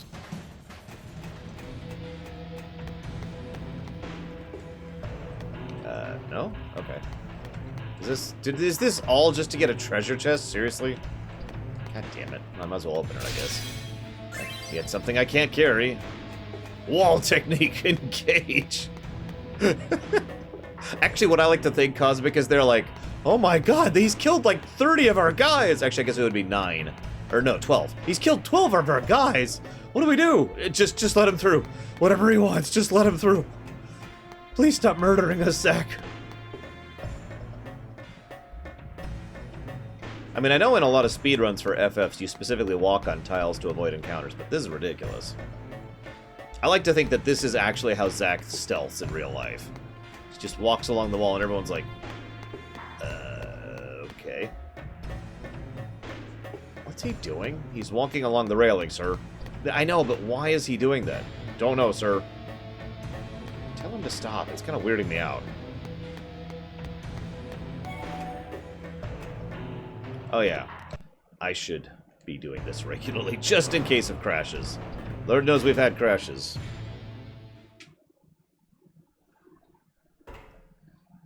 What's the meaning of this?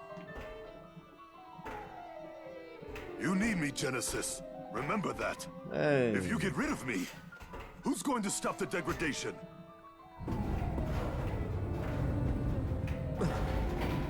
I kind of like Genesis' sword. Not the hilt. The Genova cells. But the blade. Also, notice Genesis' hair. Stop! Cloud, good work. See, Zack, that's how you capture someone. You notice how Zack failed to capture Hollander for like 5 minutes, but Cloud gets him instantly. Granted, Cloud then fails. Nobody knows where the Genova But cells are come being on. kept. Not even Hojo knows. You'll never find it.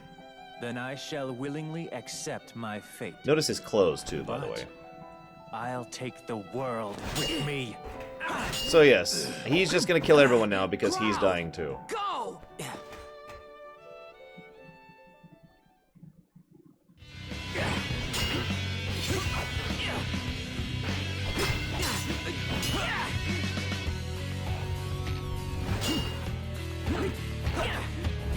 One interesting point is that occasionally Zack has to wield his weapon with 2 hands to keep up with Genesis wielding his with 1.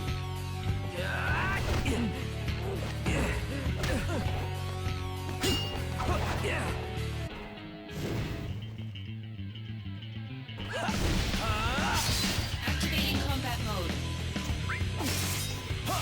Wow! That took 2 hits. Conflict resolved. Jeez. Dreams of the morrow hath the shattered soul. Pride is lost. Wings stripped away. The end is nigh.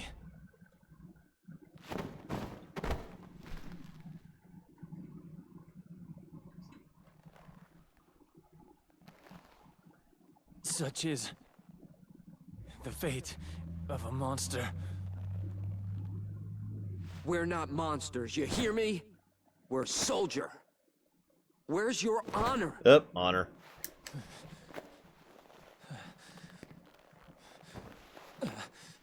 Even if the morrow Up, Loveless. is barren of promises, nothing shall forestall my return. Sorry, Genesis. You're not actually a hero, or honorable, or cool, or anything, really. You really don't add much to the story, actually. If this world seeks my destruction,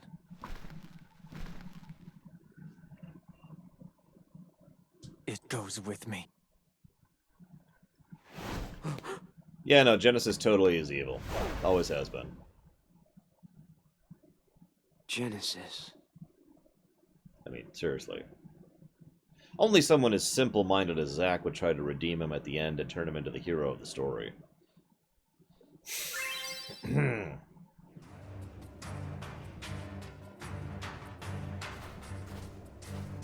We have more honors than anything else so far, according to the counters. Don't worry, Genesis is definitely dead, guys. Hey, the way that was closed earlier is now open. Woo.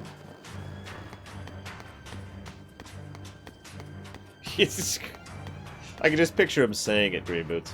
Heroes don't need coherent motivations or backstory. Activating combat mode. God damn it, do I have to walk on the walls again? Get out of my way. Conflict resolved. Activating combat mode. Die. Die. Conflict resolved. Well, yeah, Tickler, that's ridiculous. Walking on the edge, walking on the edge. Terrified of encounters because I'm walking on the edge.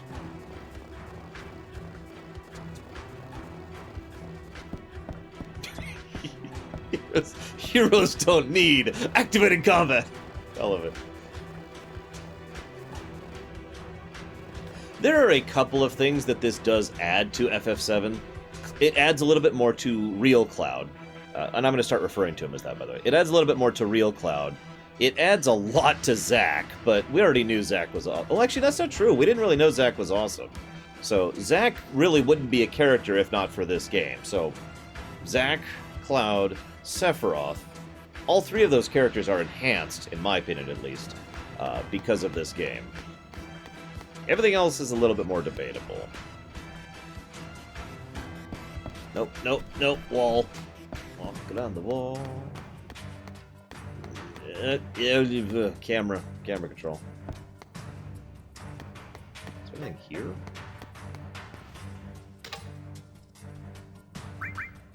You have 23 new messages. Oh, are you guys closed? I'll try back later. Yeah, party of 8 for tomorrow. Is this their voicemail?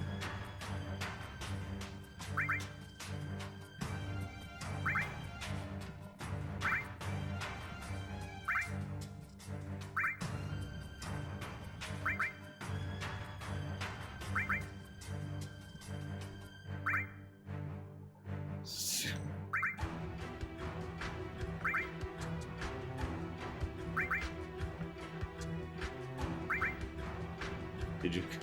Wow! I didn't actually realize they had 23 of these. Anyways. If I could expand on any character... God damn it! It would be activating combat mode!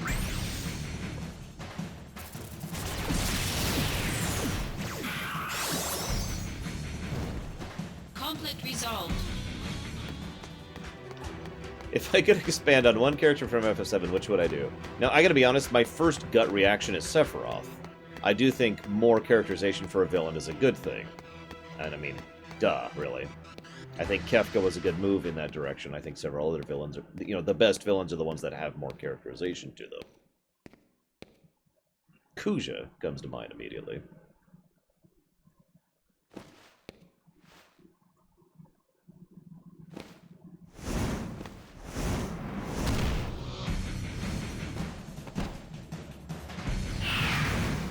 Okay.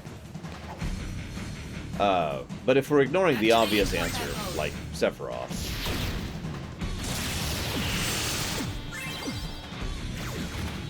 Conflict resolved. I also wouldn't mind knowing more about Cait Sith and Reeve. And I would probably put the two as separate. Like, I know that sounds like a weird thing, but I personally like the idea that Cait Sith basically has, shall we say, an automatic mode that runs whenever Reeve isn't personally running it. Yeah, Red 13 also could use a lot more. I just, admittedly, am not that interested in him because of how little characterization he has. I also want more of the Turks. Especially Elena. She's like, has no characterization at all other than being, you know, decent in weapons and having a crush on Zhang. Or Zong. You know what, I could list a lot of characters. Let's stop here. Let's just stop.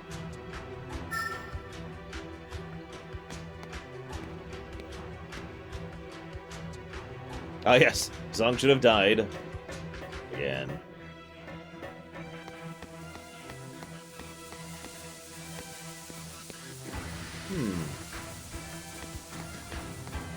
Look, Javan, I'm not ashamed to admit that that is the truth. Activating combat. Come on, I just walked out like 1 foot. Yeah, so let me summarize the lore of Dirge of Cerberus.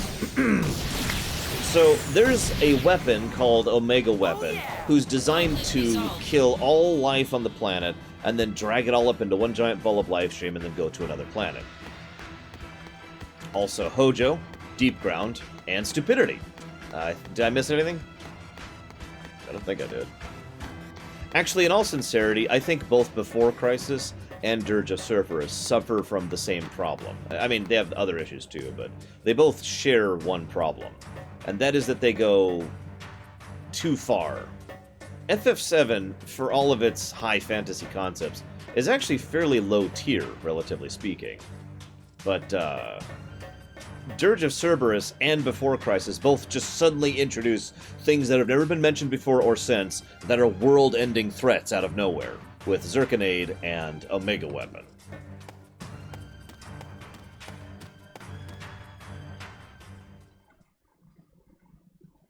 Oh, the Reeve stuff was great. The WRO was great. The Yuffie stuff was great. The Hojo stuff was great. Everything else could go burn.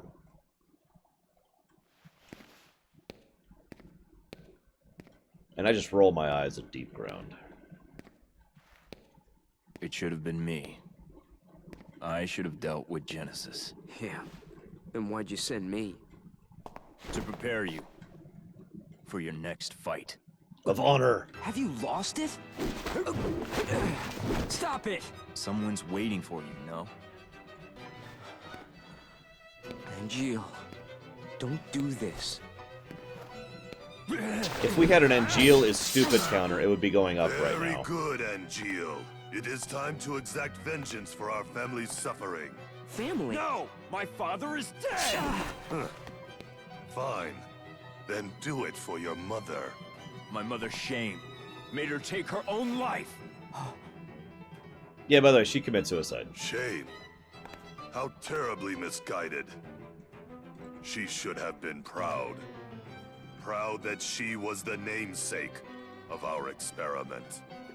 Project G, or should I say, Project Jillian. Dun, dun, dun. Don't say her name. Jillian, the woman implanted with Genova cells, Genesis, who had her genes mapped onto him during the fetal stage. Yes, Genesis was a failure, I'll admit it. But you, Angil, you were actually bred inside Jillian's body. You are perfection. Zack, I am perfect. A perfect monster. Dun, dun. My cells can absorb genetic traits and pass them along to others. A two-way conduit. Genova's power has passed on to you completely. I'm actually going to pause here to talk. Is that okay? We cool with this? Do you mind if the lore runner lore runs a little bit? So there's three ways they tried to make Genova useful when it comes to implanting it into an individual being. First, they tried to implant Genova into a woman, so that she would be partially Genova infused. Then she would give birth naturally, and that baby would be a true hybrid between Genova and human, okay? That's Angil. While Angil was still being dealt with, they mapped the genetic sequence of Genova artificially, gene sequencing basically, onto Genesis when he was still child. That was the second method. The third method, and arguably the most successful, although I'll get to that in just a second, was Sephiroth. Now, Sephiroth was different because when Sephiroth was still a fetus, when he was still gestating inside Lucrezia's womb, that's when they directly infused Genova cells into him, which produced, different results yet again. Now, the consequences of all three of these methods are different. It's basically three different aspects of Genova's capabilities. Genesis obviously has the ability to be a one-way conduit, but also has the problem of the fact that thanks to the instability and the fact that he is an artificial creation, which was not really done particularly well, he suffers from degradation, and as such, everyone he infuses with Genova cells also degrades in the same manner. So that's the Genesis problem. Angil, he is a two-way conduit, so he has the ability to take on the appearance and mannerisms of others, and they have the ability to take on appearance and mannerisms of him. That's the thing that Genova is actually most known for.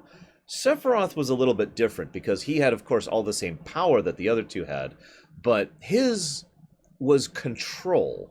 I'll talk more about this when we actually get to FF7 proper, but thanks to the way Sephiroth was crafted, he has the ability to command Jenova cells, rather than simply manifesting a singular aspect of her power.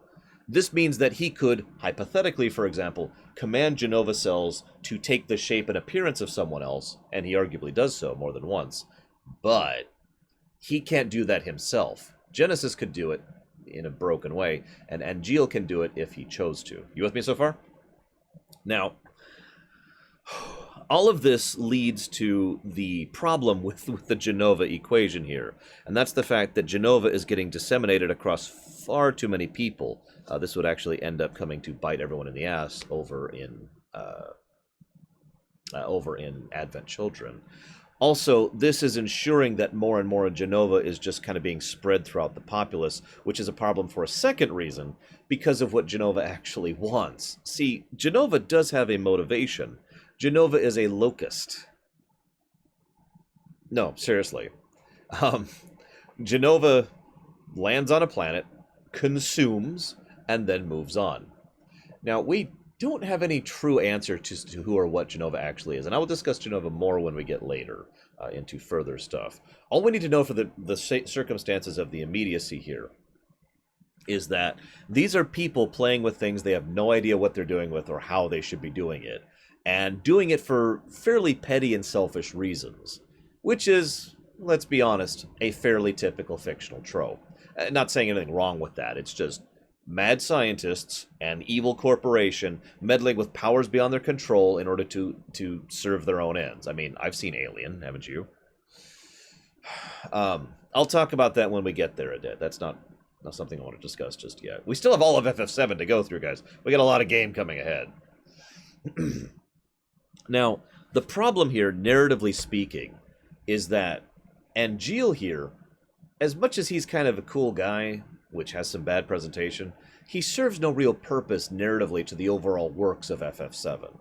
You could say he serves as a model to Zack, but to be blunt, I don't think that's really true. Zack was Zack, even regardless of Angil or his interactions with him. I mean, yeah, he obviously cared about Angil, but Angil didn't really change Zack. All he really did was passed on his Buster Sword, and that's it. So, narratively speaking, adding this third character really serves no straight purpose, other than, of course, the really, really obvious aspect of, I am a monster, honor, and that's it. That's one of the reasons why Angil bothers me. Now, Genesis, ironically, they went the opposite route with Genesis, whereas Angil has no impact on the plot. Genesis has a ridiculously huge impact on the plot, and continues to in basically every work of FF7, and was very likely supposed to be in FF7 too. Now, the problem is, it's cheating from a narrative perspective. Like, I want you to imagine for a moment that I have been tasked to write a Star Wars story. So I'm like, okay, I'm going to come up with this brand new character nobody's ever heard of before, and has never been mentioned before or since, and he's going to be the reason Palpatine gave into the dark side, and he's going to be the reason Darth Vader gave into the dark side, and he's going to be the person who actually raised Luke out there in the wilds and trained him, and he's going to be the one who actually came up with the plans for the Death Star, and you get where I'm going with this, right? And then he dies, and he never comes back again. It's just trying to shove the character a little bit too hard into the narrative. I'm not saying you can't do this. I'm not saying you can't invent a new character and have them be significant, but you need to do it in a way that flows naturally with the pre-existing narrative, and you have to do it in a way that doesn't basically just say, he's important. Don't do that as a writer. Don't just say, he's important. No, why is he important? I digress.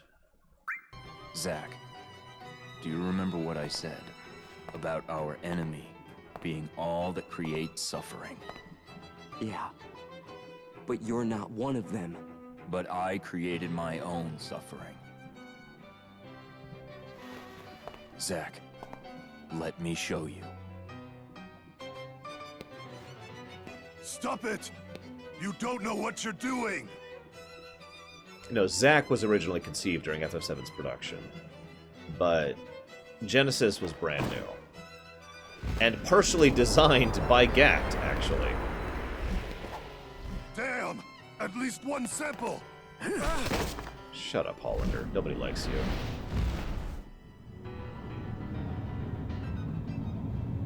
And then they completely ignore him. Because... And of course, everything's got to go one-winged angel mode. Pun intended.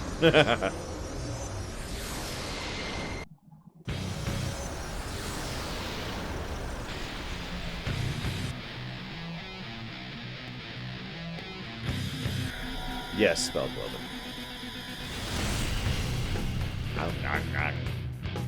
It's the teeth that get to me most. So, how many people have fond memories of this fight? Angil. What happened to honor?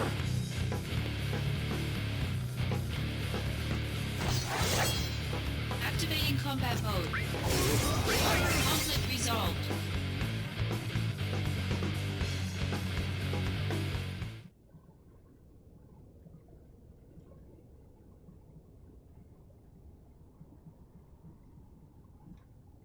Oh, hey, he's back to normal.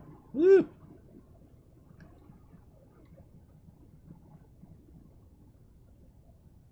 Zack, you have my thanks.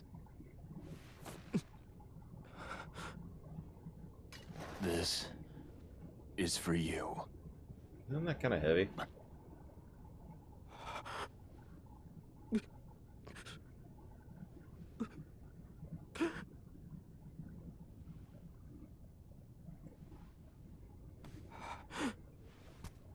Protect your honor. Honor.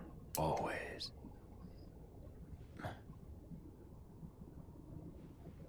Wait, Angil, are you a vampire?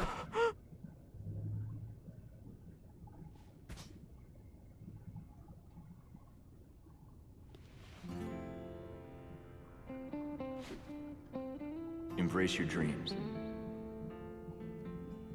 If you want to be a hero, you need to have dreams. Oh, hero. And honor. And honor. By the way, this in many ways feels like the end of the game. It's not.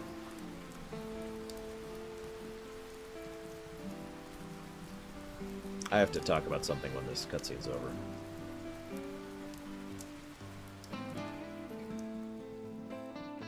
Hey, Zack?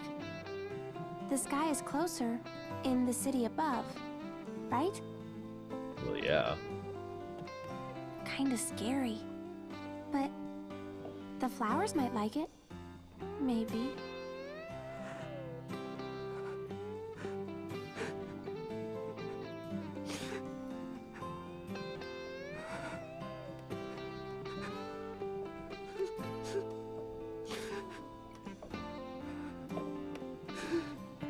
This is a pretty good scene, honestly.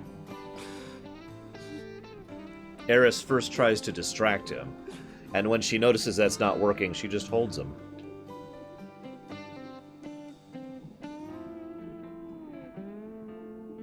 I also like how the person Zack goes to cry about Angil's loss is Eris.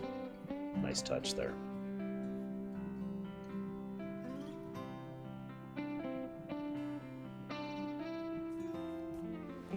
Yeah, this is pretty much the first time Zack stops being happy and bubbly. And even after that, there's still...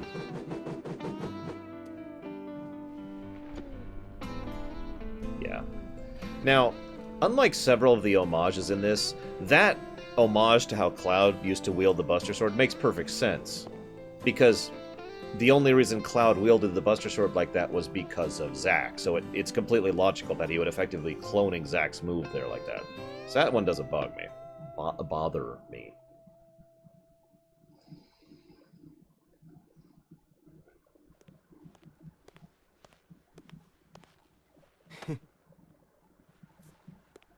So you want to be in Soldier? Hang in there. So, is everybody here now? Sir! You're all rookies, right? Sir!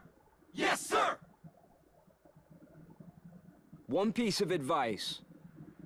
No. In order. Never let go of your honor.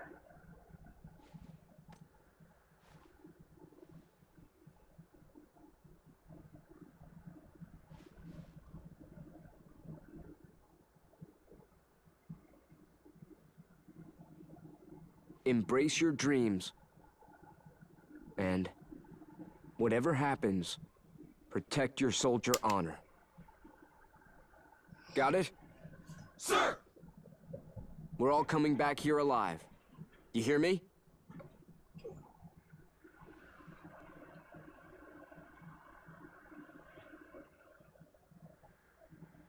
Let's go.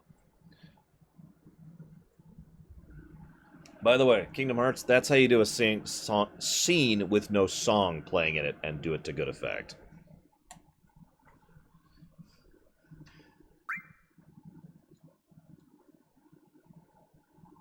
Honestly, I don't think Zack needs to emphasize the honor because he's already honorable.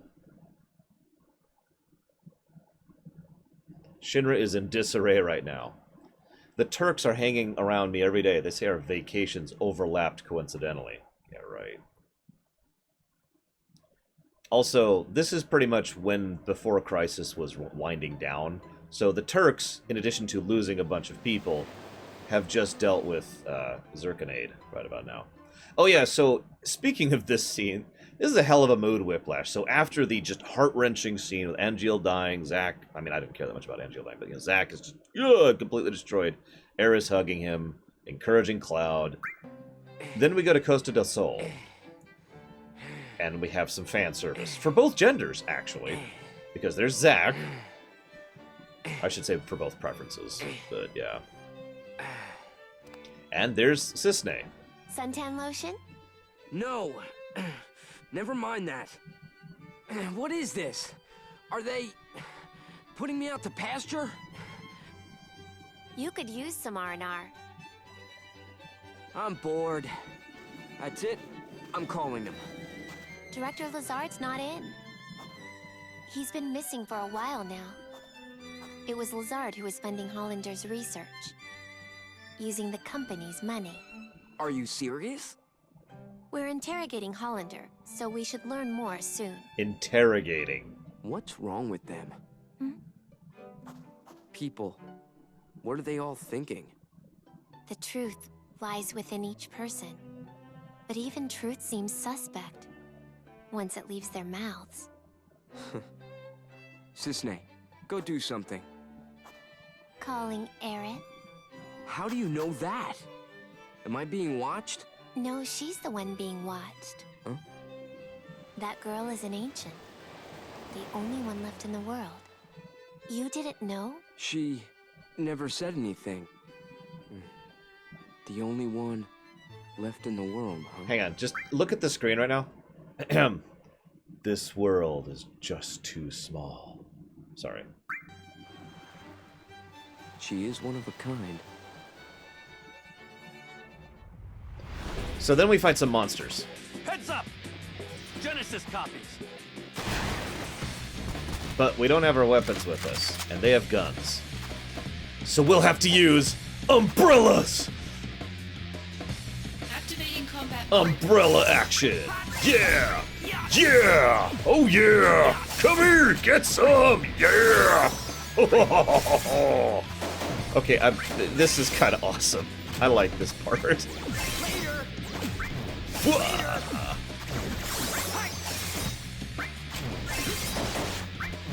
Conflict resolved.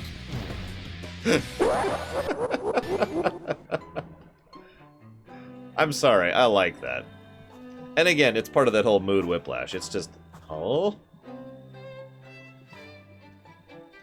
Also, this is supposed to be a decent part of a time skip. I believe this is a 6-month time skip. I forget the exact amount, but it's several months at least. So they're theorizing that Genesis is controlling more copies from the livestream. Junon is under attack by an unknown force. Ah, this is the mission where I could found the Zack fan club if I chose to. Which I will not be doing because it involves more fighting. By the way, just saying, Cisne looks better in the suit. Not my style, though. She needs to be with Zack.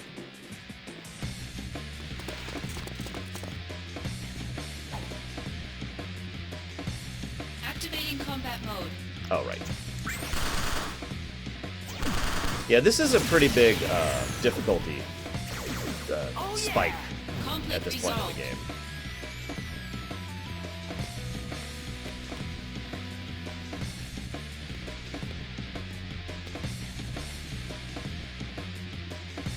Yeah, me too, Jaywalk, and I've tried multiple times.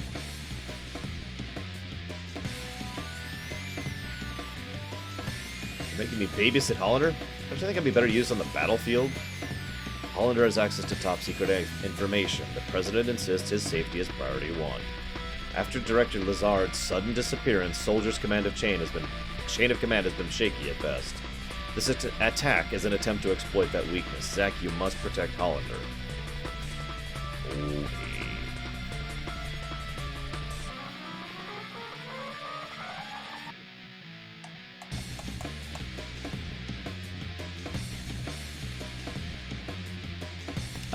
Well, not only do I lack the ability to play Before Crisis, Nero's as, but Before Crisis is garbage, and I would rather not play it.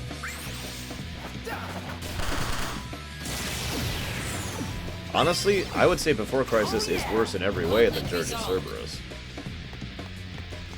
And I don't like Dirge of Cerberus. Yeah.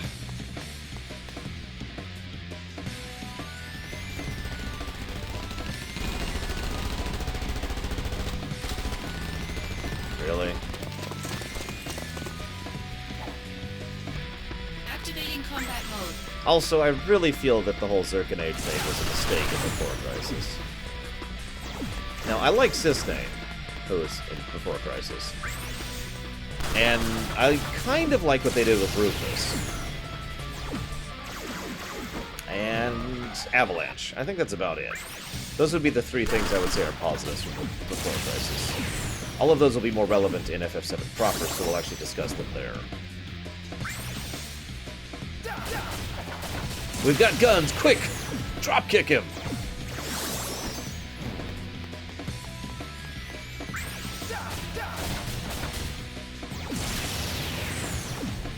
I mean, the machine gun is still useful at point-blank range. Just saying.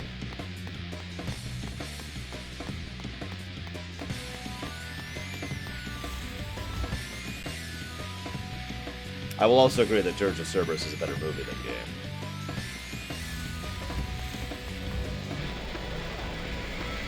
Yeah, I know, right, Jack? In fact, I'm kind of worried about how it's going to turn out. Don't worry, it's not actually Genesis. You can tell because the only one who ever actually... What kind of gun is that? The only one who's actually the real Genesis is the one who wields his particular bastard sword. Conflict resolved.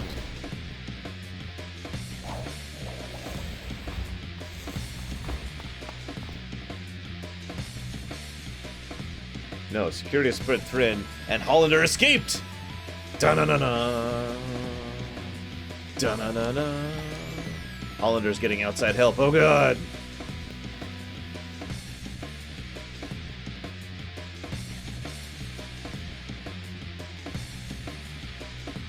Got it. Switch, gate, go.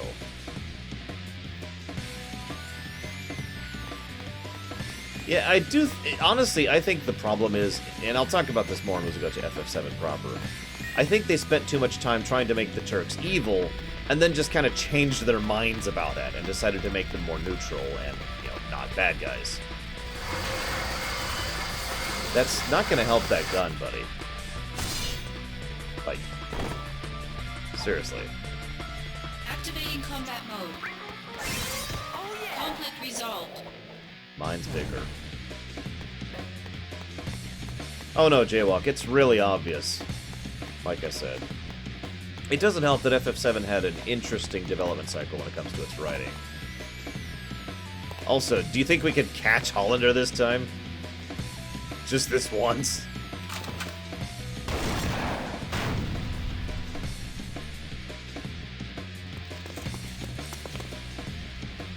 Activating combat mode. Later. Oh yeah. Conflict resolved. See you around, Javan. Hopefully I'll see you over the next week or so. Hopefully. It's okay, guys. I'm Soldier First Class, and probably the single most powerful person still working at Shinra right now. I got this. I can take out a guy in a lab coat. Activating combat mode. Probably not, actually.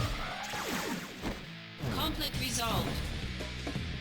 Oh, that's right. I guess Sephiroth is still involved. Sorry, I actually forgot about that. My bad, guys.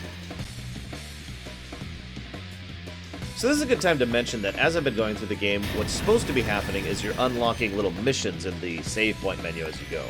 Those missions give you experience, money, materia, equipment, all sorts of stuff to help you level up. They're pretty much required in a normal playthrough, or a first-time playthrough, in order to be able to keep up, right?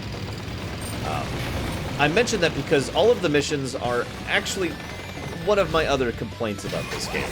They are really, really boring. Every mission is the same. Like, I don't mean literally the same. So it's like, alright, you have a mission. This mission... I hit the wrong button. Concentrate. I'm feeling it. You have a mission. Go to this location, fight through enemies, kill boss, done. Conflict resolved. Now, I know that sounds like the same thing in a lot of games, but trust me, it gets really, really, really repetitive. And as Angil points out, they pulled the Dragon Age 2 thing, where they use one map and they just section it out for the missions. So it gets immensely repetitive. It's truly grindy.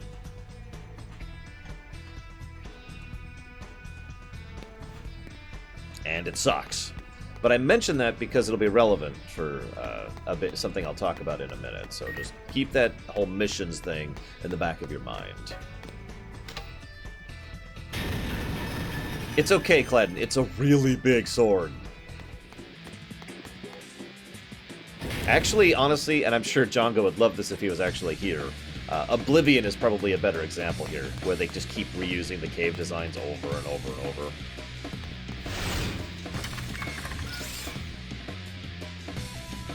So, just in case you're missing this, Hollander is unleashing these weapons on this area to threaten civilians in order to try and escape. Because that's pretty much the nature of Hollander and why he's a horrible person right there in a nutshell. Combat mode. God damn it! Concentrate. I'm feeling it.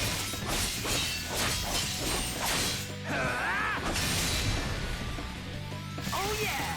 Conflict resolved. We are 4 hours and 46 minutes in, if that's what you mean. Activating combat mode. Okay, so... there. Conflict resolved. Oh yeah, by the way, this game has a lot of artificial difficulty. I think it was Activating combat mode. Green Cloud who earlier mentioned it. So I was pointing out how incredibly broken my Genji gear is, right? The thing is, you actually need that incredibly broken gear. Seriously. Because the super optional of this game, Minerva, and most of the end post-game stuff, is ludicrously difficult. Conflict resolved. Hollander is pretty pathetic, I think, personally. And I don't mean, like, in a good way, like Hojo is pathetic. I mean, just in a, why are you on the screen kind of pathetic. At least Hojo, I like when he's on camera. Hollander is one of those just get off the camera kind of characters for me. Oh yeah. See you around, little Billy. Resolved. Activating combat mode. I could see that easily. Although, honestly, I think most of it is artificial difficulty. It's very much, do you have the requirements to fight this boss? Okay, you do. Then you're good.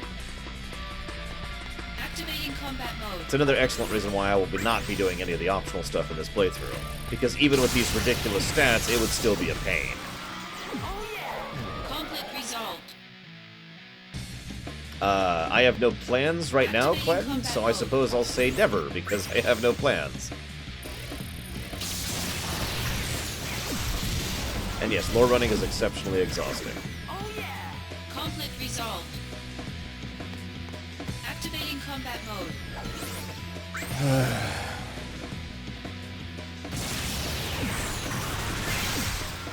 Oh yeah. Conflict resolved. Activating combat mode. Hey guys, activating combat mode. Conflict resolved.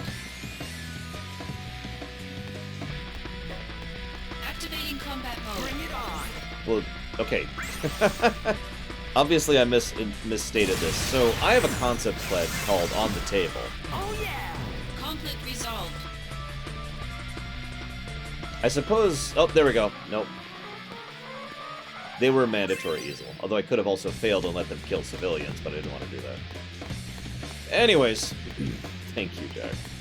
So, what I mean, Cled, by on the table is it's something that's available. It's not something that's happening right now, but it's something that could be negotiated for, in other words. So, a Neverwinter Nights Lorerun is on the table, but I have no plans for it right now. I haven't even begun plans for it. It's just something that may happen someday. By contrast, to use an example, a Last of Us Lorerun will never happen, and therefore is not on the table. Does that make sense? Hang on, just getting paranoid here.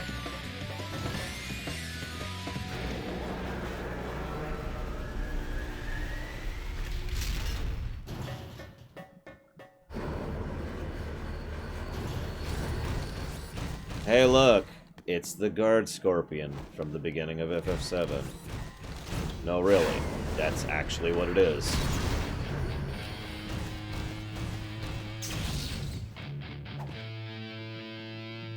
Activating combat mode. Conflict resolved. You see how much health that guy had? I just want you to be aware of that.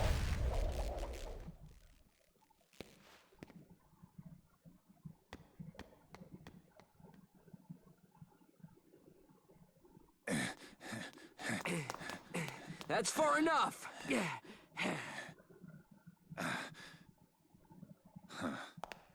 Really?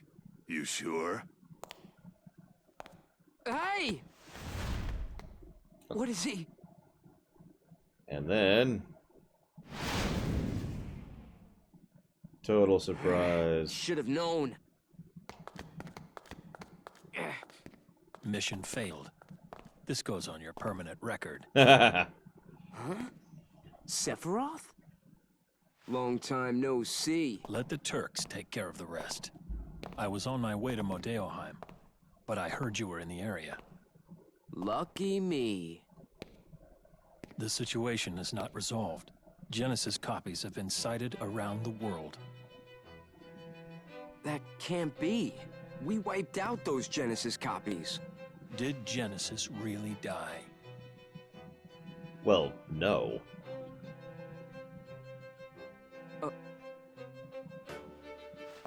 They've been sighted in Midgar as well. I see. The slums, too. Permission to return. Granted. I actually like that a lot. Yeah. Take care. You too. In case you're missing it, Sephiroth pretty much just said, I know you're worried about Aerith.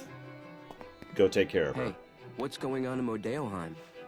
The device Hollander was using has been stolen. Genesis? Probably.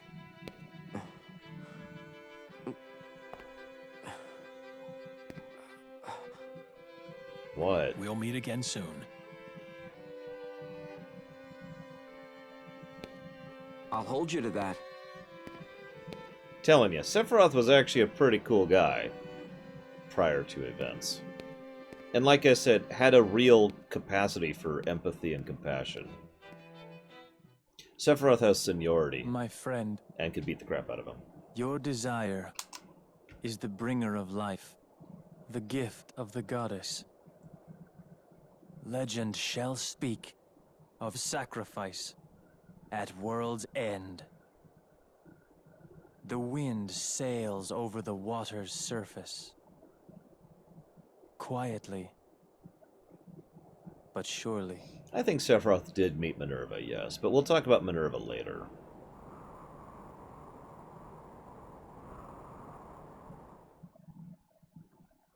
I know, right, Casual?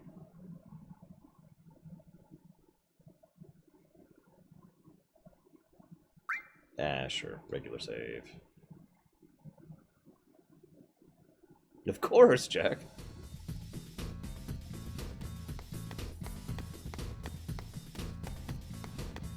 Yeah. No kidding, Green Boots.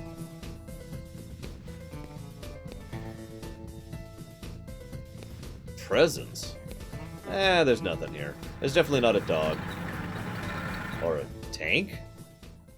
Oh, whatever. There's no dog here, guys. Just stop thinking about the dog. Woof. Zack!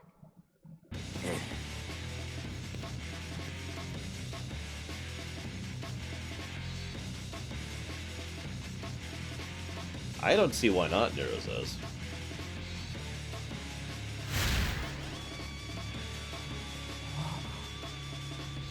An Angil copy?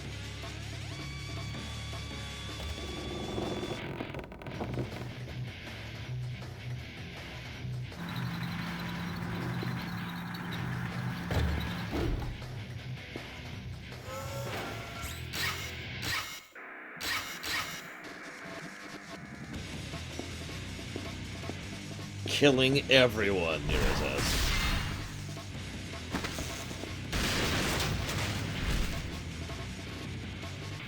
Thank you. Was it protecting us? Yeah, probably. No! Puppy. Wait, Zack's the puppy. Never mind. We're good. We're good. Looks like it's degrading. Poor thing. Does this mean Angil is out there too? Nope.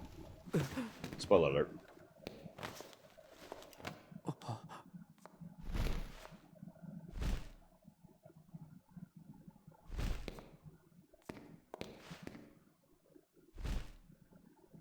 It was so...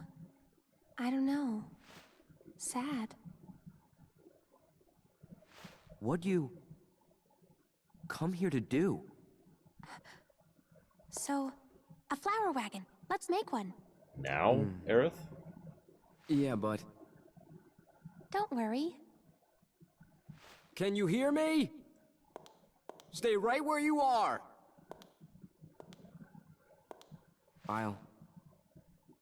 I'll take care of things. Yeah, I liked that easel. So, that flower wagon. Let's do it. I don't remember. Is the Tifa's bar thing in the main story or a side option? I don't actually remember if it's an optional mission or not. Hey, Aerith, when the wagon's done, you're gonna go sell flowers above the plate too, right? Yeah, I'm still a little scared, so... First I'll fill the slums full of flowers. Oh, come on, Aerith. When you go above, I'll go with you. Don't need to be scared. Thanks, Zack. Oh yeah, by the way, for those of you not aware, Zack names Tifa's bar. Yes, really.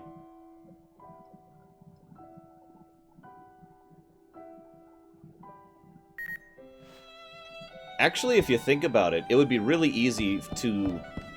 Now that I'm thinking about it, wouldn't it be nice to have an alternate Elseworld story where Cloud became the primary manifestation of Jenova, unlike Sephiroth, who was controlling Jenova. So the enemy throughout the whole game was just Jenova walking around in Cloud's body, and then Sephiroth was the hero who ended up fighting alongside the rest of the Avalanche group against him. Or maybe just Sephiroth by himself, I don't know. Yes, Zack also created the Big Bang, excuse me.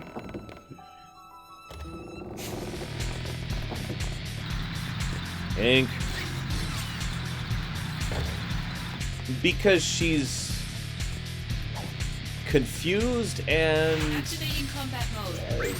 Doesn't make great decisions.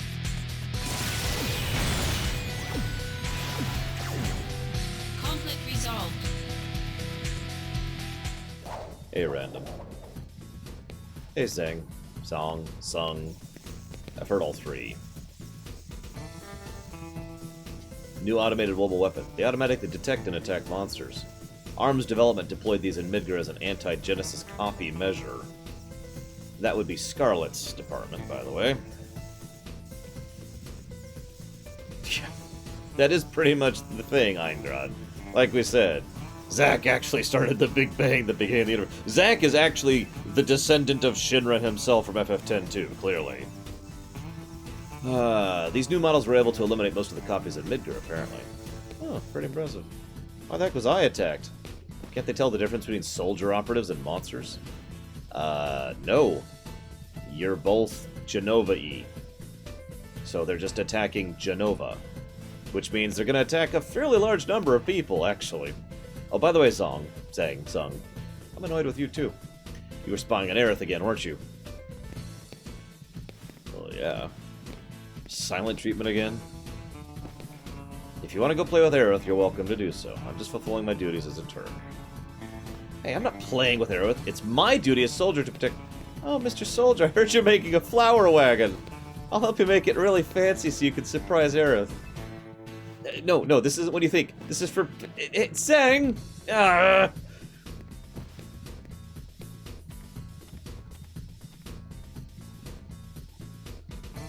In order to build a flower wagon, you need 4 things. Tools, wood, tires, and instructions. God, please tell me I have all these in my inventory already.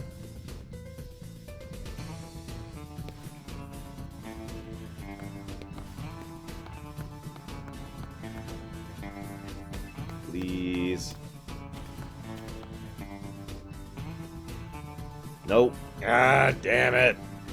Friggin' key items.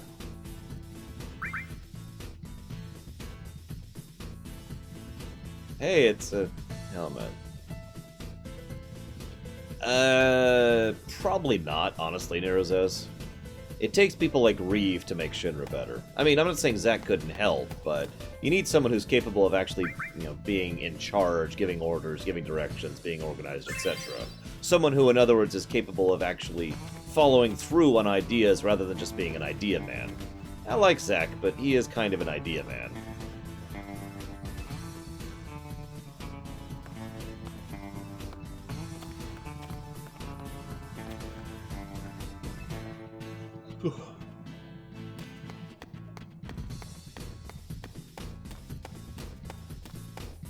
Also, Zack is a very simple person.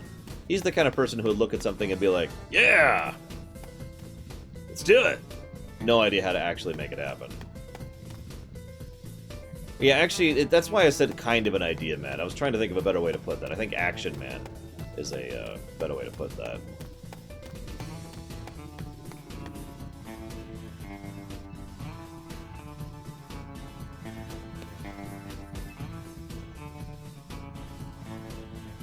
Oh, this is messed up. I am going to ignore this. I don't even want to talk about this. I did not actually... I thought that was the frickin' kid. I mean... Abstergo's pretty high up on that list. But... Nope. Not talking about it. There's no lore here. There is no lore here. No lore. Beep boop. No lore. I was very excited when I heard about Crisis Core. Crisis Core and Dissidia are the 2 games... Oh, excuse me, and Birth by Sleep are the 3 games that convinced me to go ahead and plop down for a PSP. Now, since then, I've got like another 20 or so games that are awesome, but at the time, this was one of the 3 that made it happen.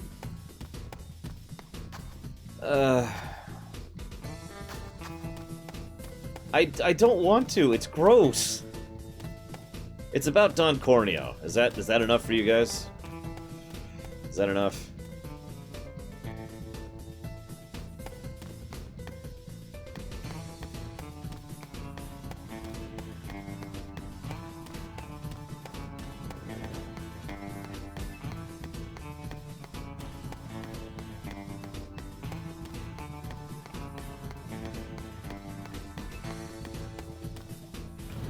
Market, maybe?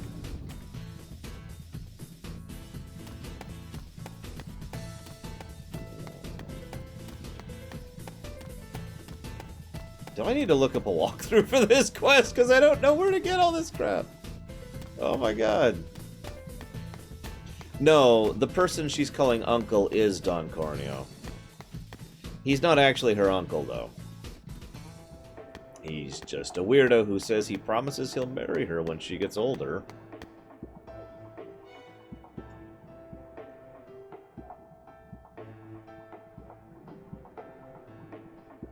Wow, that kid knows a lot about trains.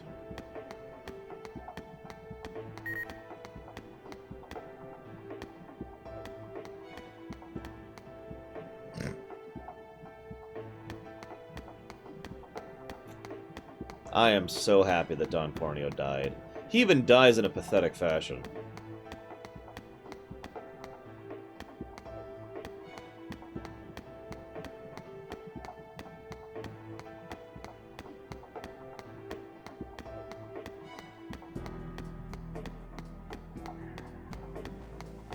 I think I am going to have to look up a guide here.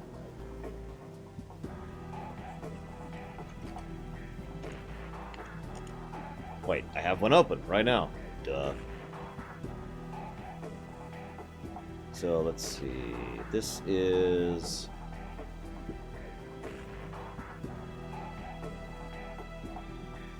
Chapter 8.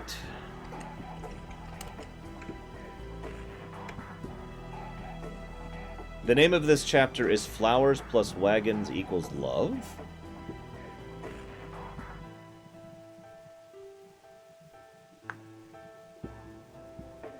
No, Corneo falls off Mount Wutai. Reno effectively kills him, although we are involved.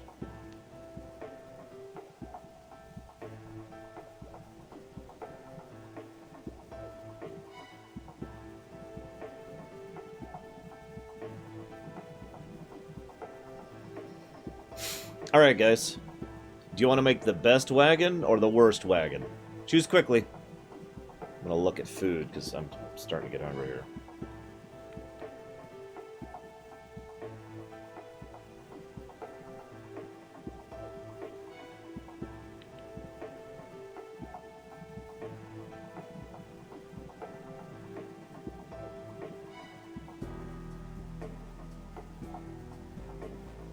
Wow, a lot of people saying best. I'm actually a little surprised by that. Okay, I don't mind.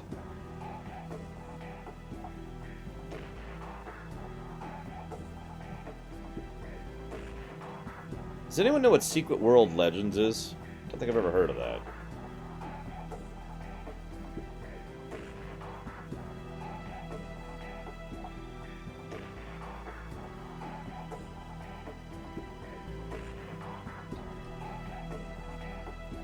Hang on, I need to go stab Green Boots really quick.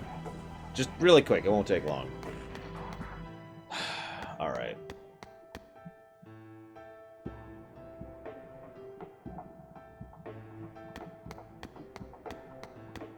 Ah, Secret World 2. Screw that mess. I didn't actually like Secret World that much, or indeed at all.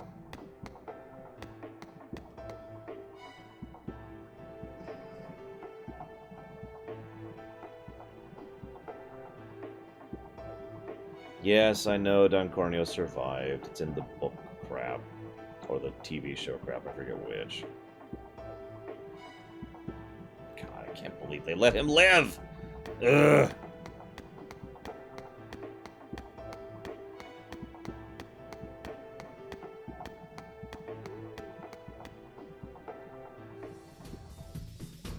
Okay, so this is right?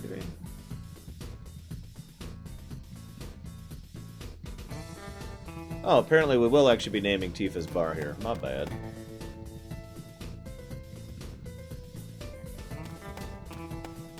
Which one of these is the accessory shop?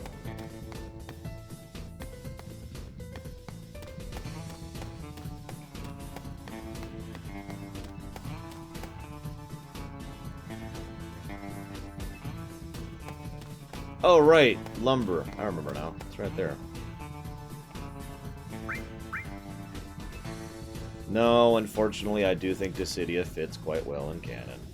It was just lying around. Is it yours? It was not just lying around. I put it there. Who are you? What do you want? Well, explain.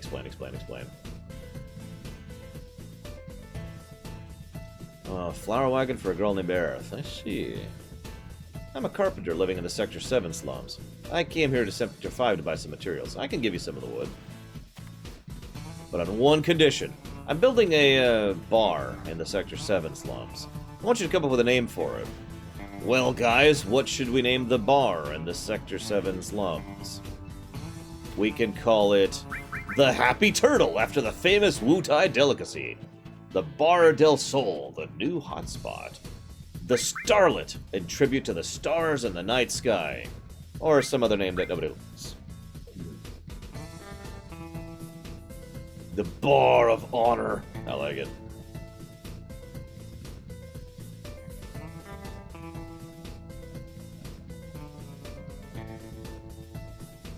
Alright. Seventh Heaven, a piece of paradise in Sector 7. It's simple. It's a nice concept. I can picture it. Maybe with a young girl tending the bar. With a big bosom and long legs. Yeah! And underneath the bar is a secret room, an underground hideout. The perfect slums bar. It would make the perfect base for an anti-Shinra group. I kind of worked for Shinra. Soldier, in fact. Anyway, I like the name. I'm getting all sorts of visuals from it. Yes, Tifa just has one bosom, guys. You heard it here.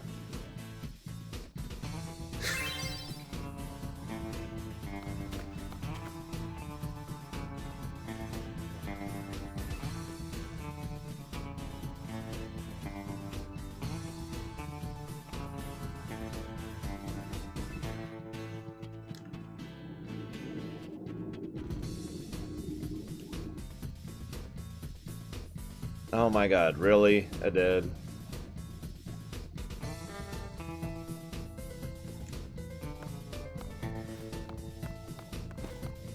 It would be funny. Johnny actually gets a little bit of extra stuff in one of the OVAs, but, yeah.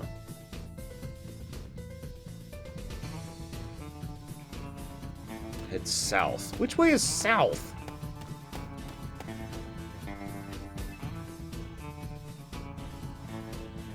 Okay, not that way, apparently. Because I need to go to Sector 8. You know, writing, that's actually really true. Like, throughout the whole game, the only people... No, that's Sector 1. The only people who actually get away from... or defeat Zack are the ones who just run away from him.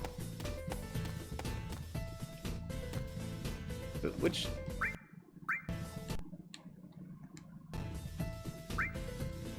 Oh. There is a map. Holy crap, guys, did you know there's a map in this game?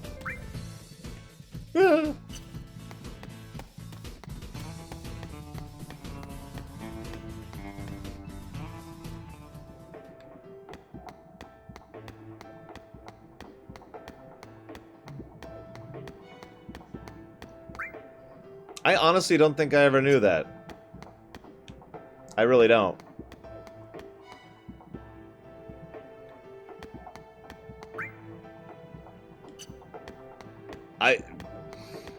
I'm a professional streamer. Did you know that, guys? Look, I'm the lore runner, okay? You want to talk about the lore of this game? I can do that. You want to talk about whether there's a map in the game or not? That's not really my my avenue of expertise.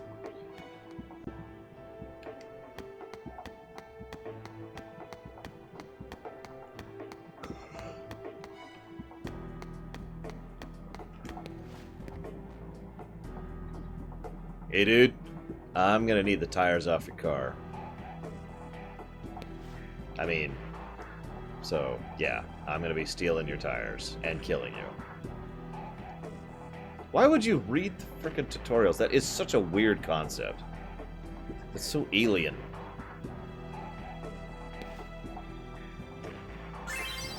Yay!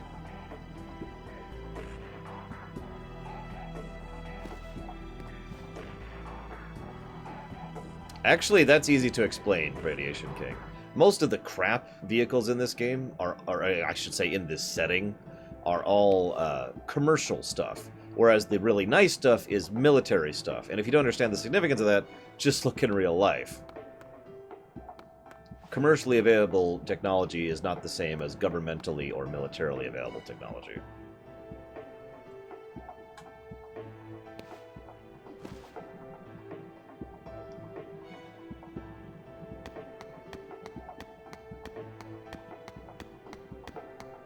Need your clothes, your boots, and your motorcycle. Yeah. Oh, also, of course, this is an area that's also in FF7. Reference. In fact, that's the area where she's going to be selling her flowers in the future. Hey, Kamarusko, we're on chapter 8. I like the idea that she's got like a flower cannon. And so as she's going by at 140 miles an hour, it's like just rapid fire. We will fill the slums with flowers! No, Loveless is not a real-life book, although they did write quite a bit of it.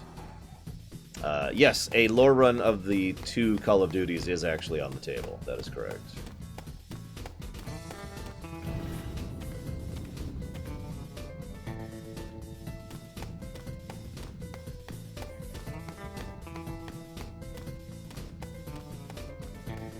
Yeah, the reason behind what Takoida's referencing there is the fact that this is supposed to be a world that only very recently discovered technology in the sense of the electrical revolution. And thus are, you know, pretty much in the 50s. Probably Modern Warfare 1 and Modern Warfare 2, Jason Bauer. Shortest lore run ever.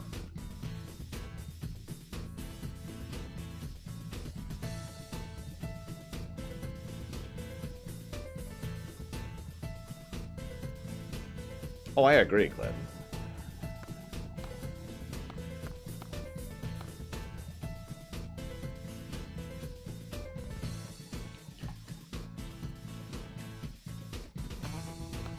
Modern Warfare 3 is not a game that I think deserves to exist.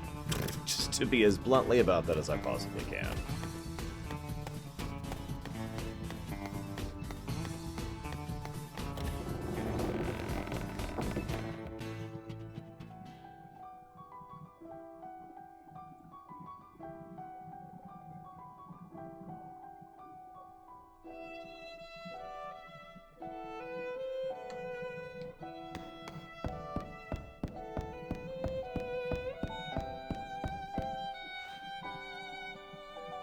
What kind of name is Soap, Kelson? Or Reuting, sorry.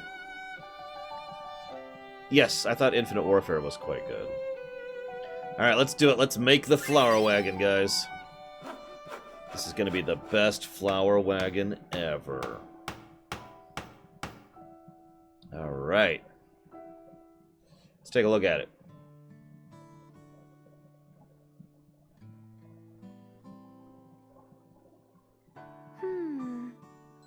Not quite what I expected. Really? I think it's fine. It's all about the flowers anyway. I want a nicer one. Stop being so picky. A tiny little wish. That's all. They're tiny, but you have lots, right? That's right. Want to hear? How many you got? 23? Write them down, so I don't forget. There are new developments. What? Headquarters, now. Work stuff? Sadly. Here.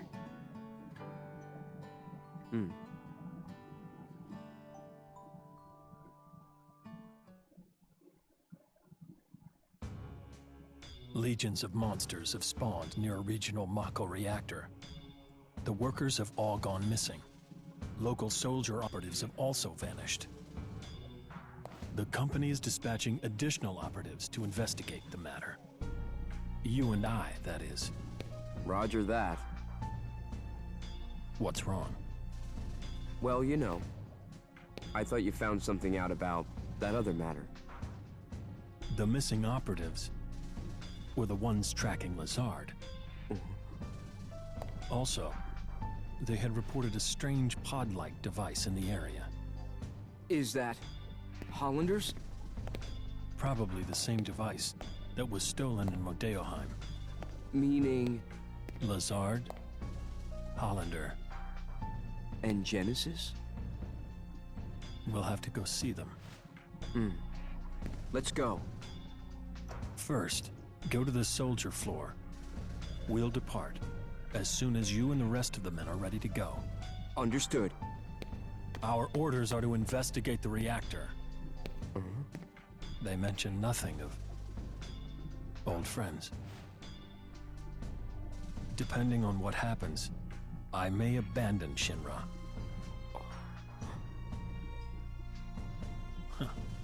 Until then, I'll remain loyal to Soldier. Alright. Time for another random mission. Bleh. Oh wow, Kunsel's heading to Fort Condor. I hope he takes care there.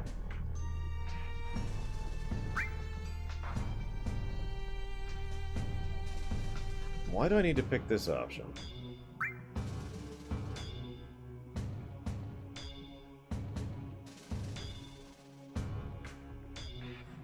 So, we could go and improve the wagon even more, but I've been kind of looking over here at what's actually required. So, we have to go to the slum part, get some stuff, fight a guy, go to another area, talk to a fan, having done a quest we haven't actually done yet, so we have to go do that quest.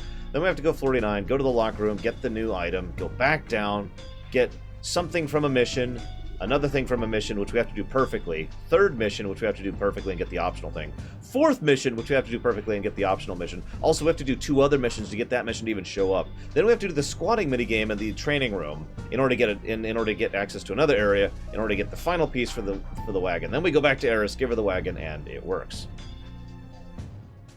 So, no.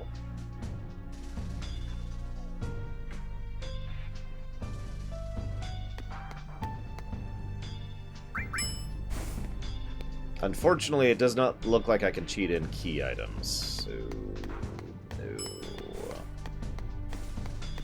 Besides, we don't really want to get Eris' hopes up, do we? Yeah, this game, it's not, I mean, it is grindy, but it's also a weird kind of grindy. You know what I mean?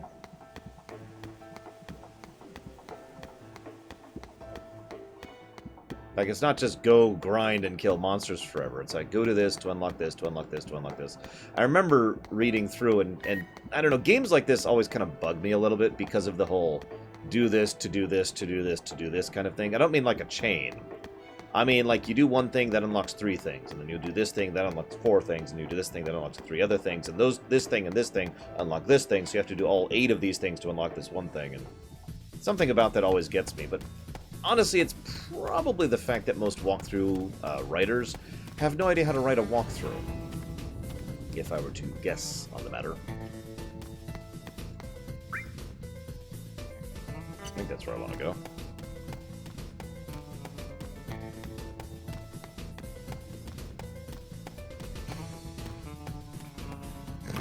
Believe it or not, Matmon Gaming, even if that was a thing, no.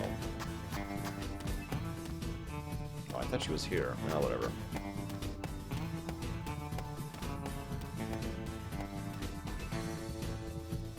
So I was going to be cryptic about it, but like 50 people in chat have already started talking about what's happening. I'm actually still not going to talk about it because I have something to say about it. Oh my god, stop emailing me. Yeah, FF12 had that same problem in several ways. There's worse.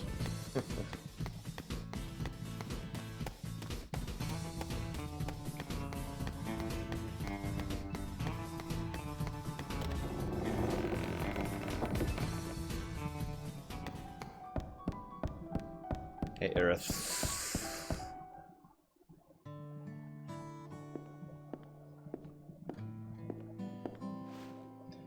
Yep, done with work. Actually, I was given an important assignment. I'll have to leave Midgar for a while. When will I be back? I don't know. Oh, can I call you? Yeah. Don't worry, job will be a cinch. I'll be back in no time. Hey, let's start now. Start what? She's actually not really girly, Shadow, as I talked about earlier.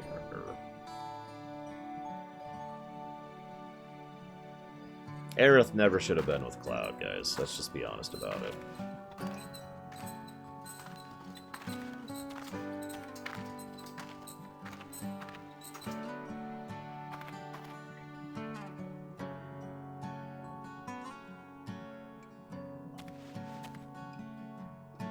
So this cutscene's a little bit different if we gussy up and do those 17 things in order to make the wagon look better.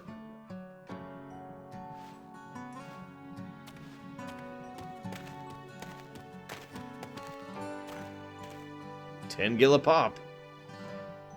That's really cheap. Can we go down to 5 gil? Seriously, dude? Got to renegotiate for 7 gil. And the customer left.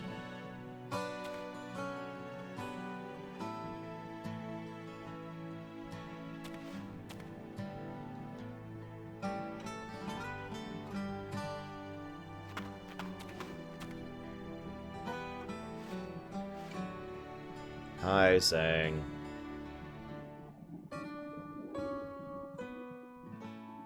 Don't worry about Aerith. Protecting the subject is part of surveillance duty. You're the only one I can depend on. Which is funny. Hey, why are you laughing?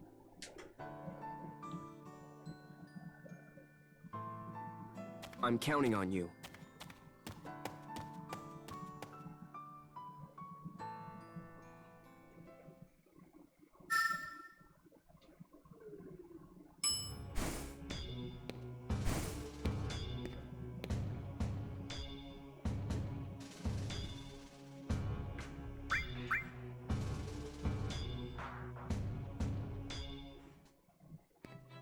By the way, thanks to the fact that that guy went to Fort Condor, he's probably super dead.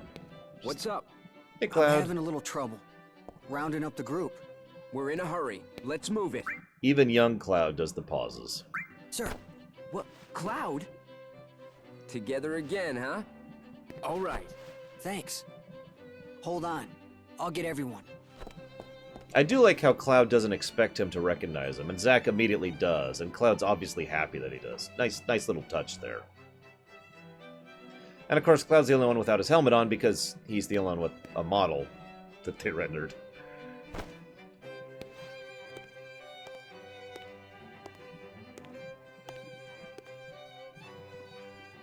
By the way, where are we going?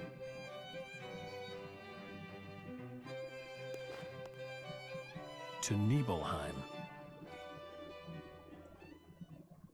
Now, I gotta be honest, when I first saw that line, that scene right there, that actually gave me chills. It probably doesn't help that, aside from a couple of things, especially if you've been doing those side missions, which I mentioned earlier, this basically just feels like another mission.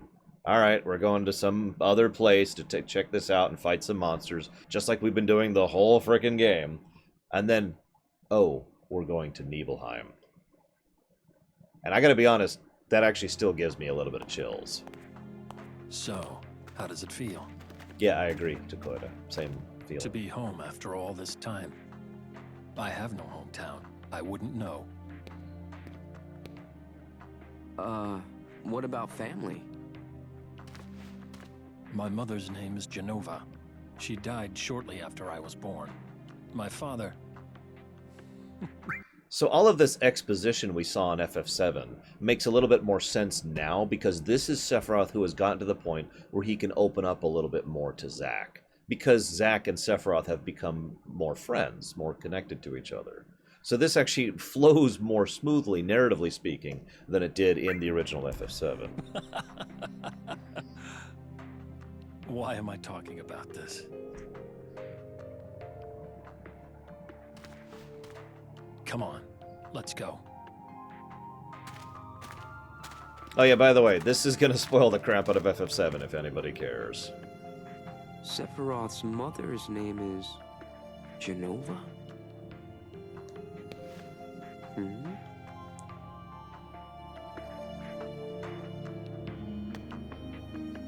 I'll take your word on it, Necro. I didn't catch it, I'll be honest. The moment still had the chills factor for me. Psst, you're gonna get in trouble for snooping around. It's fine, Cloud, it's fine.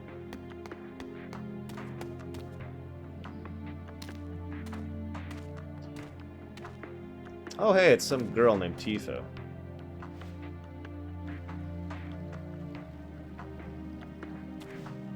Yeah, name's Zack. I'm a soldier. Nice hat. First class, mind you. First class. What do you mean, huh? Are there a lot of soldier first classes? No. There are, in fact, 2 right now. They only sent 2? We only have 2.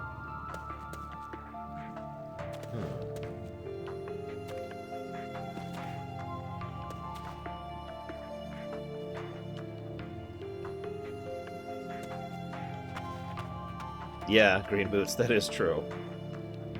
And hey, Anselmo, again. Weird girl.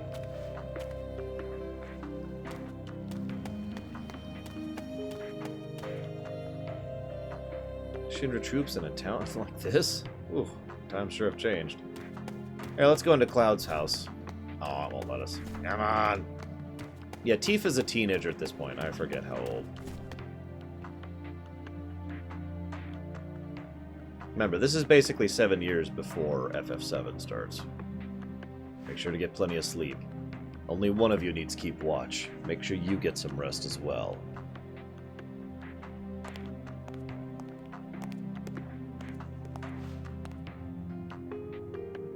Oh, that's right.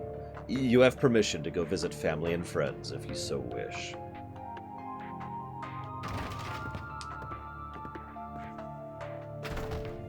Nibelheim, huh?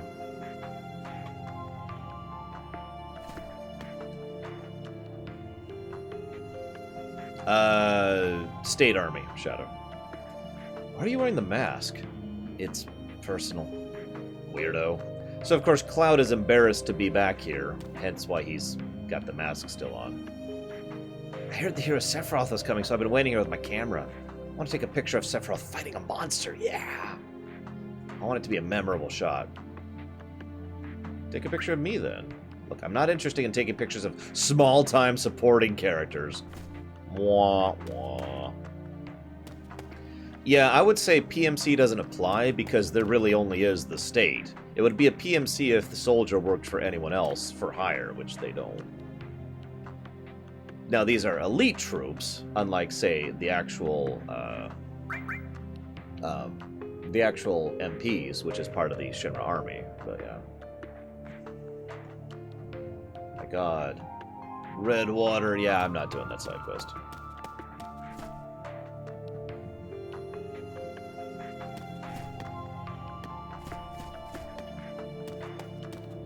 It's a Keyblade sword, Jaywalk? Maybe? I don't know.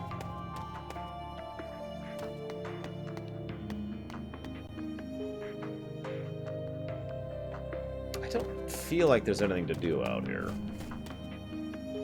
But I did want to hit the mansion if it lets me. I don't actually remember if it does, to be honest. Oh my God. No! There's only one thing to do when you see a bird. Nuke it with Ultima! Oh yeah! Conflict resolved. Alright, we good.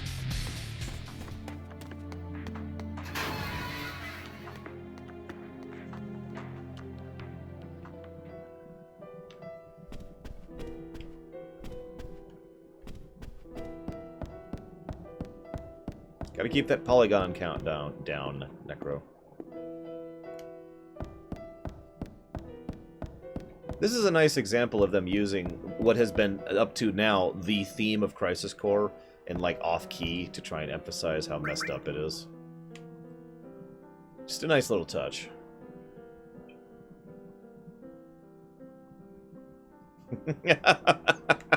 Wouldn't that be funny, Pave Maniac? Wait, I can't go crazy. Because if I do, Zack will kill me with Ultima. Yeah, Cloud is 16 at this point in time.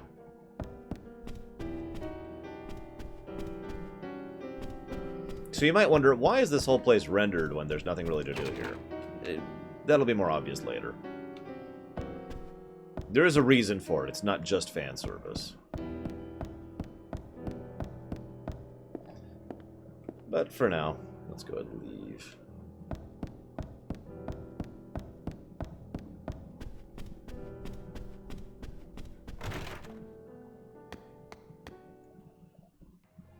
There's no practically. I'm sorry, 16 is a kid. Yeah, the secret door is still super obvious, just like it was in the original. But yeah, Cloud would be 22 in FF7. This way. I mean, he joined the army at like 15. Make of that what you will. Ugh, okay. You know what? No, don't care. Don't care. Welcome. Make yourself at home. Well, thanks.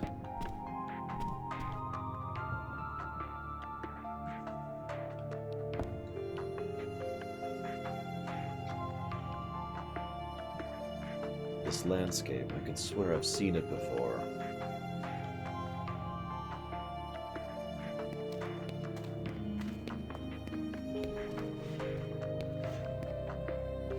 Tifa, you're our guide? At your service. Okay, say cheese.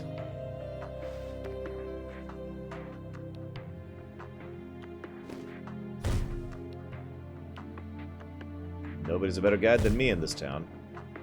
But it's too dangerous. We can't get you involved in something like this. She'll be fine if you protect her. Stay back, it's just knocked out. It could wake up and start chowing down on you. This, by the way, is awesome. This is a brilliant way to present this sequence of events. I'm sorry, this is awesome.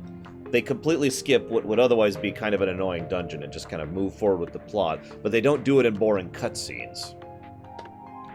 So, Tifa asks, why don't you use the blade? Use brings about wear, tear, and rust, so usually I just hit with the blunt side.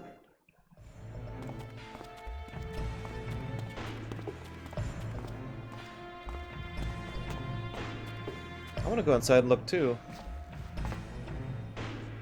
This is a top secret facility. Non-Shinra personnel are not permitted inside. Keep the young ladies safe.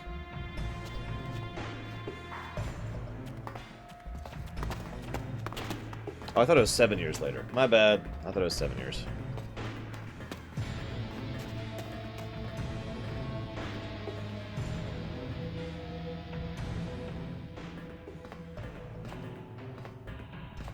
I know, right, Velvetrix?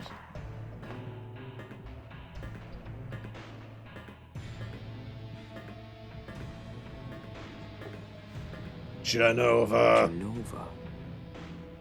Interesting. The door is sealed, of course. Genova.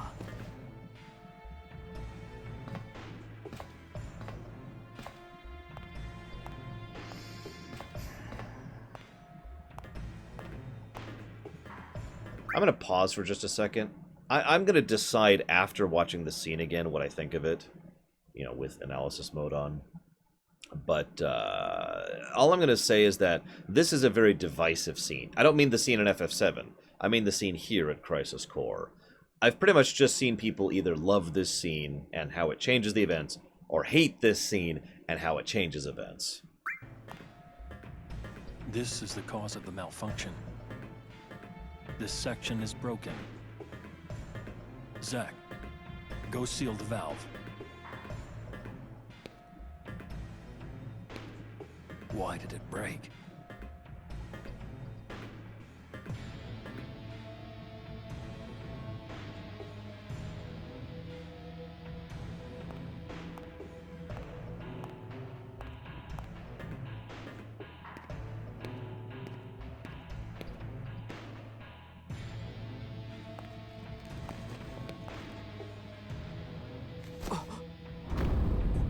What is that? What was that would be a better question. You average soldier members are Mako-infused humans. You're enhanced, but you're still human. But then, what are those things?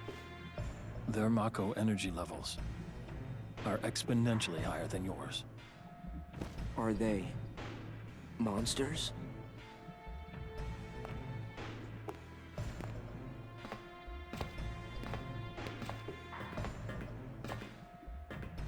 Yes.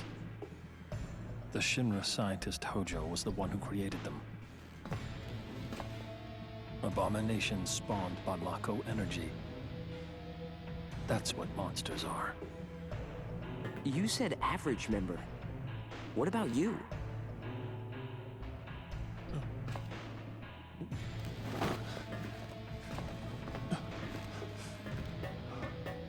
Seph. Hey, Sephiroth! Seph.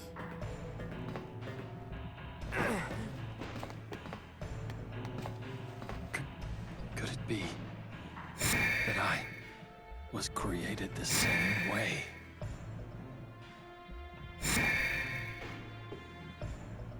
Am I the same as these monsters? So, this actually doesn't break Sephiroth, it's worth noting. This is just kind of an existential crisis. If Sephiroth had his friends here with him, who could help support and take care of him, he probably would have made it through this. We've actually seen this in a lot of other works of fiction, where someone learns something horrible about themselves, and their friends help them to pull through it. Zidane! In FF9! Excuse me.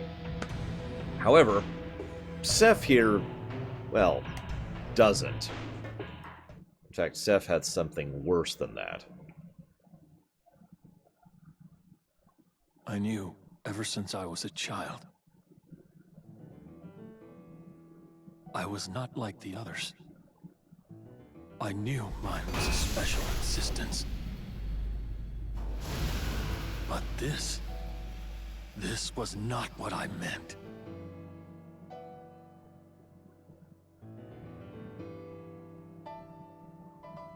Am I a human being? No such luck. You are a monster.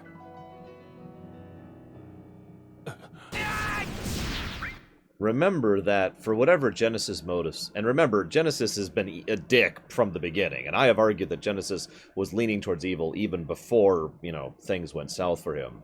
Sephiroth cared about Genesis. Sephiroth considered Genesis his friend. But Genesis in the reverse, not so much.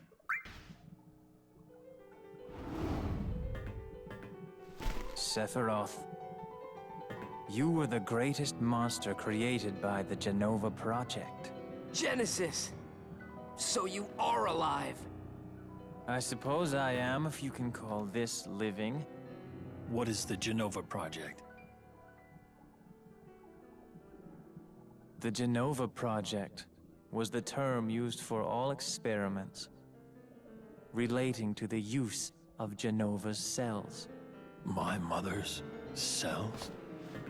Poor little Sephiroth. You've never actually met your mother. You've only been told her name, no? I don't know what images you've conjured up in your head, but... Genesis! No! Genova was excavated from a 2,000-year-old rock layer. She's a monster.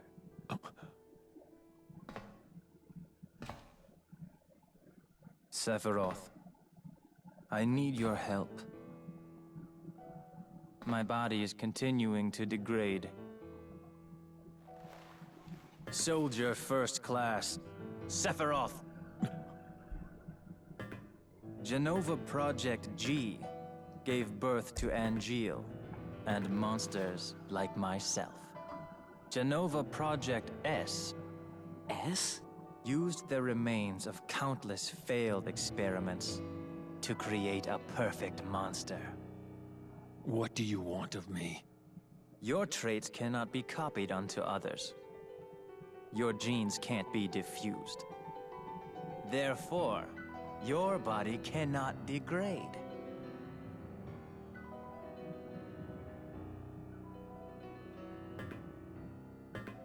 Share your cells with me.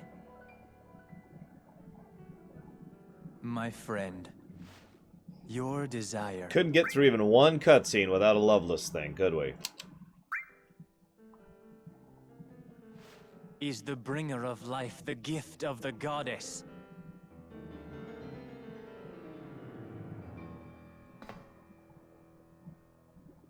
I like Sephiroth's response, though.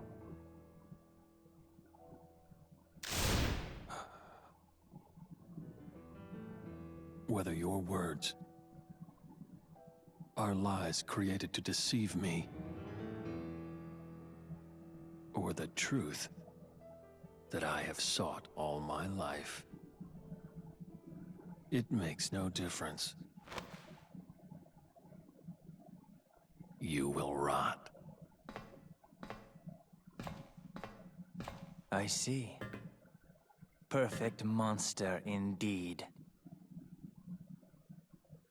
When the war of the beasts brings about the world's end, the goddess descends from the sky.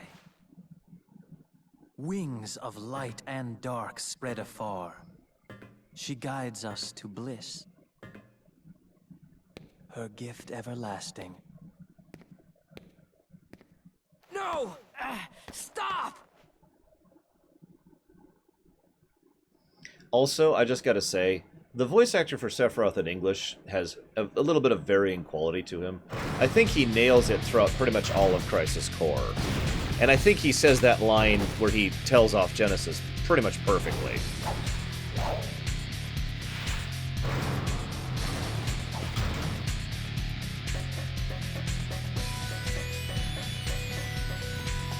The apple is obvious symbolism. Activating combat mode. And is part of Genesis's dream. Conflict resolved. Basically, the apples are unique to this ranch that Genesis grew up at. Cloud! Well, of course Cloud tried to protect you. Why wouldn't he? Cloud's a good kid. Real Cloud is a good kid. Stay close to me. Activating combat mode.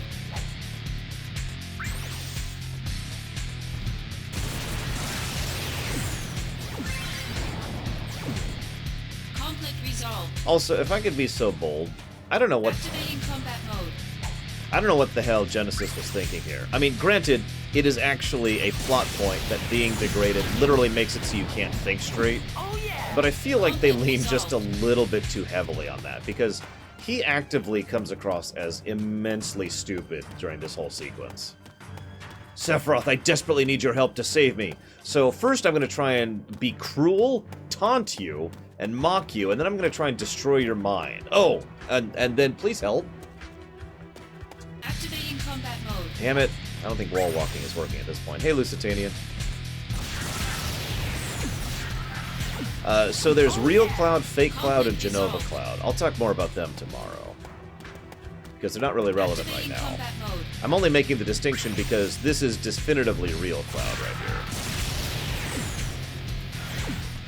Oh yeah! Conflict resolved. I like how she keeps teleporting up as I fight things.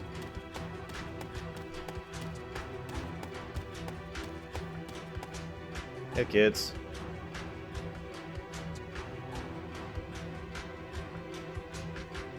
Nope. Activating combat Oh, mode. come on!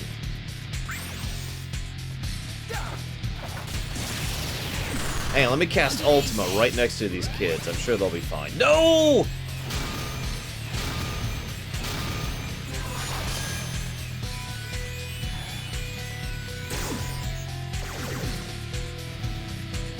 Oh yeah! Conflict resolved. Damn it, Dragon. Activating combat Oh my god!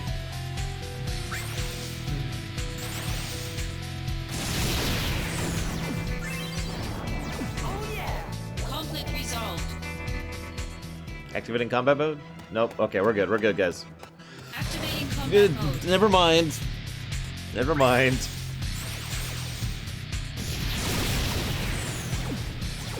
You know, I think you're right, Takoina. Even when you constantly spam Ultima in FF6, I think it's not as much as this. Activating combat mode.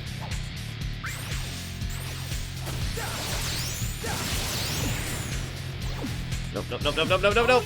Okay. Conflict resolved. Activating combat Come mode. on! I do think they did a good job with saying it here, but the thing is, I have to point out that, and I will talk about this tomorrow as well, they started off with the Turks being, like, cartoonishly evil in FF7. And that's in keeping with the way they present most of Shinra. You know, Scarlet and Heidegger are the best examples of that. But then out of nowhere, they go from them being cartoonishly evil to not. You know, the whitewashing thing that everyone was talking about. And it's weird. I think they should have just committed to one or the other. Now, that being said, though, I do like the more fleshed-out version of the Turks we have in most of the ancillary works, and the latter half of FF7. But it is very inconsistent to see Zhang Song be a pretty cool guy overall, and then, you know.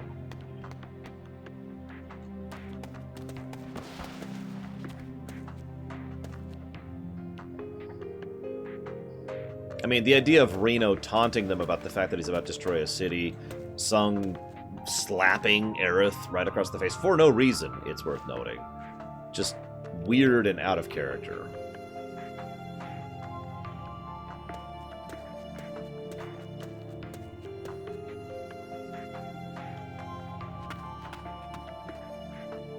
I hope so, Trayfin.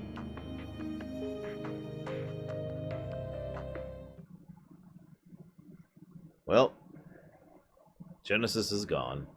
Yay! Cloud is injured.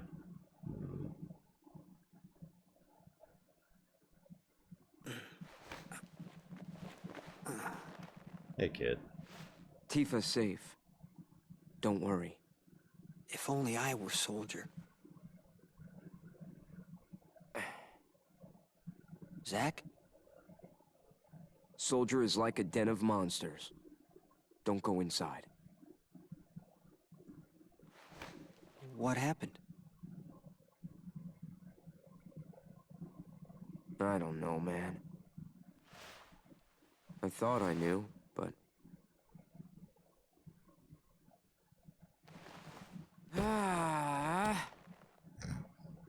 That is very Zack right there.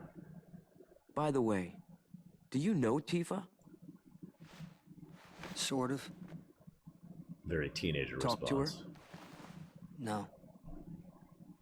I'm sensing some issues here. Shouldn't you do something?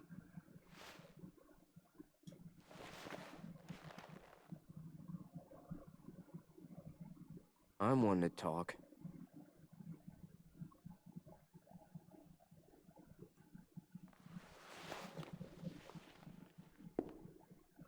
I'm with Soldier, so fighting's all I do. Sorting things out is someone else's job. What's going on? Who's the enemy? It makes no difference to me!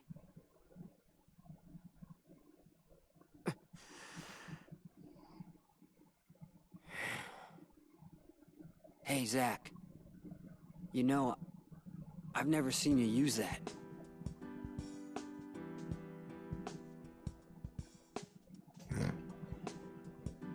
Zack is pretty young, but not quite as young. Use brings about wear, tear, and rust. And that's a real waste. You don't have to... You're a little more important than my sword. But just a little. For reference, this is the second time they've shown this as a flashback. So the third time we've seen the cutscene total. Protect your soldier honor.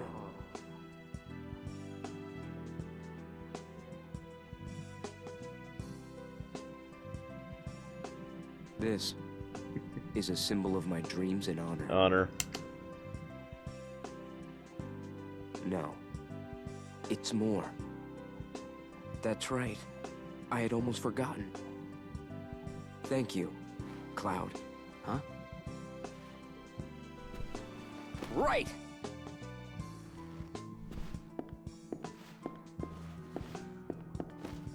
Gotta do some squats. I'm gonna crash. Night! Yes, there is, Shadow. It's currently up to 16. That's actually way lower than I thought it would be. At this rate, Loveless might actually outpace Honor.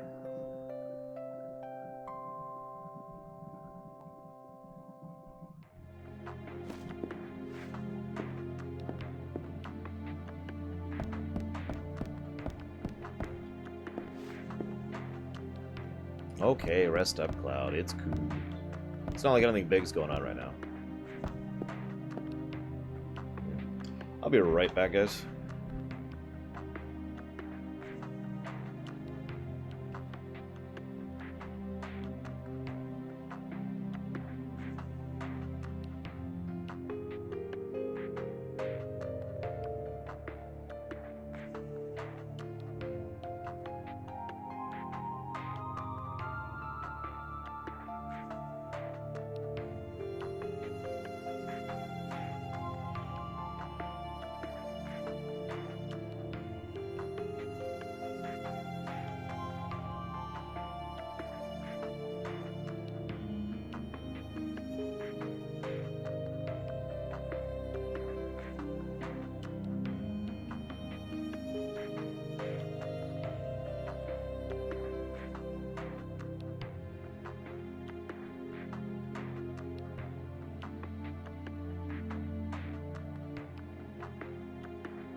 This is Cloud inviting us over to his mom's house.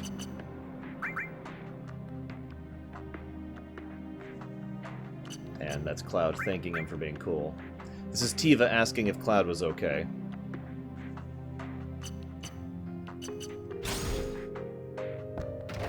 I'm sure he's fine. Oh, hey, Tiva. What's up?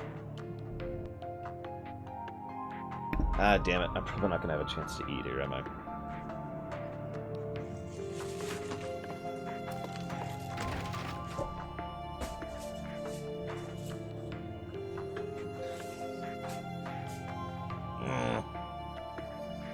Yeah, I don't know what's up with her outfit, honestly. Is that just what teenagers wore back in the, I guess, 90s? Huh? Hello? Aerith? I finally got through. Yeah.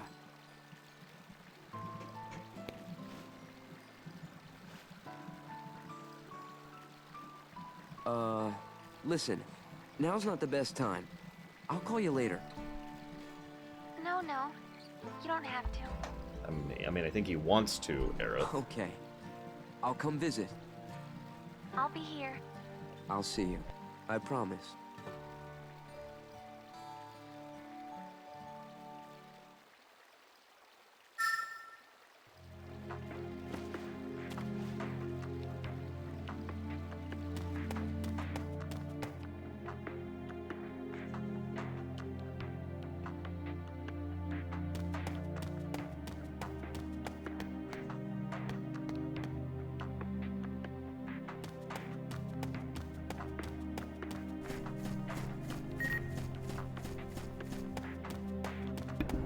Gotta admit, that's an interesting moment there. Right before going to the Shinra mansion is the last time he talks to Aerith. Aerith, whatever. Oh hey, a message from Kunzel. A tire came off her flower wagon and now the thing's useless. I offered to fix it, but she refused. She's waiting for you to go fix it. Okay. Are there any blonde guys in Soldier? Nah, it's just a dream. Any girl would love to have a blonde soldier guy protect her when she's in a pinch. Well, it's no good just waiting for my blonde knight in shining armor to show up, so I've decided to teach myself how to fight. My teacher says I've got a knack for it. From Tifa there. I personally think Zack was serious about Eris, but we don't actually know. The two do end up together in the livestream for whatever that means, which means they're together until they stop existing as separate and sentient cohesive consciousnesses, so... Thanks, Cloud. Blonde, blonde, blonde, blonde, blonde. Blonde, blonde, blonde, blonde, blonde, blonde. Blonde, blonde, blonde, blonde, blonde.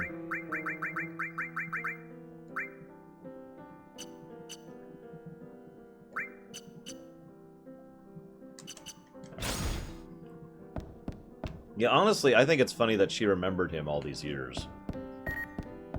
Oh my god. I'm just gonna ignore my mail. Just gonna ignore it. Just ignoring it. Oh my god, it was a secret passageway. I would say Tifa has... Activating combat mode. Activating combat mode. I would say Tifa doesn't have romantic feelings in the traditional sense so much as she likes the ideal of the boy who left. Resolved. In other words, her feelings for him never got a chance to actually mature or become anything real, but they were also never resolved. Yeah, what Takoida says, basically. Conflict resolved. It is perhaps coincidence, then, that Cloud ends up living up to that idealized version she has in her head. Here it is.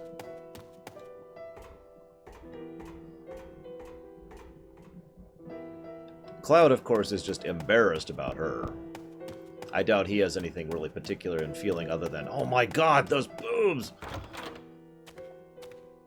I mean, seriously. Remember, he's still a teenager. Wow, what are coffins doing down here? Activating combat mode.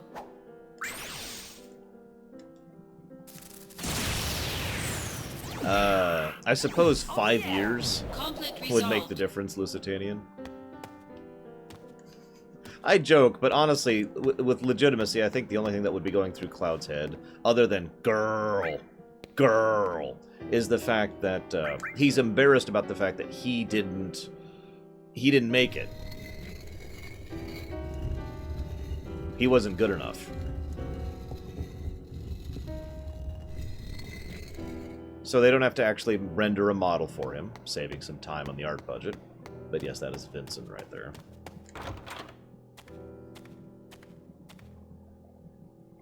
Oh, God, I'm actually a little turned around. Combat mode. And it's leading to activating combat mode.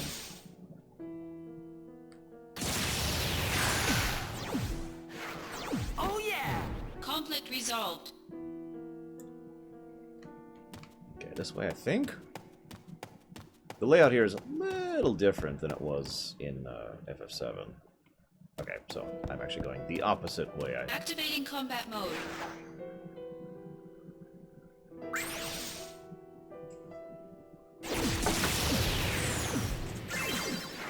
Oh yeah! Conflict resolved. Activating combat mode. Hey guys, activating combat mode.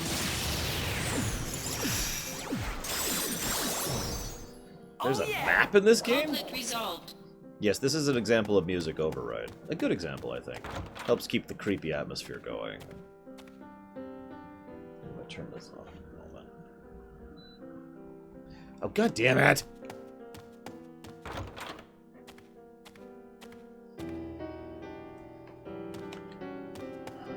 It's gonna hug the wall. It's gonna hug the wall. No more activating convict mode. But that's up. I think someone lied to me. Yep, someone lied to me. Well, gotta go kill people now. Poor Vincent. Hey! Who's casting ultimates out there? Quit it! Activating combat Oh my god!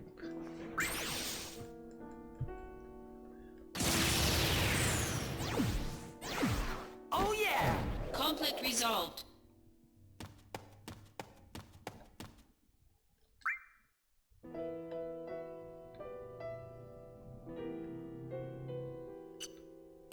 Activating combat mode.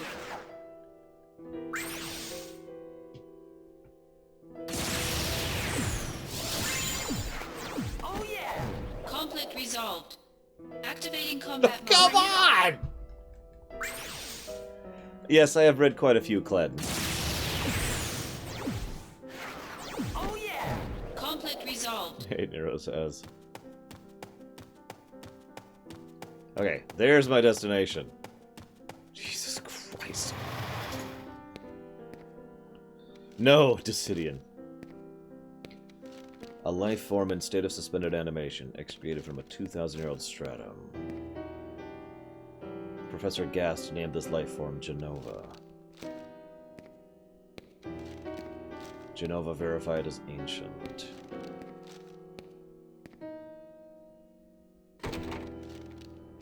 Genova project approved. Maker Reactor 1 authorized for use. Mother's name, Genova. The Genova project. Could this be a coincidence? I mean, Genesis did just tell me that, but let's just assume that he was lying.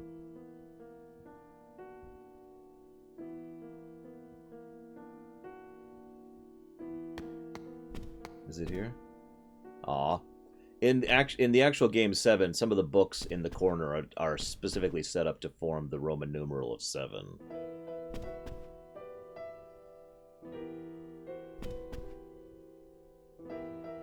I would like to be alone. Okay.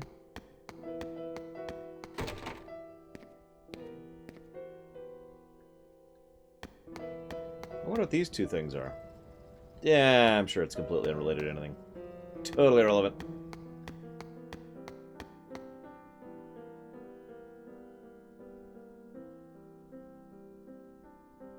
This is a PSP game, Kled. From that day, Sephiroth shut himself inside the Shinra Manor.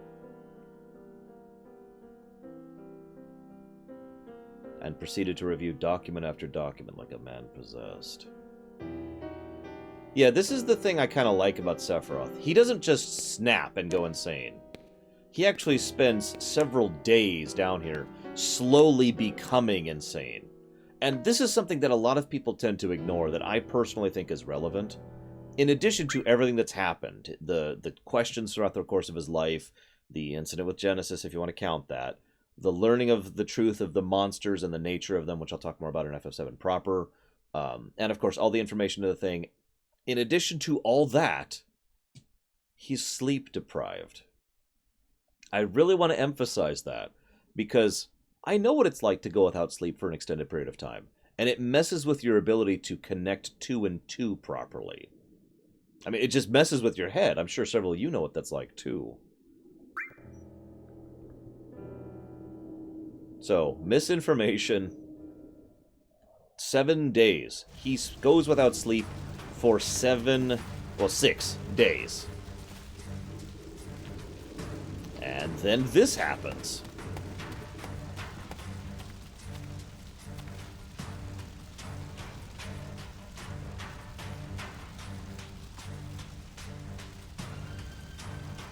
I'm coming to get you.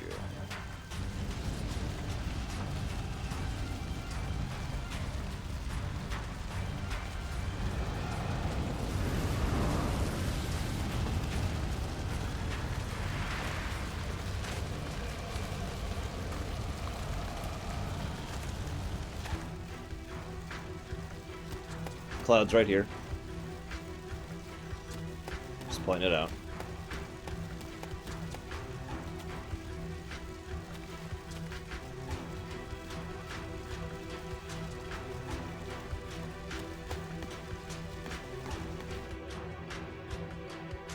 Activating combat mode. How to ruin a scene. 101. Activating combat mode. Conflict resolved. Activating combat mode.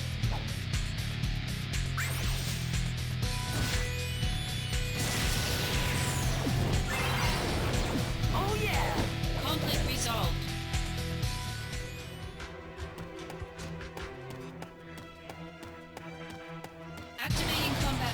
come on! I was on the wall!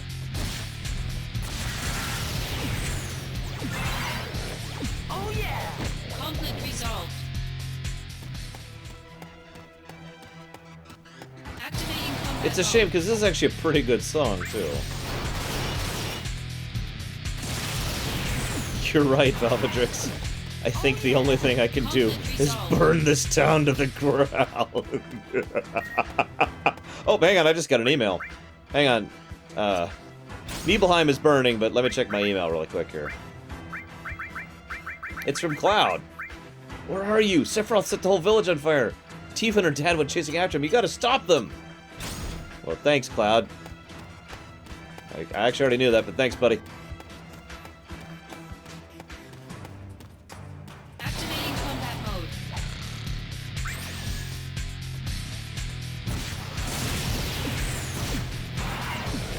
Oh yeah! Conflict resolved. Yes, Sephiroth learns the truth in the livestream because of the nature of how the livestream works. I really hope I'm going the right way. The livestream more or less literally being knowledge in addition to life, energy, and all that fun stuff. That would be awesome, Bragwin. No need for combat during this section. Even though this is probably the closest thing to a last dungeon in this game. This little section right here.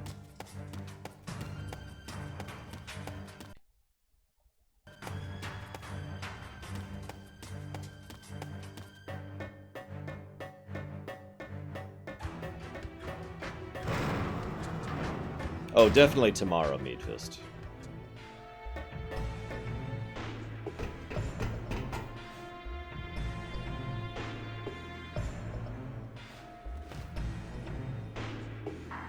Notice she's freaked out because we're Soldier. So she kind of cowers away from us here. Nice little touch.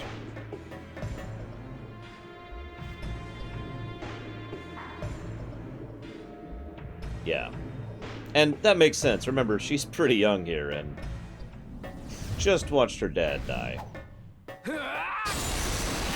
Also, that's pretty cool. Oh, Cloud at his best was stronger easily.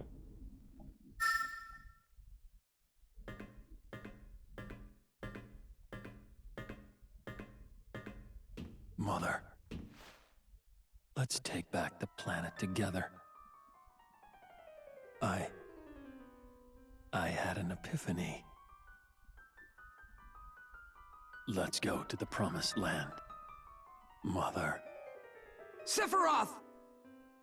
As a quick aside, I hope you enjoy this particular translation and voice acting, because this is probably what they'll use for the FF7 remake. Why did you kill the townspeople? Why did you hurt Tifa? Answer me, Sephiroth!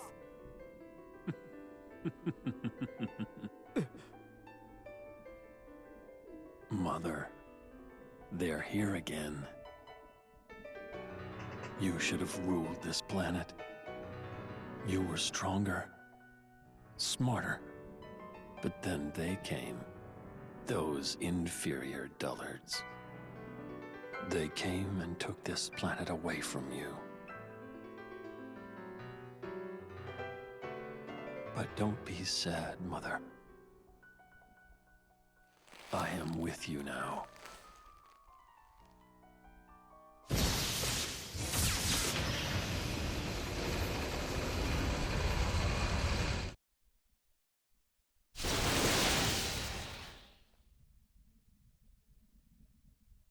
We meet at last, Mother. And she is super gross looking. Oh, sharp edge. Sephiroth, have you completely lost your mind?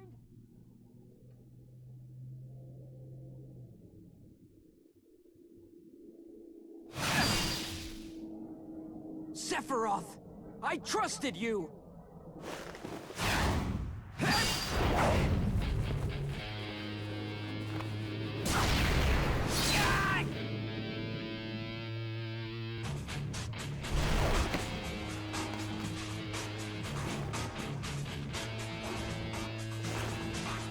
I'll talk about the metallic apparatus thing in a bit. And by in a bit, I mean tomorrow.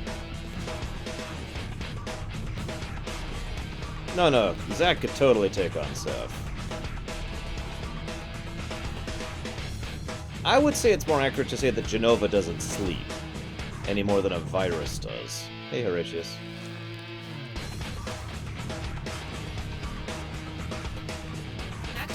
Nice touch, although it's kind of minor. Even his expression is different here than it was earlier.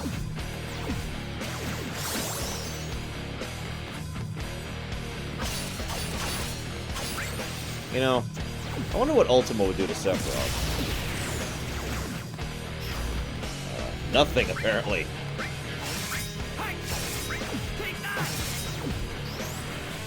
Traitor.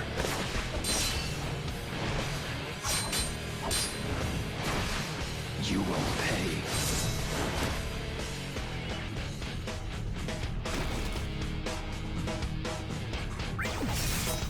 Conflict resolved. Okay. Wanted to show that off.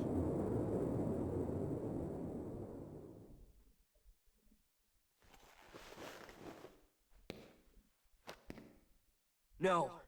You're not the Sephiroth I once knew! I am the chosen one. I have been chosen to rule this planet.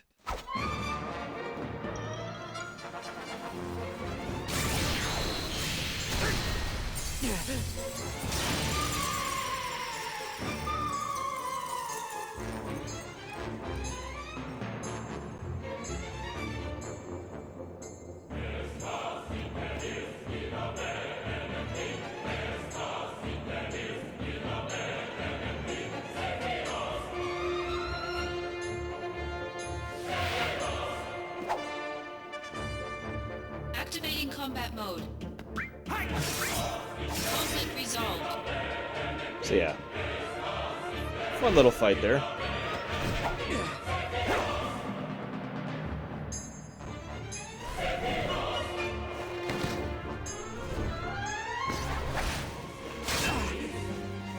But no, that is a pure gear check fight right there, as Valvedrix is talking about.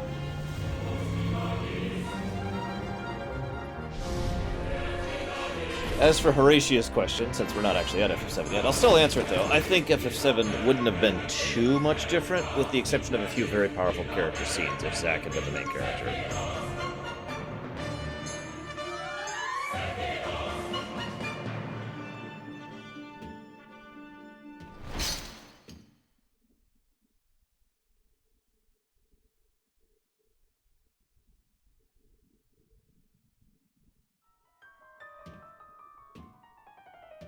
It's worth noting Sephiroth still isn't trying, by the way. Although he is a little bit damaged now, so he's not what you'd call fresh, and that's actually really important to help explain part of what's about to happen.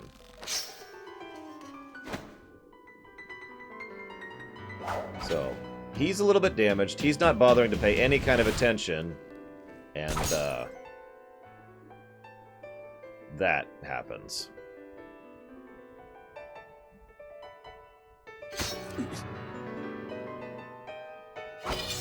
Agreed, Necro. This is when Sephiroth is the most insane.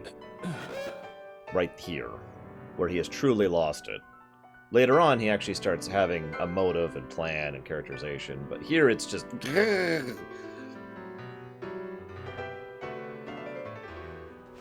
I don't know what's up with this song. It doesn't suit this scene, I don't think. They never explain why he chops her head off, by the way. Oh yes, her brains are exposed? I don't know if I've ever mentioned that. How dare you? Cloud. Finish Sephiroth. Off. Yes, that is Jenova, Noel. Yeah, I know, Valvedrix. Like, I can't believe you got me, some completely ordinary noob who doesn't matter at all, who never did and never will. Sephiroth! All yours is some stupid grunt. Nope, I'm actually paying attention now.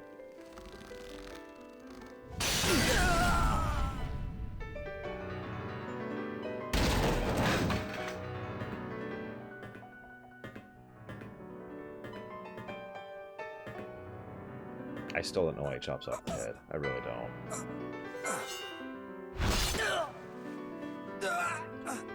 It's worth noting Cloud should have died here. Don't test me. If not for certain events.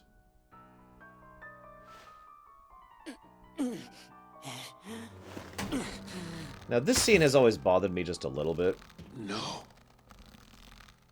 Impossible. But in a setting where limit breaks are a real thing in lore, this makes a little bit more sense.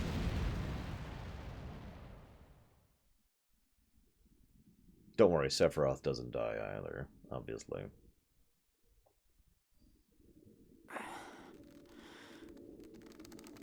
I mean, biologically, Cloud technically does die here, if we want to be blunt.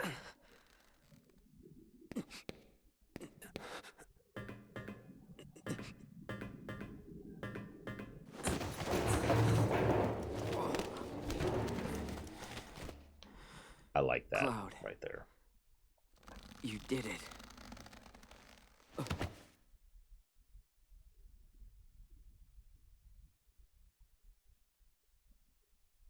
And yeah, Cloud will literally never be the same from this point onward. Hi, Hojo.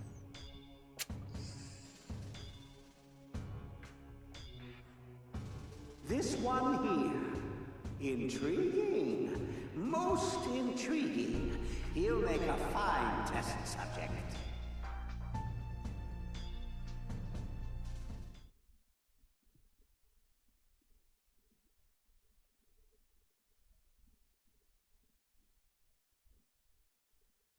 Save, I suppose. So yeah, actually the game is not actually done yet, although we are very close to the end at this point. You call yourself Soldier?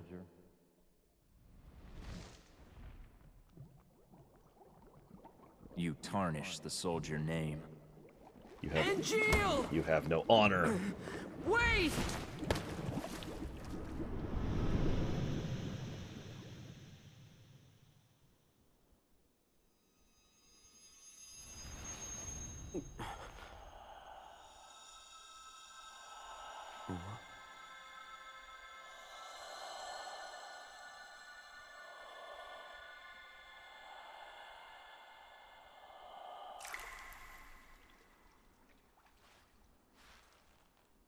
Those wings. I want them too.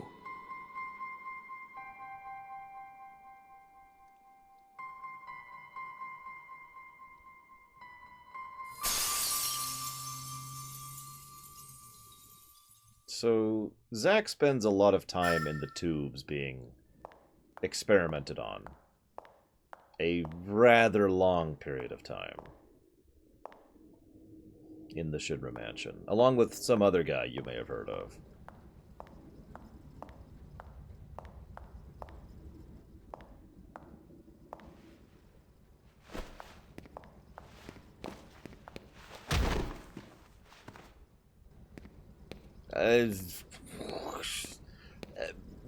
Long story, Ventures. I don't know how to summarize it.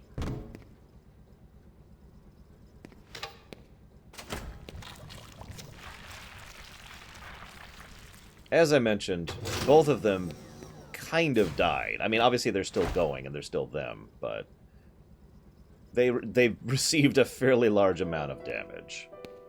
Now, Zack, of course, already has Genova cells in him, so the excessive Mako overdosage doesn't really bother him that much. Cloud's just a kid. So, Cloud being overdosed with Mako kind of destroys his brain. Just like Mako poisoning does. Mako poisoning is a real thing and a real problem. Now, some of Genova was put into Cloud for this particular point in time. So, failed case 2, Shinra infantryman. This is Cloud. Weak tolerance to Genova cells led to toxosis. Lack of response to outside stimuli suggests severe system damage. Recovery highly unlikely. Yes, Horatius. Yeah, they call this Syntox in FF10. Mako poisoning in 7. There's actually something kind of like this in 3 and 4.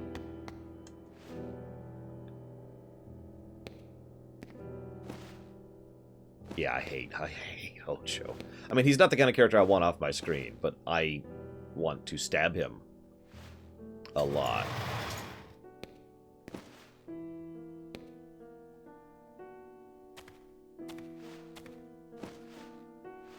It's actually very appropriate to me. Oh yes, mist poisoning is a thing in 9 too. I knew there was another one I couldn't think of. It's very appropriate to me that Zack does so much to try and ensure Cloud's survival and taking care of him at this point. Conflict resolved. It's very, very in keeping with his mentality and the fact that he's just been slowly growing to be more and more of a elder figure, for lack of a better term, for Cloud. Unfortunately, yes, Lump Lord. Activating combat mode. What do you mean, Lost Mercenary? Conflict resolved. Oh yes, by the way, it's worth noting that over the last 5 years, Hundreds is probably underselling it for how many people Hojo has been experimenting on. And the best part is Hojo's basically doing it because science. Not because he loves science or because of anything, just because science, that's what you do. Right? That's how you function. That's how you accomplish great things, is you just experiment wildly with endless repetition, with no actual... Let me put this another way. A real scientist understands the difference between practice and repetition. And I'll talk more about this during FF7. But Hojo, he's not practicing. He is repeating. The fact that 2 of his experiments succeeded was literally built on the backs of other scientists, and, on top of that, was blind luck.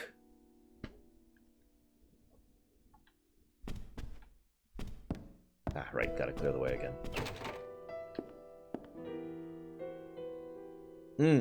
But which villains are you asking me about now, Lost Mercenary? Because Hojo's pretty messed up.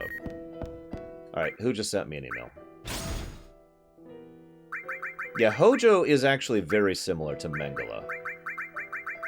Personnel announcement. This is an official notice. Sephiroth killed in action. Zack killed in action. Please don't tell anyone in Soldier I asked about blonde guy, okay?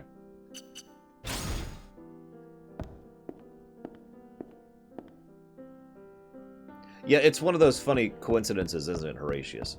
Cloud basically had his life destroyed as a consequence of being in the wrong place at the wrong time. But if he hadn't, there's a pretty good chance the world would be far more screwed than it is. Oh, that's true. There's also the manufactured nethicite thing in 12. So that's quite a few FFs that have the magical poison thing. Oh, while we're on the subject, remember, 6 was originally going to have that, with just magic in general. The Magitech Infusion was originally supposed to poison your mind just the same as all these other things. They just abandoned that particular plot thread. Oh god! Who dares donate to me?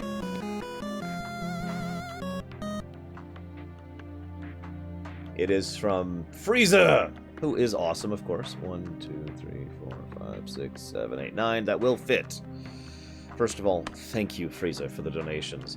Even though you've been somehow getting, like, all of the encounter counter guesses correctly, which is just really weird. Wait, that says 2... Oh my god, that says 200. Okay, I misread that. Good god, what are you doing, man? Stop that! Stop. Stop. Thank you. Right, so he put in to rename Cloud and Tifa. So Cloud will no longer be named Lightning Guy, sorry. And Tifa will no longer be named Dilly Dally.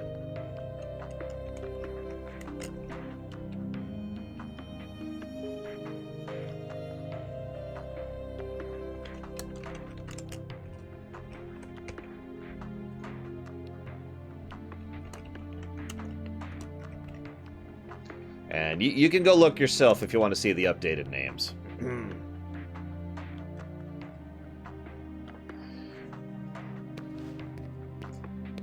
Yeah, I would say Cloud is probably the most damaged protagonist of the FF series. No question. Like, Terra had it pretty bad. Cecil, I mean, mostly emotional damage, nothing too terrible. Activating combat mode.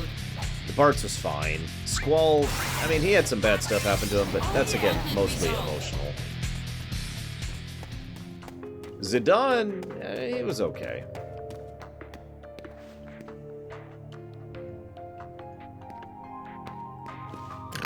Damn it, Frieza.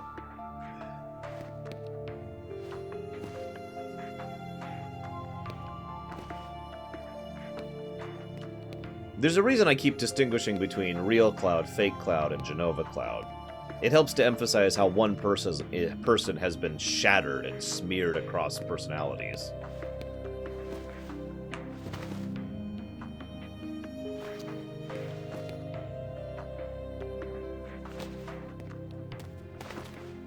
Yeah, let's be honest. Cloud and Tifa's names are probably...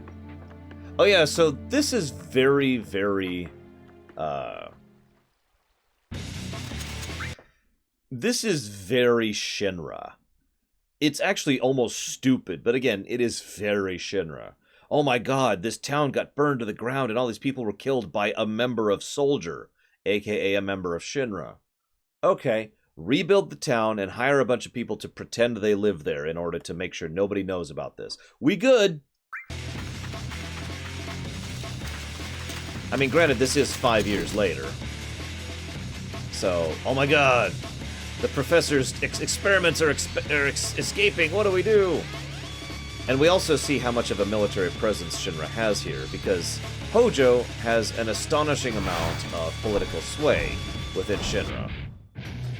For reasons that are hilarious when you think about it. Activating combat mode.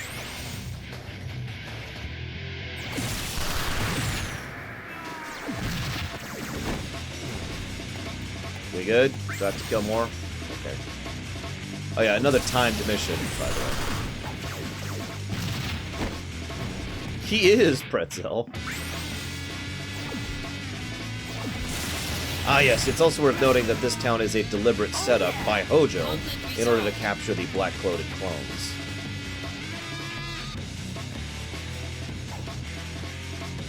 Activating combat mode.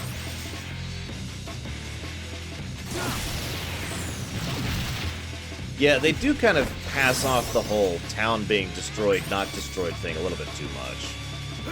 Like, I get that the idea was to throw cast an unusual light on Cloud's story, but they did it in a very strange way. Oh god damn it, don't do this.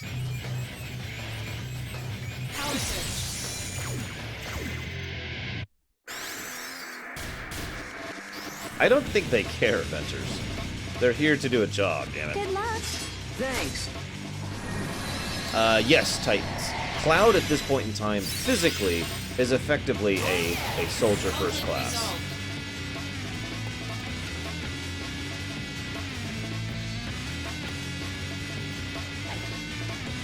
Yeah.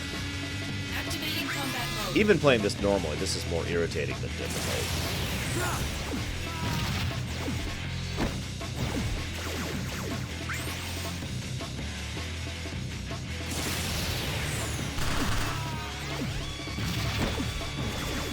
I'm actually with Takoida on that.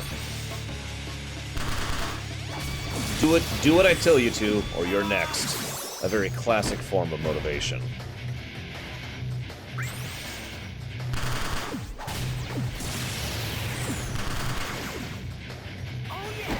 Conflict resolved. You'll notice that even Ultima spamming, he still got halfway there, in terms of centimeters.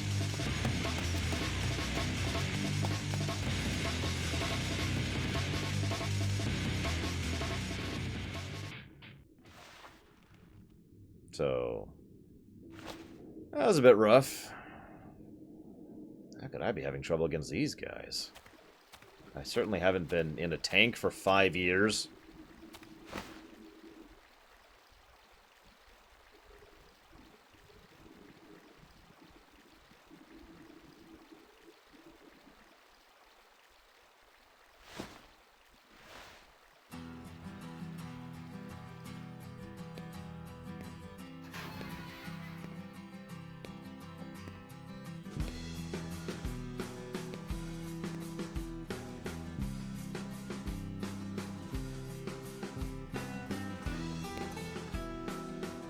I know, right, J-Walk?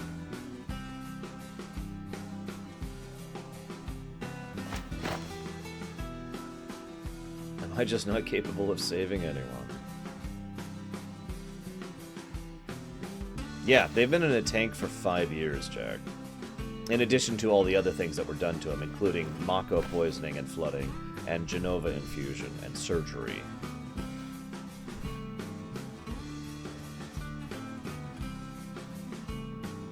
So we get one of the other soldier uniforms, put it on Cloud. That's, well, that's what he's going to be wearing. That's why Cloud has that outfit.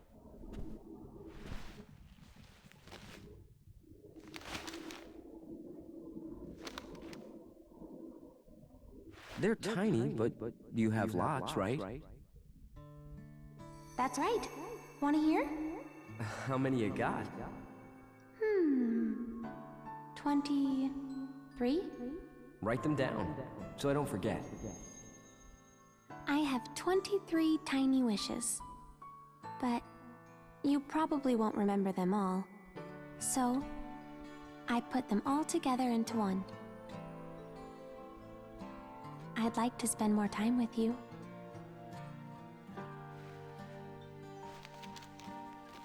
Hey, Cloud. I have to go to Midgar.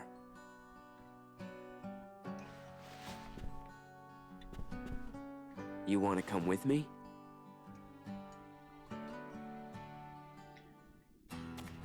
Interesting little point, by the way, guys.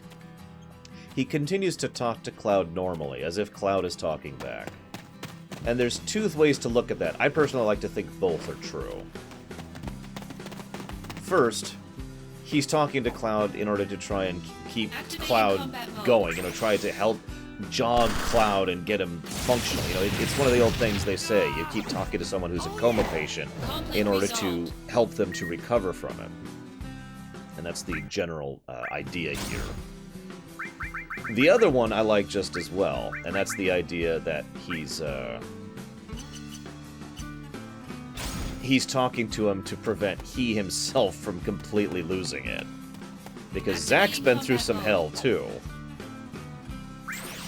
So, he's doing it for Cloud's sake, and he's doing it for his own sake. And honestly, I'm with Takoida. I personally think one of the reasons Cloud managed to recover as well as he did is because Zack kept talking to him.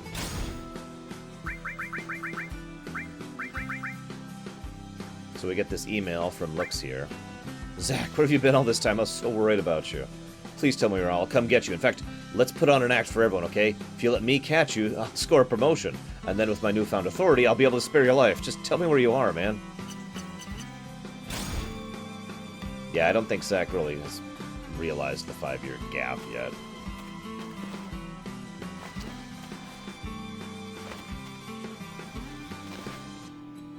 Like I said, I like to go with both. He did it for Cloud's sake, and he did it for his own sake. Honestly, even for everything that Zack is, I think he's pretty close to breaking right now.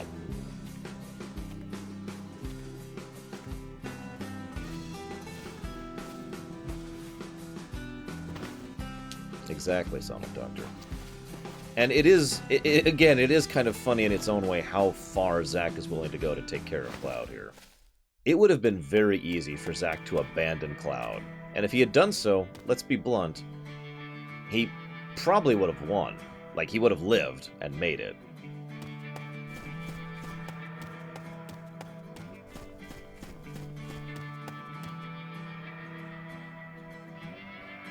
Yeah. I was actually going to make the same parallel between Cecil and Rydia. Yeah, I'm not doing the minigame. Do not care.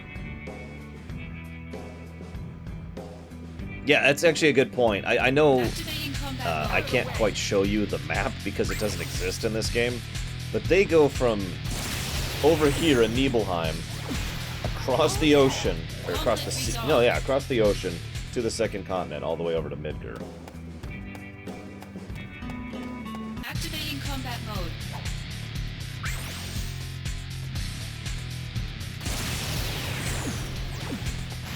This is also puts Zack in the same category as other characters like Galuf and Zidane, as someone who, you know, to continue the quote, doesn't need a reason to help people. It's just, not only is he tired from the journey, he's tired because he's basically fighting the Shinra army the entire freaking way.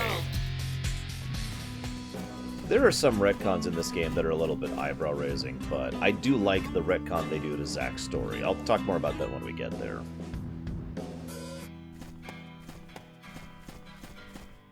Ugh, don't care.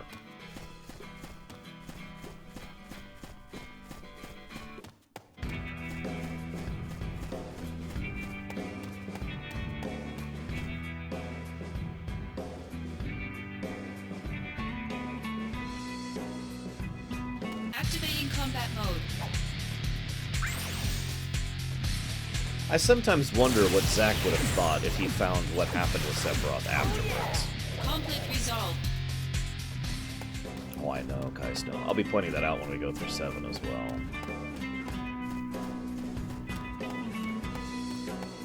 Activating combat mode. Also, you noticed a little tidbit far earlier in the game where they mentioned that these are specifically engines designed to go after, you know, monsters, but also soldiers for some reason. We know why that is. They're just programmed to fight and seek out anything that happens to have Jenova in it. So it's quite logical that they are now hunting Zack and Cloud. Activating combat mode.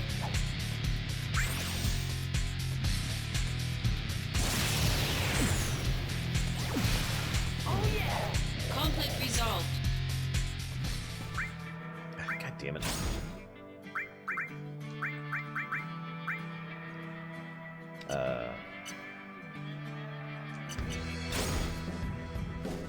It's specifically the J cells, but yeah, the Jenova cells. I actually don't know Lost Mercenary, but the funny thing is, this is New Game Plus. See you around, Frieza. Have good dinner with your family. So in other words, what I'm trying to say is it's entirely possible to get to this point in the game without cheating. In fact, actually, I'm basically not cheating right now. This is just a New Game Plus save. So I'm not actually cheating in the strictest sense of the word. I'm just New Game Plusing. Yep, don't care about the optional stuff. Activating combat mode.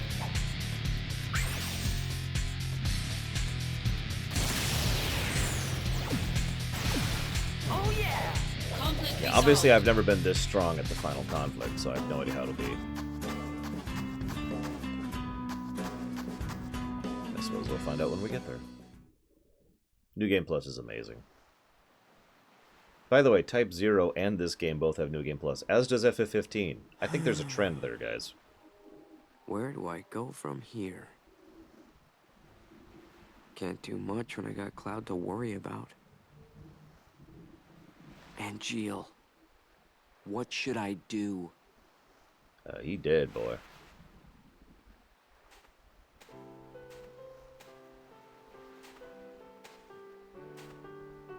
Hey, Sisney. Been a while. Zack. The fugitive sample. Is it you? Oh, yeah. It would appear so. What did they do to you in that place? Well, this and that. So, Sisney, you're here to take us back, right?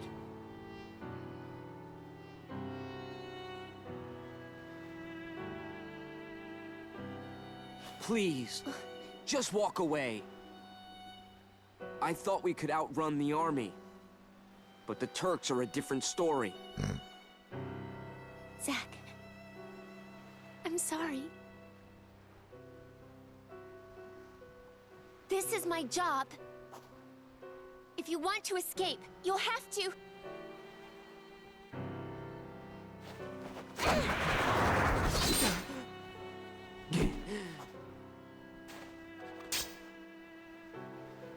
Yeah, sorry, I could beat you 10 times Step out of back. 10, Cisne. Next time, I'll really have to.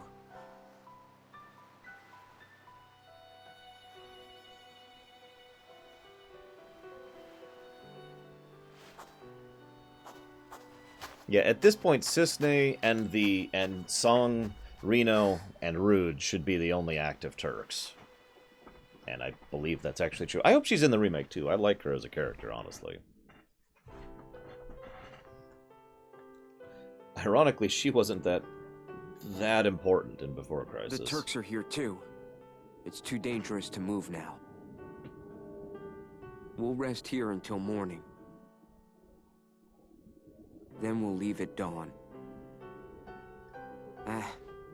We'll be all right. Cisne.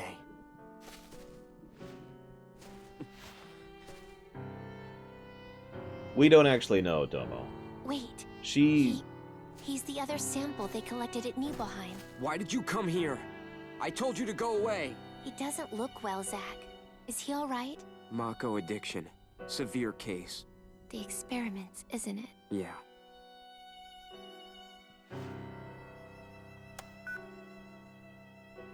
Hey!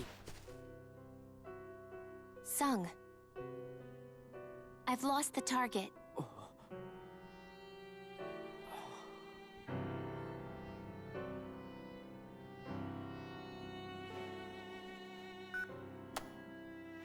That's how it is. So get away safely. Cisne. Thank you. Here's a present.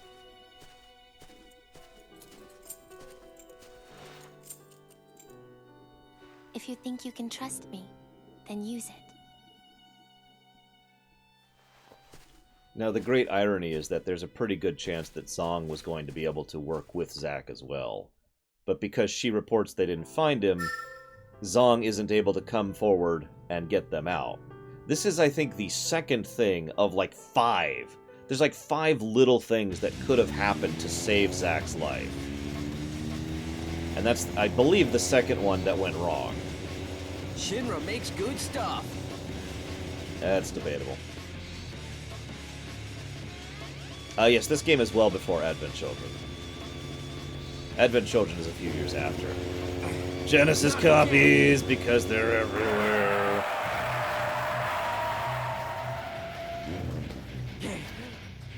And it's funny because it's so touching of Cisne to help him out like that, but she didn't realize the reality of the situation, so she, in ignorance, made things worse.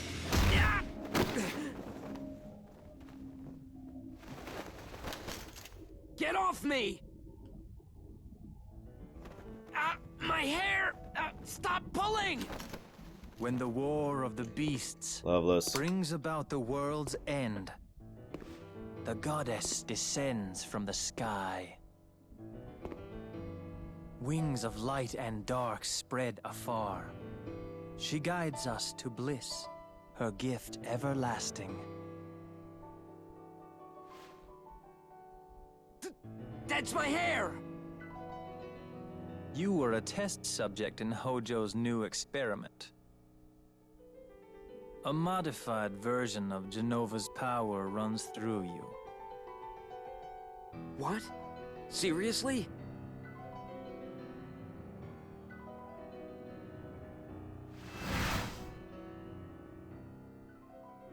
No way. He just ate my hair. Your cells will be my gift of the goddess. The degradation will cease. I like this game, but the fact that he hasn't degraded any more at all in 5 years, considering it was only a matter of 3 months for him to go from normal to this, is ridiculous. You are twisted. The monster has been harvested and can be discarded. You're the monster! Legend Ugh, Loveless. shall speak of sacrifice. at world's end. Oh yeah, he The should be wind super dead by now. sails over the water's surface, quietly but surely.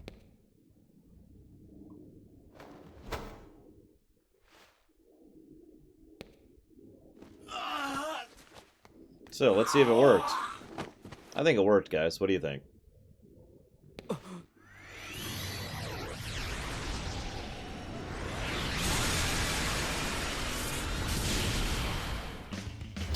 Oh yeah, it worked. He's turned into a Resident Evil critter.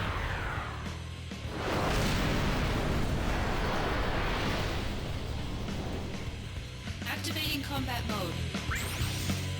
You know what? I just realized Zong could find us very easily. All I'd have to do is follow the Ultimas.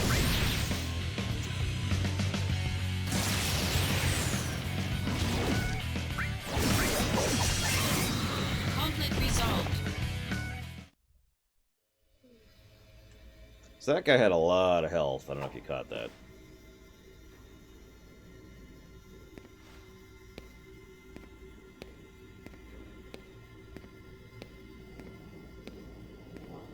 I was gonna say, FF7 has honest to goodness undead, so I mean, they could have done that, but whatever. No, we gotta redeem Genesis for some reason. What do I do? Oh yeah, by the way, the fact that we go after Genesis is yet another reason of many why Zack ends up dying.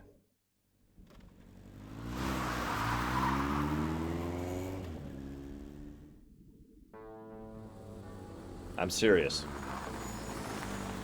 If he had just kept going to Midgar, he probably would have actually made it. Instead, we have to do this frickin' detour. So that's what, third reason now, I believe?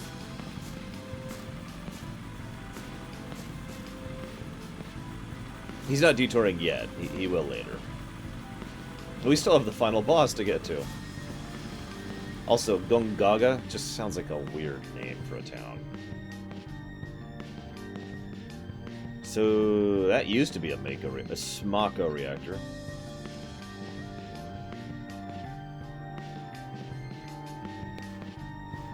So he doesn't go to his home because he thinks there'll be an ambush there.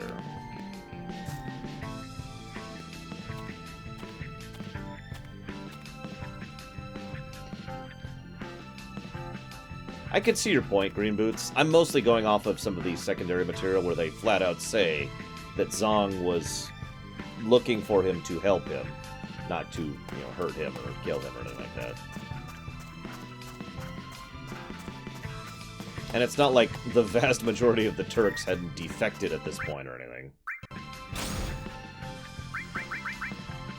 Oh yeah, gotta get Titan materia. Hang on.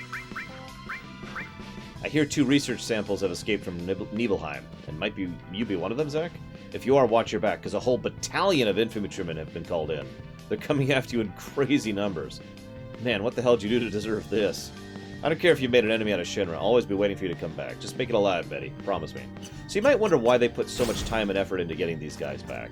There are 2 reasons, both connected. Reason number 1 is the fact that, I mean, Hojo has a stupid amount of political pull in Shinra, and Hojo cares about getting his precious test samples back. So Hojo is like, go get this, and is able to pull strings and get most of the army. But the other reason is that Shinra is taking this whole defector thing a lot more seriously than they used to. If you're paying attention, this is actually shades of something that will happen later as well, where Shinra didn't really take Avalanche that seriously, just sending the Turks after them. But then later, when Avalanche returns, they take them much more seriously and come down way harder than they should have. Just excessive overusage of force. Very Shinra way of doing things. So, when Genesis and Angil and Sephiroth all bail, whatever. But, oh, hang on. We've got another first class out and about and going rogue. We need to bring the hammer down as hard as possible. Especially since there's probably a lot of healthy fear right now about someone like a first class getting out and the kind of damage he would do. I mean, I don't know about you guys, but if I was President Shinra right now, I'd be shaking in my boots at the idea that one of my first classes, who has been being experimented on for the last 5 years, is out and might want revenge. You. So predictable. Couldn't you guess your hometown would be the first place we'd look? Here to see your parents? Yeah, so?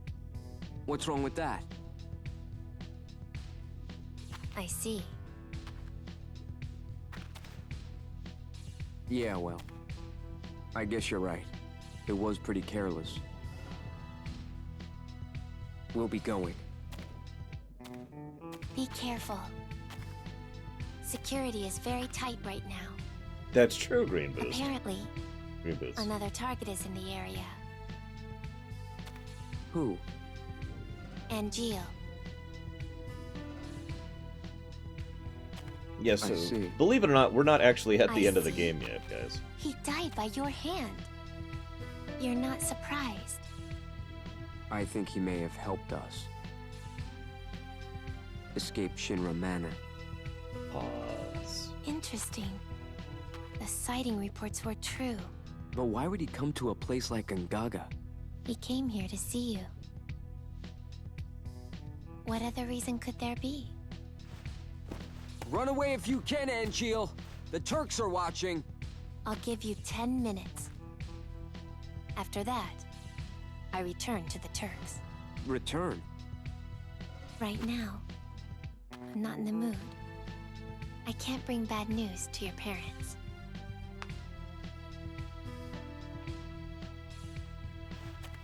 I mean, I know Zack and My Eris are a mom. thing, but these two should have been a thing. I'm just saying. How is she? She's worried. She thinks after all this, you won't be able to find a wife. What's up with that? They're nice people, and they're doing fine. Good. That's all I need to know. Yeah.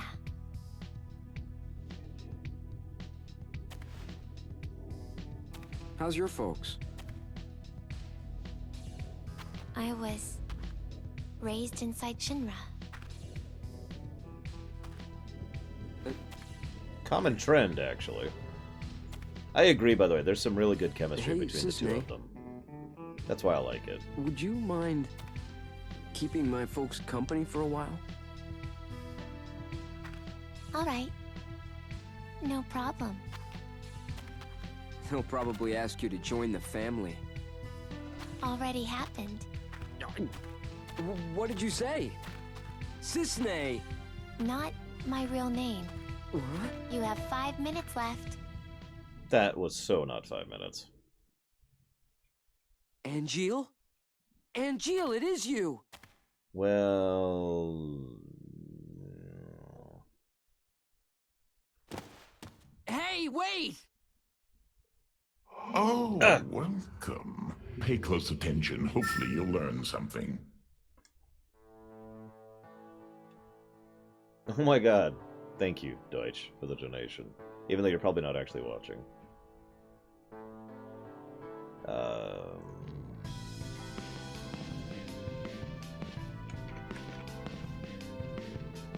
Thanks, man.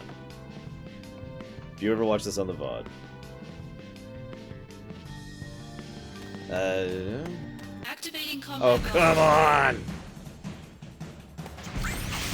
Go away. So, let's talk about Sisney. She's another one of those characters that crosses multiple aspects of the compilations of Final Fantasy VII. And then they just kind of dropped her suddenly when they dropped all their plans for doing more FF7 stuff.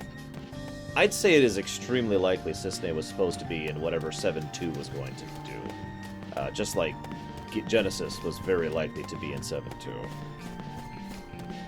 Unlike Genesis, I really wish we saw more of her, because her story basically doesn't end, it just stops. There's no conclusion to her character arc.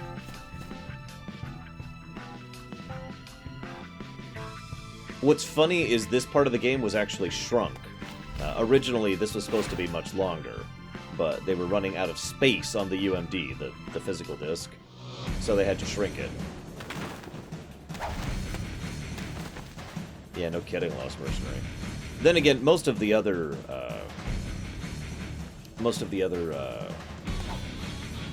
Activating combat mode. I'm trying to think what they're called. Turks. Most of the other Turks never really were seen again either.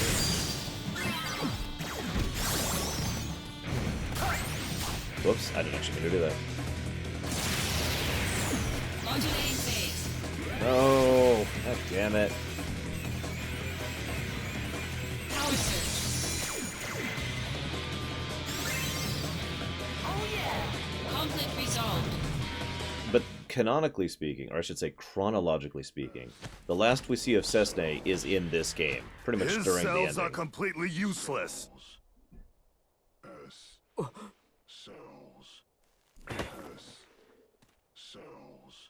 You are a former member of Soldier.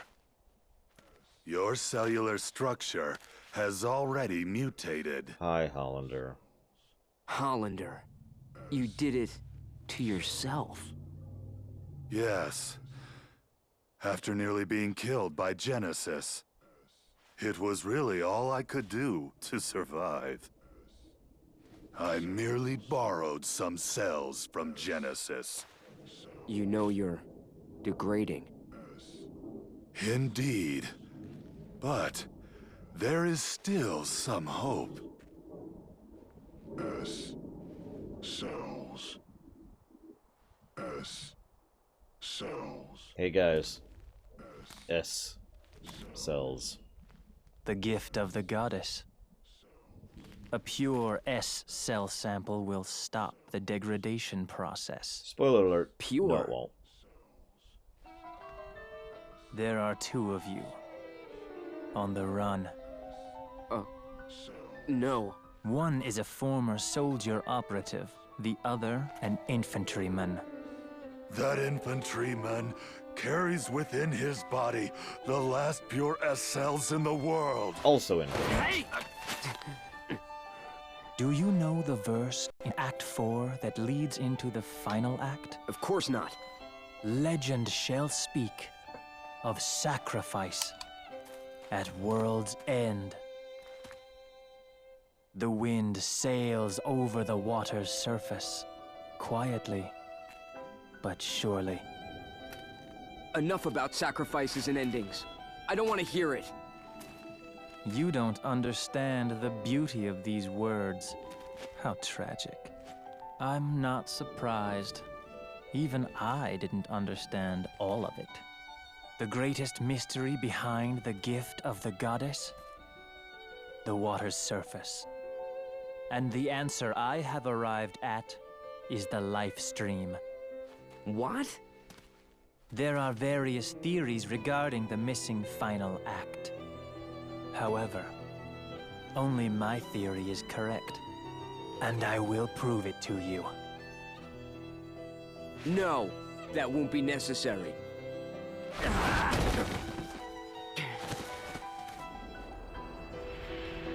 You will understand. I think that'd be pretty awesome, Jack. Although I'm curious what you could do with her gameplay-wise.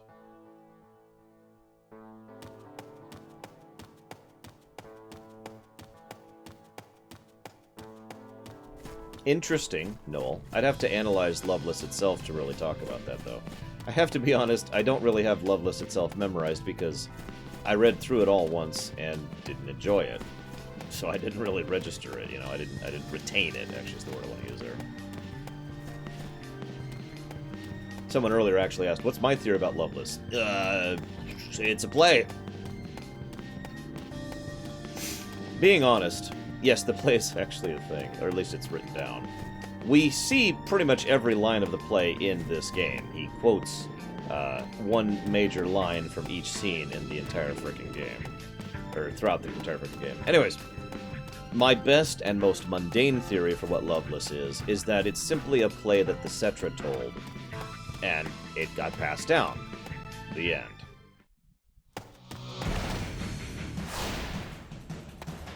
Okay, now we gotta chase after Hollander, but we'll never be able to catch him.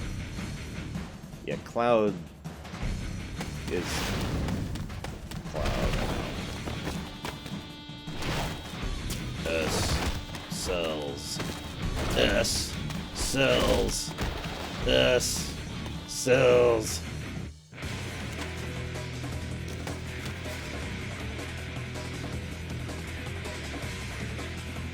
S. Damn it, I just can't catch him! He's just too good for me!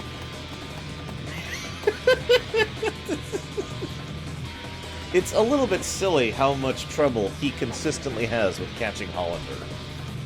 Activating combat mode.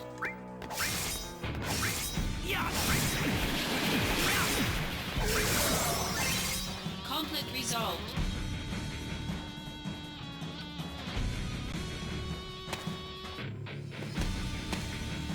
Just die. You've always been pathetic.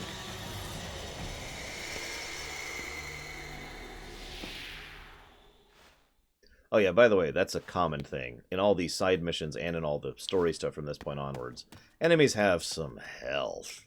And I'm hitting for Quint 9, or about 70,000 each swing. It's been a long time, Zack. Hey, Lazard. So, what happened? That thing wasn't so tough. I can't fight like a first. I'm just an Angil copy. Copy? It's Lazard. New Game Plus, Dragon Super Bowl. So, you're the one who helped Hollander out of Junon? Why would you do such a thing? To exact my revenge, I needed Hollander. You really chose the wrong friends, didn't you? Yeah, they were. I agree. I never dreamed I'd be turned into an Angil copy. Well, just be happy you're linked to Project G. It's a strange feeling. Hmm? The lust for vengeance that had so consumed my life is all but gone now. Oh, this is a good time to mention that Lazard place is one of Shinra's bastard is a sons. desire to help you. A desire to save Genesis. Seriously. No. It's bigger than that. I want to save the world. Well, you're about to die, so... Yeah, so in case you didn't hear me, he's one of President Shinra's bastard sons. President Shinra had a little woohoo, that's a good way to put that, with some girl from the slums, which is where he's from, and so he was pulled in and kind of elevated through the ranks as a result of that connection.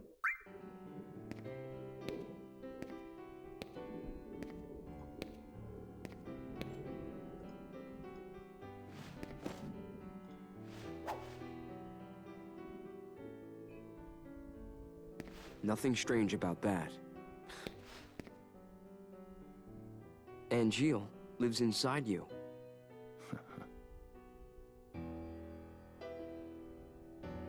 Genesis is trying to obtain the gift of the goddess. But what is it exactly? Yeah. No. Whatever it is, he must be stopped. I just don't understand what he's talking about at all. What should I do? Angil may show us the way. Perhaps. Oh yeah, Rufus is better. Maybe. I hope so, Director. Huh. Director. So, Zack, what is your dream? Huh? Oh. Let's see. Actually, really quick, all I'm going to say is that Lazard, well, he wasn't a bad guy, only became redeemed as a consequence of having Angil's cells affect him, thanks to the Genova effect. Rufus, on his own, redeemed himself, although in fairness, he nearly died to make that happen. To become a hero. Oh, hero. Unattainable dreams are the best kind. Oh, come on. Lend me a hand. You and Angil both. If we pull this off, we'll all be heroes. At the very least, I'd feel like one. That's true, Kai Snow. So, Zack, where is Genesis? I see.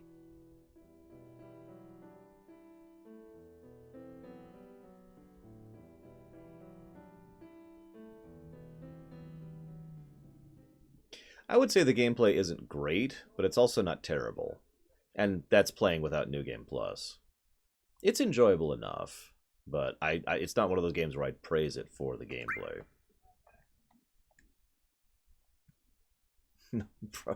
At this point, Noel, he probably has like 50.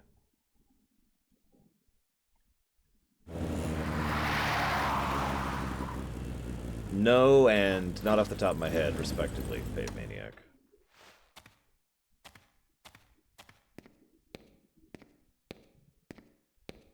So yeah, here's what's left of Benora.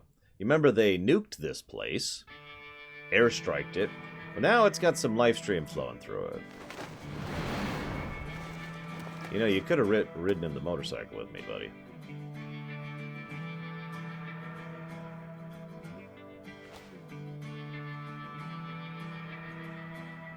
Just saying. Oh, I'd say Shinra, honestly, Titans.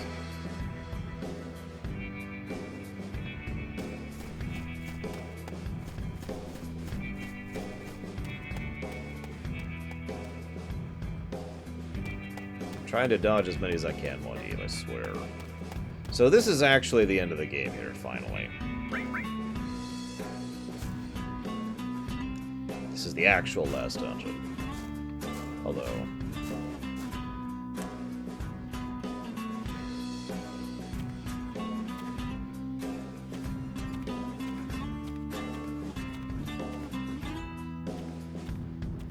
yeah, this boss...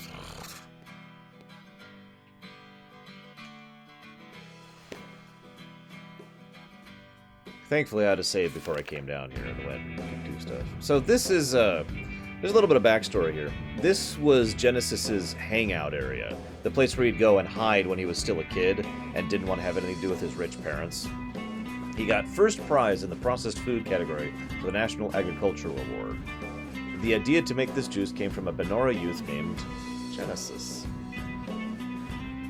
Benora white juice tastes great, but the fruit itself is quite tasty as well. My dream is for my parents and me to serve the hero Sephiroth our apples one day.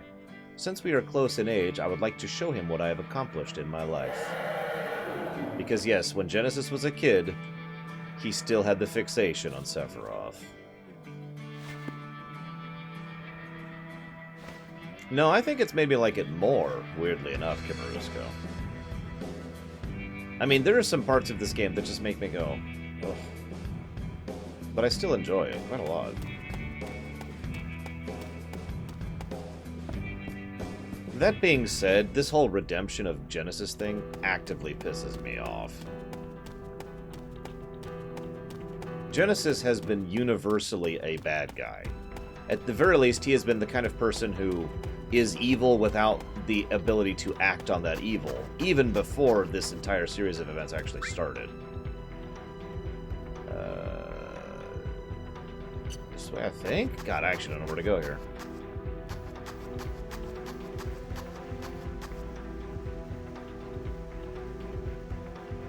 So, yeah, there's the loveless stuff. Combat mode.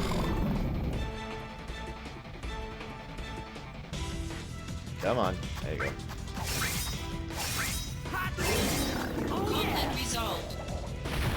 That's true, Dakota. Yeah, this whole place Activating sucks. combat mode. I don't like this place. Yeah, Genesis was a dick. Then he became straight out evil. And then his mind started dissolving thanks to his condition. I mean, what's left to redeem at this point? And yet, for some reason, not only Zack, but the games itself are going to insist that Genesis not only gets redeemed, but it's the cheapest goddamn part of redemption. You ever have one of those things in fiction where you have like a character whose only purpose is to walk into the story and say, hey, guys, this is true. You know what I mean by that, right? I'll give you a direct example in case you don't. Star Trek Insurrection had a character who had perfect, mathematically calculated, ethical subroutines, who walked up and said, what we're about to do is the correct choice from a moral and ethical perspective. So you don't have to actually think for yourself. They tell you this is the way things should be. Same thing happens here. Minerva herself is like, no. He totally can be redeemed. And I am the frickin' goddess of the world or whatever. We'll talk about her in a second. And therefore, he is actually a good guy, and he therefore can be redeemed. Acknowledge and accept this fact. Yeah, author track, that's the one. That's the term. I suppose this is a good enough time as any to actually talk about Minerva.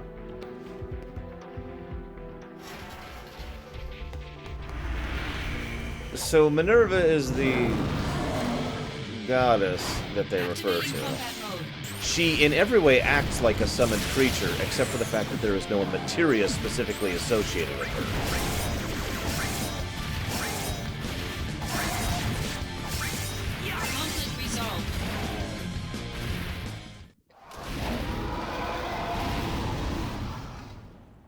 So, what exactly Minerva is, if indeed anything, is kind of left up to interpretation, because they don't actually tell us, of course they don't. And Minerva also is the super optional boss of this game. What Lost Mercenary just said is the most common theory I've heard, and, I mean, there's not a lot to disagree with it. But she still irritates the hell out of me because of the way they apply her in the story. She effectively has no real purpose in the story other than just, hi, I'm here. Also, Genesis should be redeemed. And the idea is that Minerva, the so-called avatar of the livestream, aka basically the planet itself in living form, is someone who has decided to choose Genesis as her champion to be the defender of the world. And I can't put into words how much that irritates me.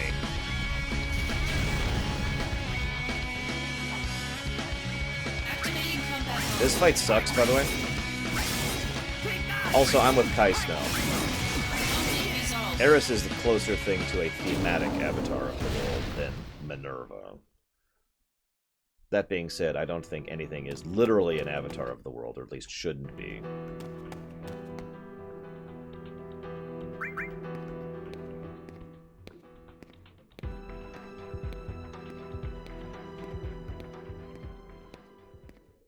So, last boss time, guys. My soul, corrupted by vengeance, One more Loveless, hath endured torment to find the end of the journey in my own salvation. He's finally more degraded. You're late. Loveless again.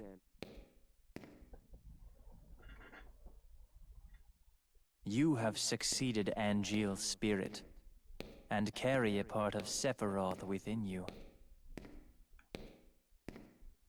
Thus the three friends are reunited once again. And Loveless is reenacted. No! Open your eyes, Genesis! I'm going to redeem you for some reason.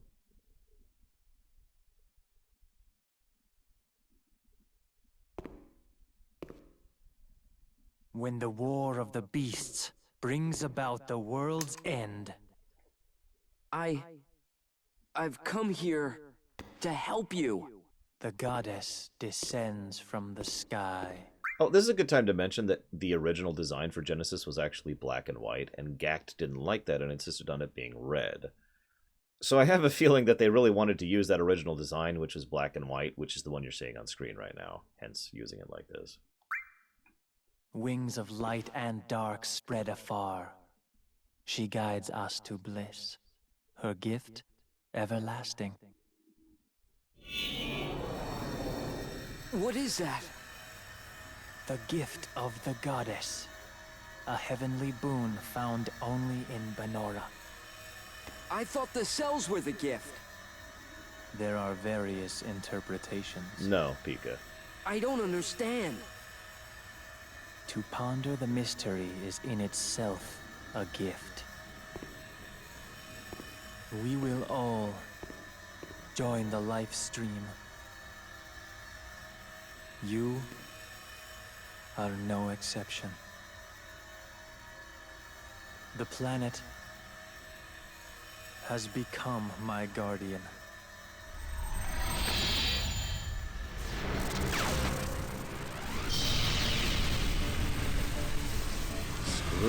this boss.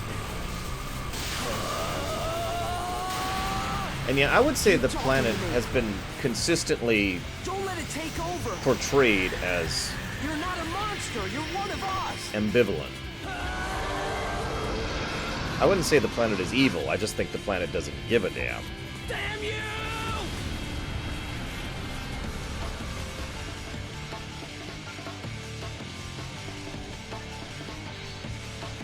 Seriously, screw this boss. And of course, unless I'm mistaken, there's no skip cutscene here, so hope you enjoyed that cutscene, because you'll be seeing it a few times. This is a decent song, but I actually like the next song better.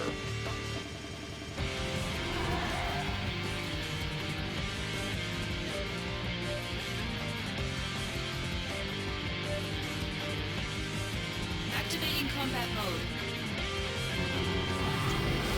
Yeah, really. Making me do this the slow way. Concentrate. I'm feeling it.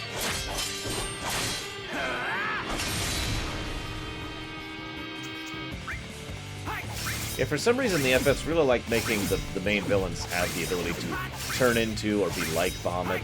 By the way, I've hit him like 20 times now. 21, 22. There we go.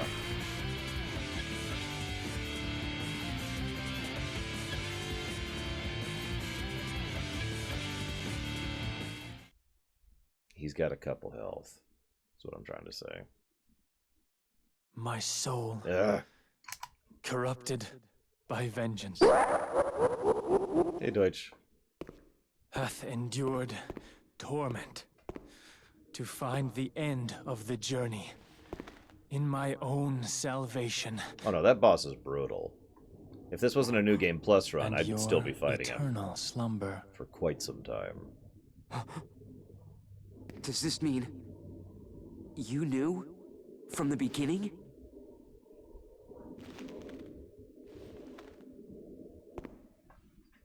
Yeah!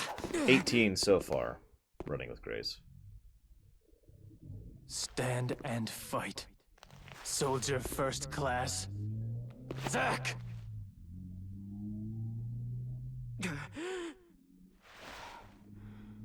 Why is everyone always pushing things on me? Because you're a hero. I like this song a lot.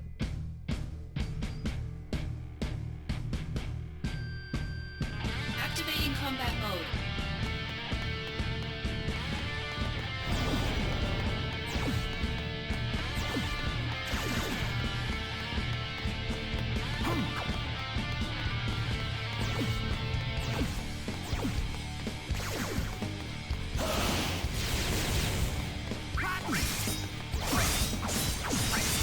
So this fight, I personally think, is a better fight in every way than the previous one.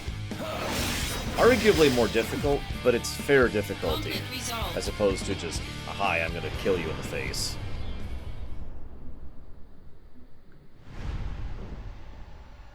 Actually, if you paid attention, he always did the thing where he would imbue magic into a sword.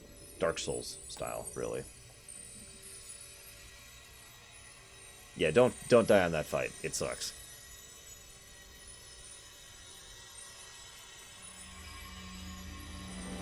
So, this is Minerva. This is one of only 2 times we see her ever.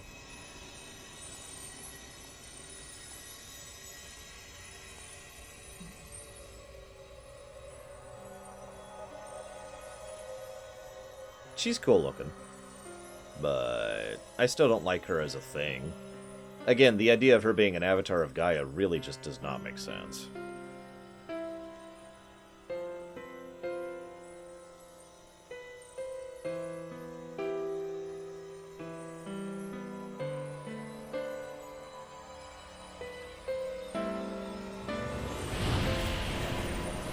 I might be able to go fight her Eindrad if I have the mission unlocked. I don't remember which one it is, though. And yes, for some reason, this is that whole bullcrap author track thing I mentioned earlier. So apparently, Minerva, the supposed avatar of the planet, has decided that Genesis, of all people, should not only be redeemed, but should be the champion of the planet.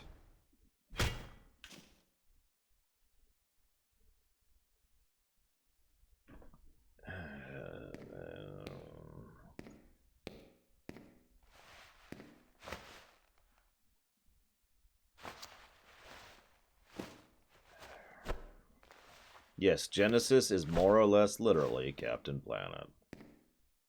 I'll tell you exactly why.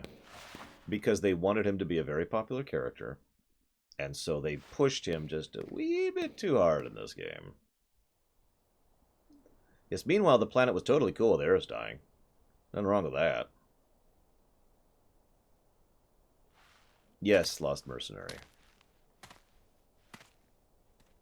Because Minerva healed him, Kai Snow. Somehow.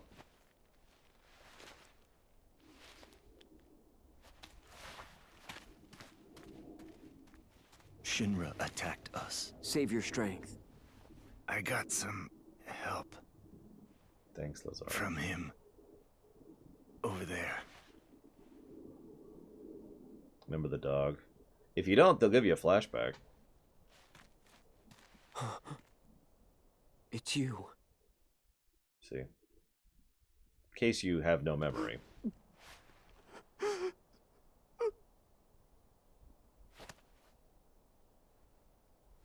This is a pretty nice scene, Director! Honestly. Because, basically the end of Angil has just died, at least in terms of physical. There is still Angil's legacy, which carries forward through Zack, and will eventually carry forward through Cloud.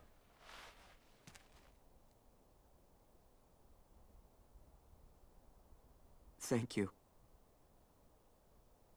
The dog thing is just a monster that had Angil's cloning put onto it.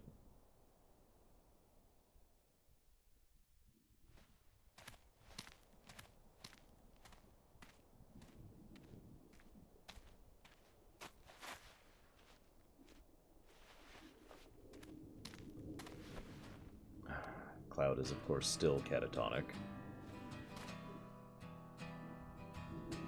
Okay, let's eat. Sorry I'm not the real thing, but...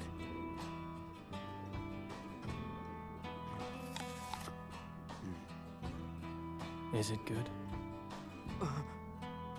Yeah. The gift of the goddess. And yes, Genesis survives this. This apple? Huh? Angil.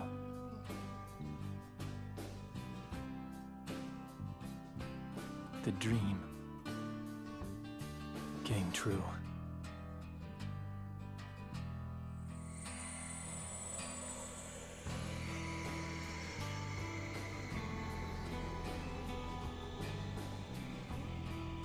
I like pieces of Dirge of Cerberus. Does that count, Lewis? Wow.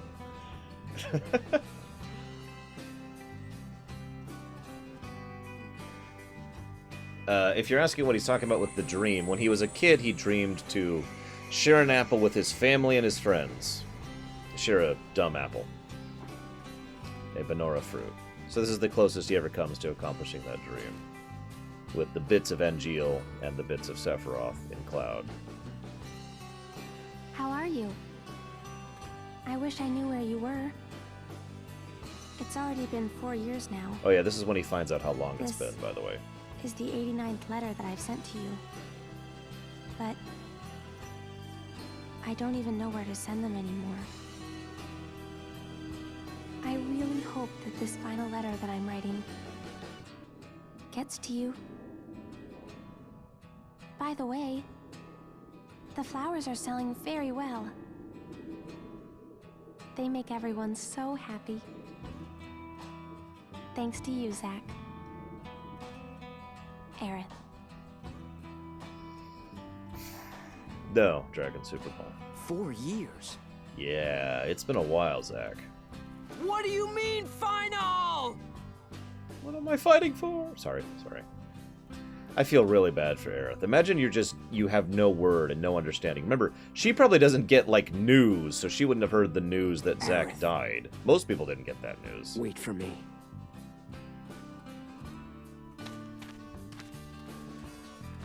Come on, we gotta go. You're gonna make it too. You got that? And he still refuses to leave Cloud behind, because Zack is awesome.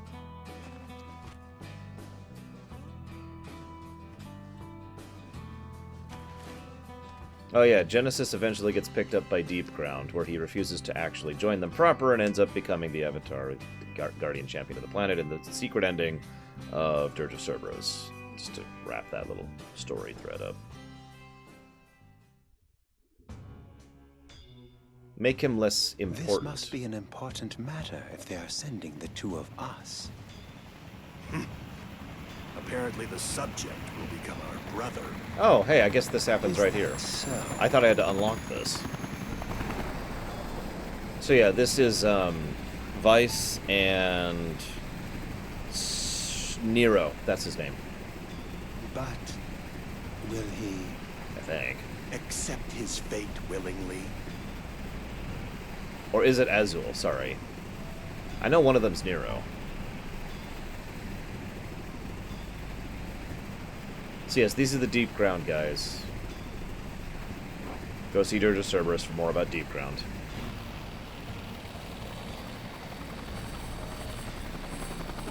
Vice isn't even really a character. In fact, Vice only has one line of dialogue in the entire game.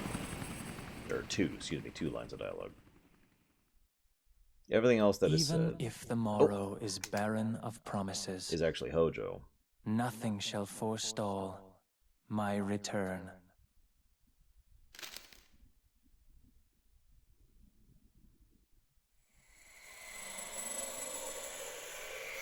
To become the dew that quenches the land. To spare the sands, the seas, the skies. I offer thee this silent sacrifice.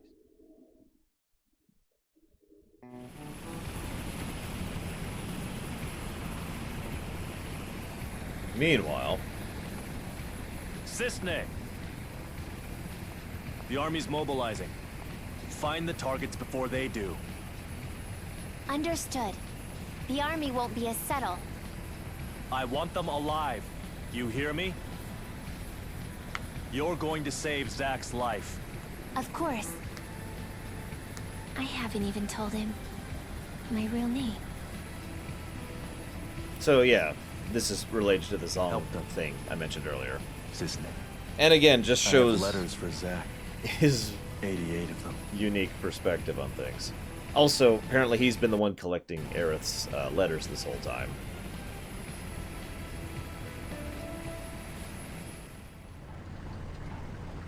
I'm just kidding.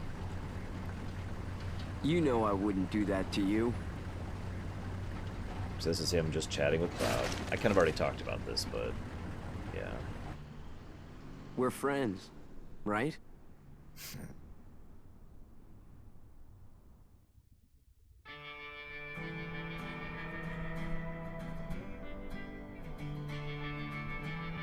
Now, what's funny is anybody who played FF7 knows that Zack dies. Spoiler They can't alert. be serious. There's no way we're gonna find two needles in a haystack this size. Notice that Song didn't just send out, like, anybody. He sent out Reno, his best pilot, and Cisne in order to try and find him. He's taking this seriously. As a quick aside, anybody knows that Zack is going to die here. But if you remember the actual cutscene in FF7, it's just three random grunts who show up and is like... This...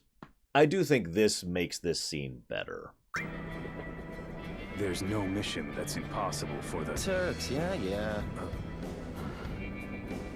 Also, Sung apparently has something to give him. Who? The target? So we're couriers now. Delivering packages to fugitives, huh?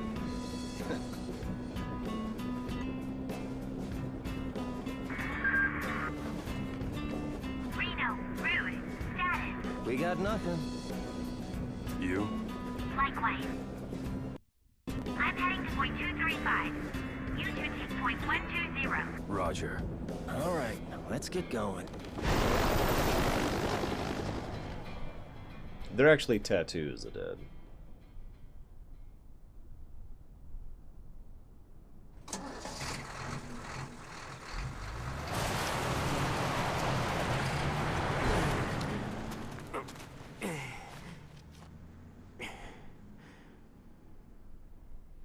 I know, right, Lost Mercenary?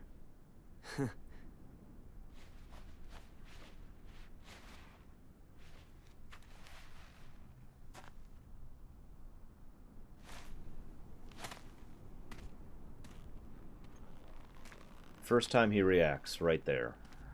First time anything cuts through to Cloud.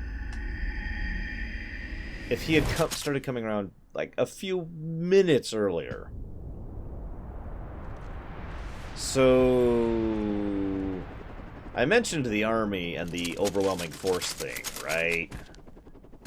And why they do that? Boy, oh boy.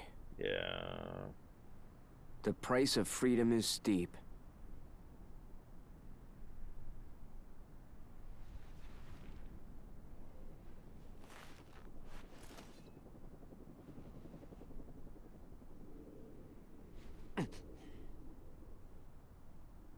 Embrace your dreams.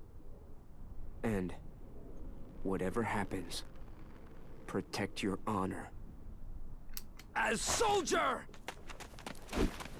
Come and get it! Activating combat mode. Got him! Got him! I know some people disagree with this, but I think this is awesome. Later! The digital mind wave is something that's just been a gameplay mechanic the entire game, and frankly an irritating gameplay mechanic that I could do without. This is the one and only time the digital mind wave actually has some kind of real story significance.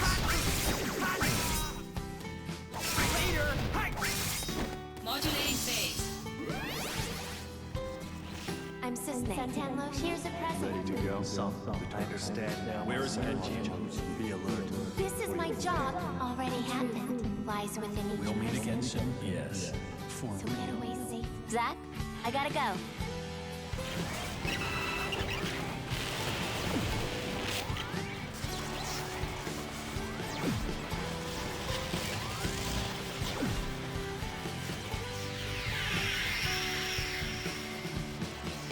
It's more like this is him breaking down, Little Billy. His emotional instability is growing at this point as he's losing bit by bit his connections to other people. That's why they're not on the reels anymore. Wow, this is actually getting to me already. Holy crap. Use brings about where Like you've been there, you know. I've never seen you use it. If only I was joined my back. Nothing else out there. Thanks. Hold on. Hello?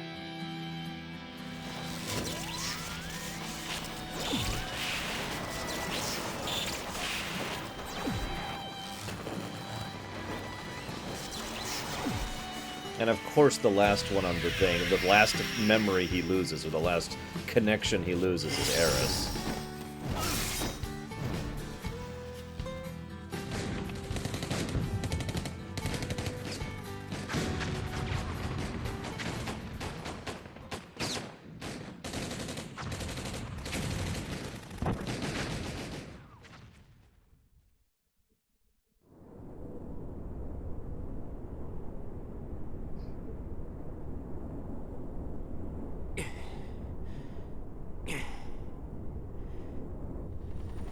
And at the end of it, there's only 3 left, just like in FF7. He took down most of an army, but by then he was just spent. And there was nothing left. Activating combat mode.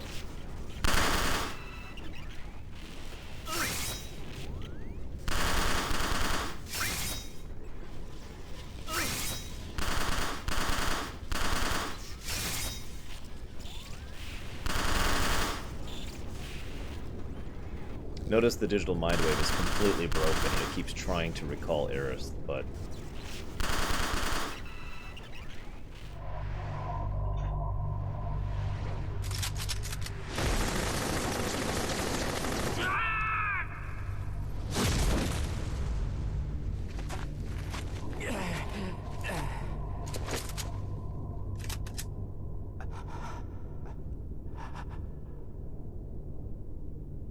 Modulating phase.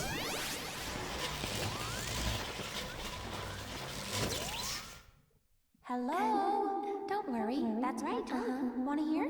But work stuff? Not scary at all. Will I see you again? I'll be here.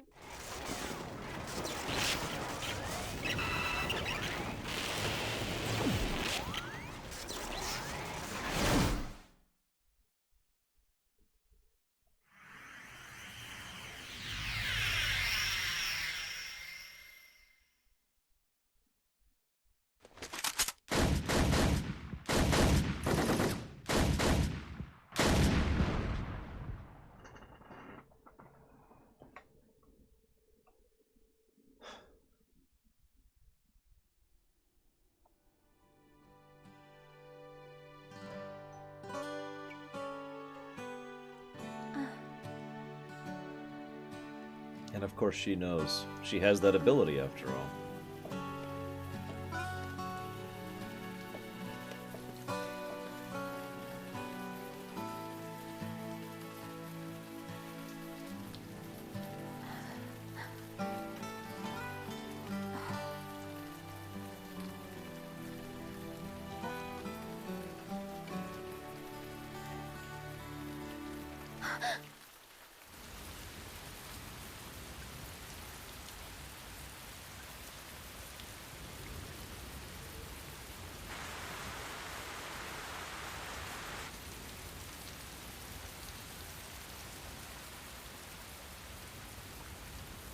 There's Midgar, by the way. Oh, oh, excuse me.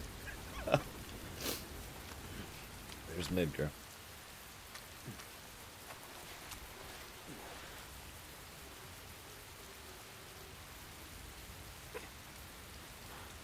Oh, that wasn't rain. Creep boots.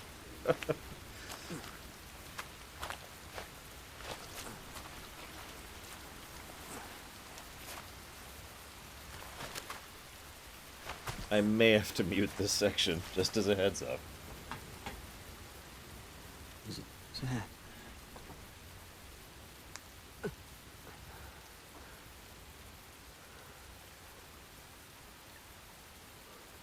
For the both of us. Both of us? That's right. You're gonna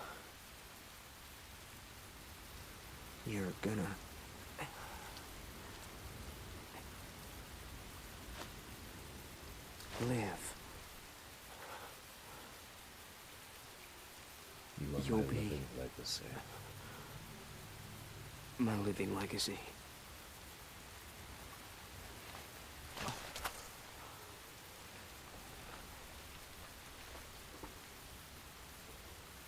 I kind of have to, Lost Mercenary. You know how this works. It's not really my decision.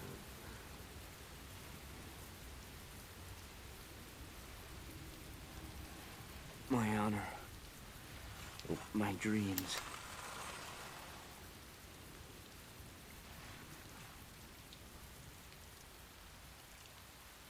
They're yours now.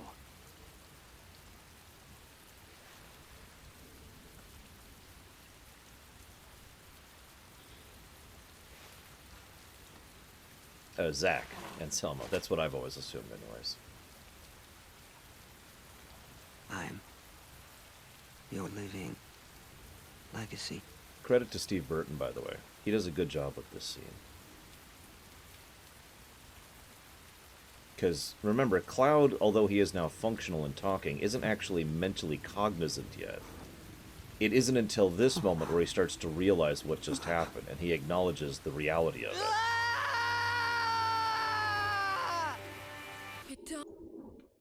And now I gotta mute it. But this is the moment when he just freaks out completely. And this is the end of Cloud's sanity right here.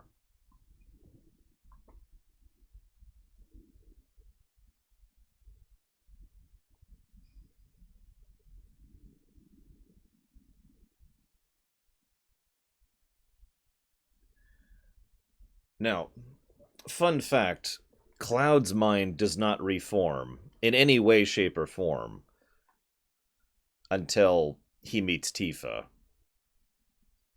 Hero.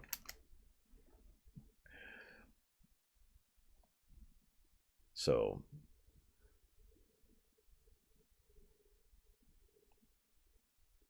It's not my choice, Noctis. What do you want from me? God, guys.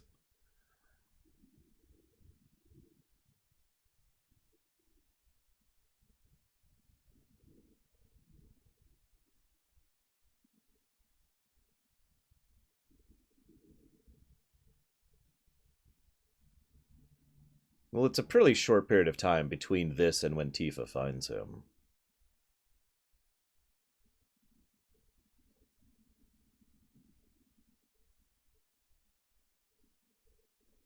Notice how much difficulty he has carrying the Buster Sword, by the way. Nice little touch there.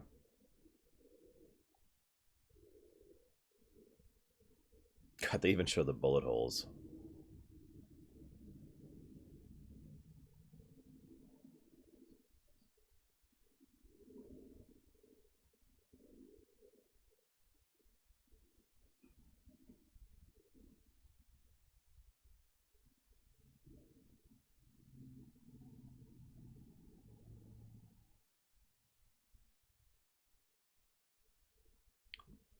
No more than a couple years in Selma. I'd say 1 year-ish, maybe.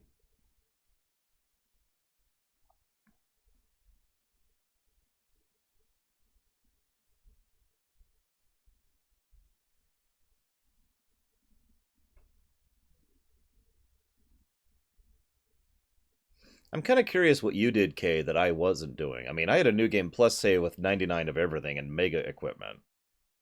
You know what I mean? And it just kind of went on. Actually, Avalanche was formed a bit ago by Barrett and the others back in Cosmo Canyon.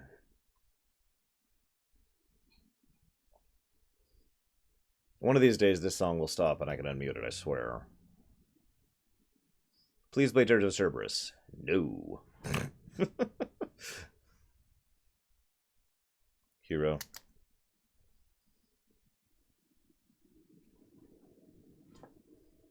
I suppose, since you can't hear it, there's no problem with doing this.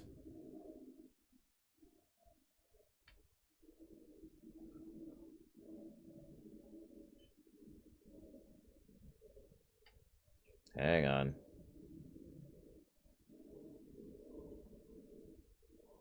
Oh. I can unmute it, but hang on. You don't want to hear this. It's just fast-forwarded music. Give me a second, guys. I gotta be honest, I didn't think that was gonna hit me as badly as that did right at the end there. Wow.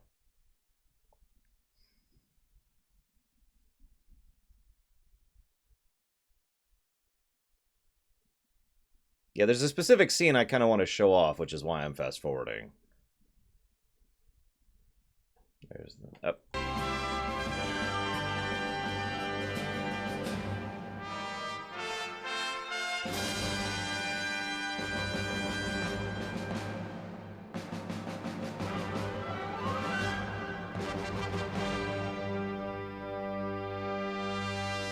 Oh no, Aldman. No. It is way too late to start FF7 today. We'll be starting FF7 tomorrow morning.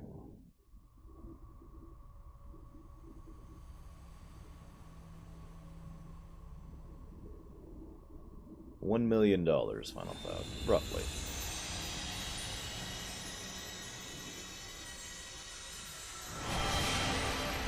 That's what I'm here for, right? Well, one of the reasons. See you around, Sonashi. So obviously, this is a few days later, or weeks. We don't know the exact time. But this is some time has passed between the events we just saw and this, of course. Duh. This is the FF7 intro, just redone slightly.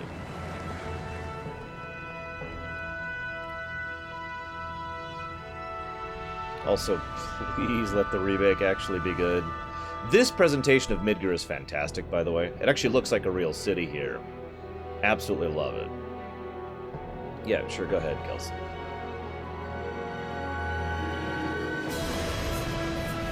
And of course, bookends. Just like the game began with Zack on the train, going into this same train station, actually.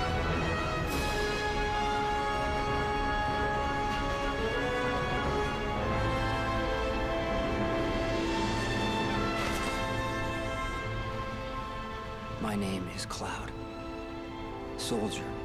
First class.